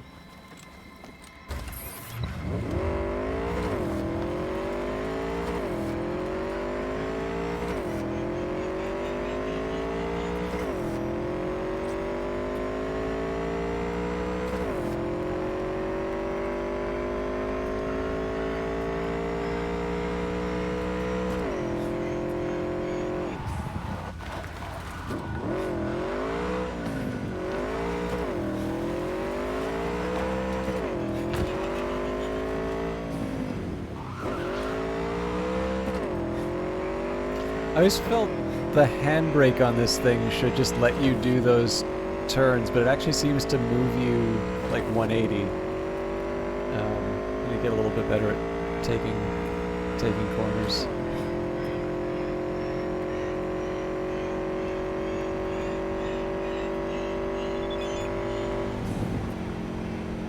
Got a Quadra 66 up for sale. Previous owner was SoCal and 6th Street Forever type who liked to slam the gas racing the streets at night till he slammed right into a corpo. Yeah, I can't say that ended well for him. But don't worry, the fender and the windshield are brand new and the ride's in prime shape. All it needs is a new owner. So I'm starting to stack up a few different items to buy. Wakako also had another bike for us to buy. So I guess the question is, do I save up for the 70... Do I save up for the 70K to buy the one high-quality item, or do I buy the... You know what, I think I'll buy the intermediate junky ones, assuming I can afford them. So... 25K. Can't even afford that.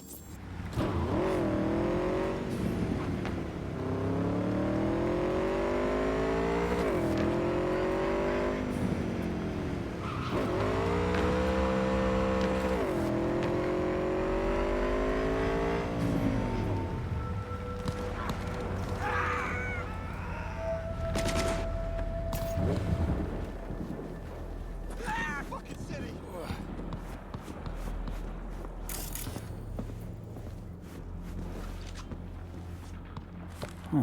Interesting.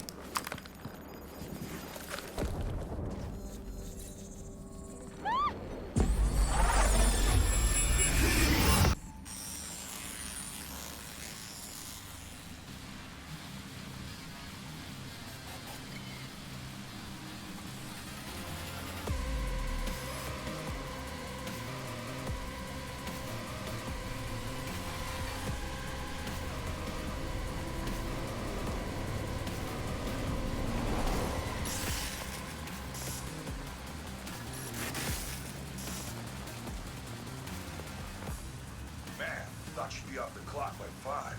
They keep you on call? Shit luck. Cap said I could leave my gun and badge if I went home to listen to my old lady go on and on about her online shopping or whatever the hell she did all day.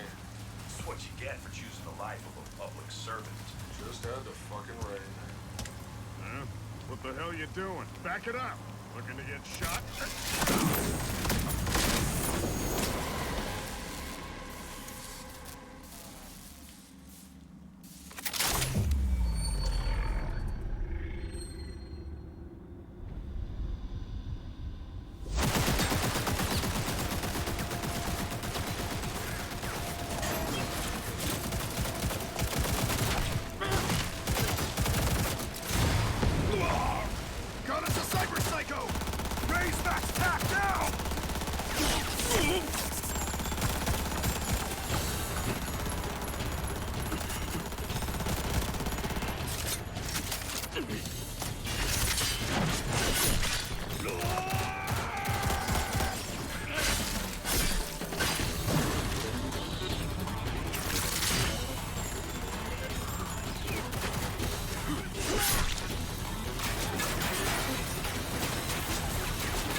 sit them back. Freaks sporting military-grade ice. Meaning that our tech isn't. Get to it!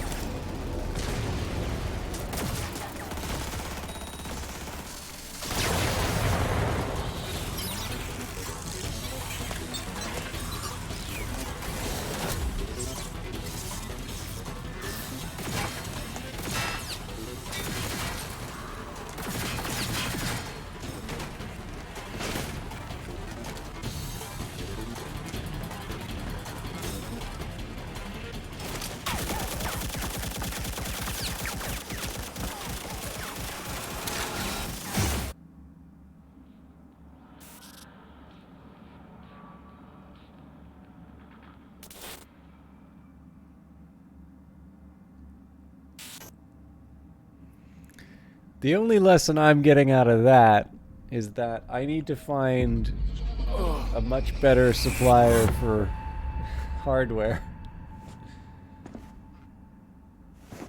What in the fuck?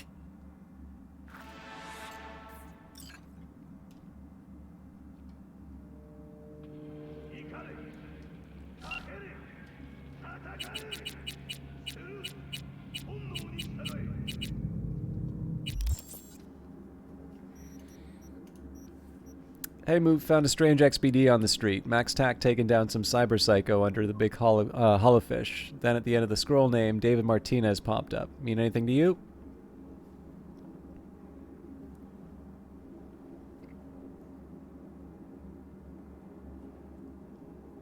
You fire up every sketch XBD you find on the street? Hey, I ain't judging. Curiosity is a hell of a thing. But still, mighty brave. But yeah, Sea Psycho Attack sounds familiar, but never dug into it too deep. Pretty big mess is all I know. As for Martinez Chum, the fuck kind of question is that? Of course that name means something to me. Santo kid like me, sprung up out of nowhere and never looked back, was sipping drinks at the afterlife in no time. Every punk pup with a dream wanted to run in his crew. That is till about a year ago when David kicked the hornet's nest. Why? Want to join his fan club? Get his autograph on a new implant? Arasak Account Intel was the president of that fan club, I know. Kept a closer eye on him than anyone. His file never touched my desk, but given the interest, it's piqued mine now too. Know where to find him?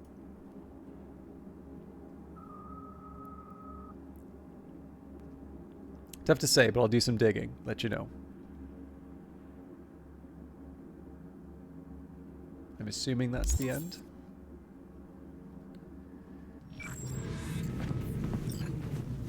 Okay, so we wait a day there. Is there anything else nearby?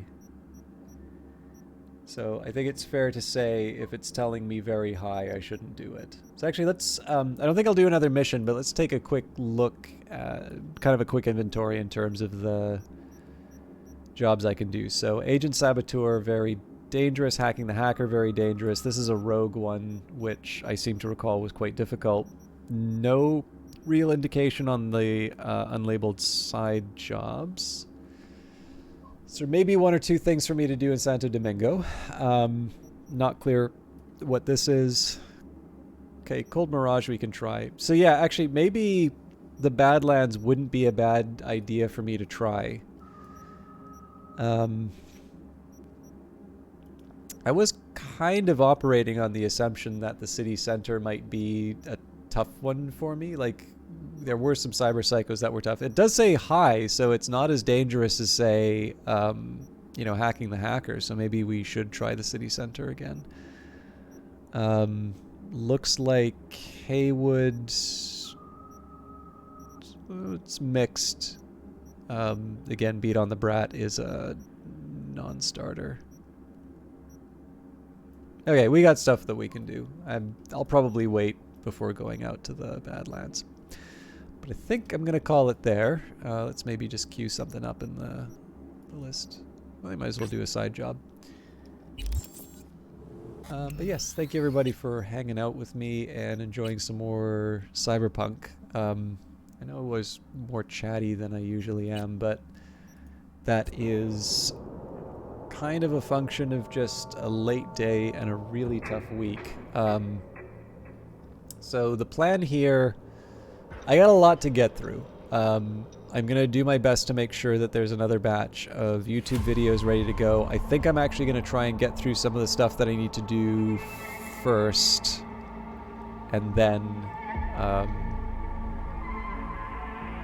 do the videos. Excuse me. For those of you who really cannot go without the sound of my voice for a while, I will note that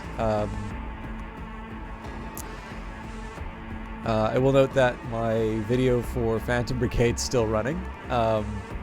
So apparently a few nicer things are being said in chat than when I last checked in. But yeah, if you want to check that out, that's on the Steam page. What else? Yeah, honestly, the only other things that I can probably say, overall plans, Monday we should be back to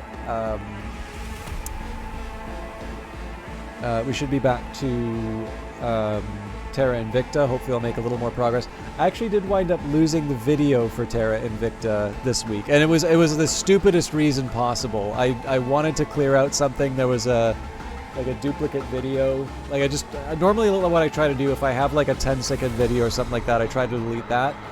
And I was not paying attention. I actually deleted the Terra Invicta video, and I feel terrible about that.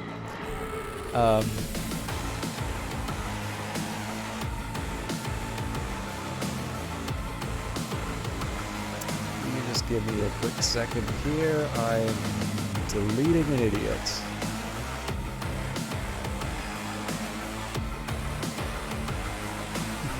I really wanted to say something silly, but I'm trying to learn better habits.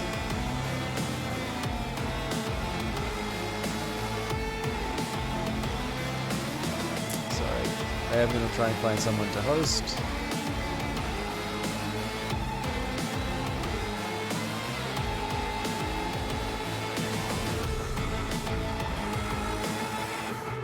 Jesus Christ. This guy does not quit.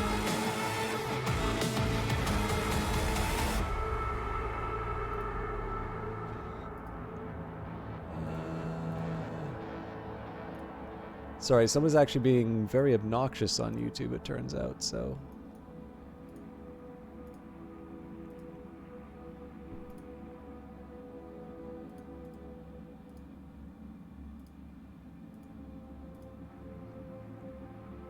Okay, I think they're dealt with.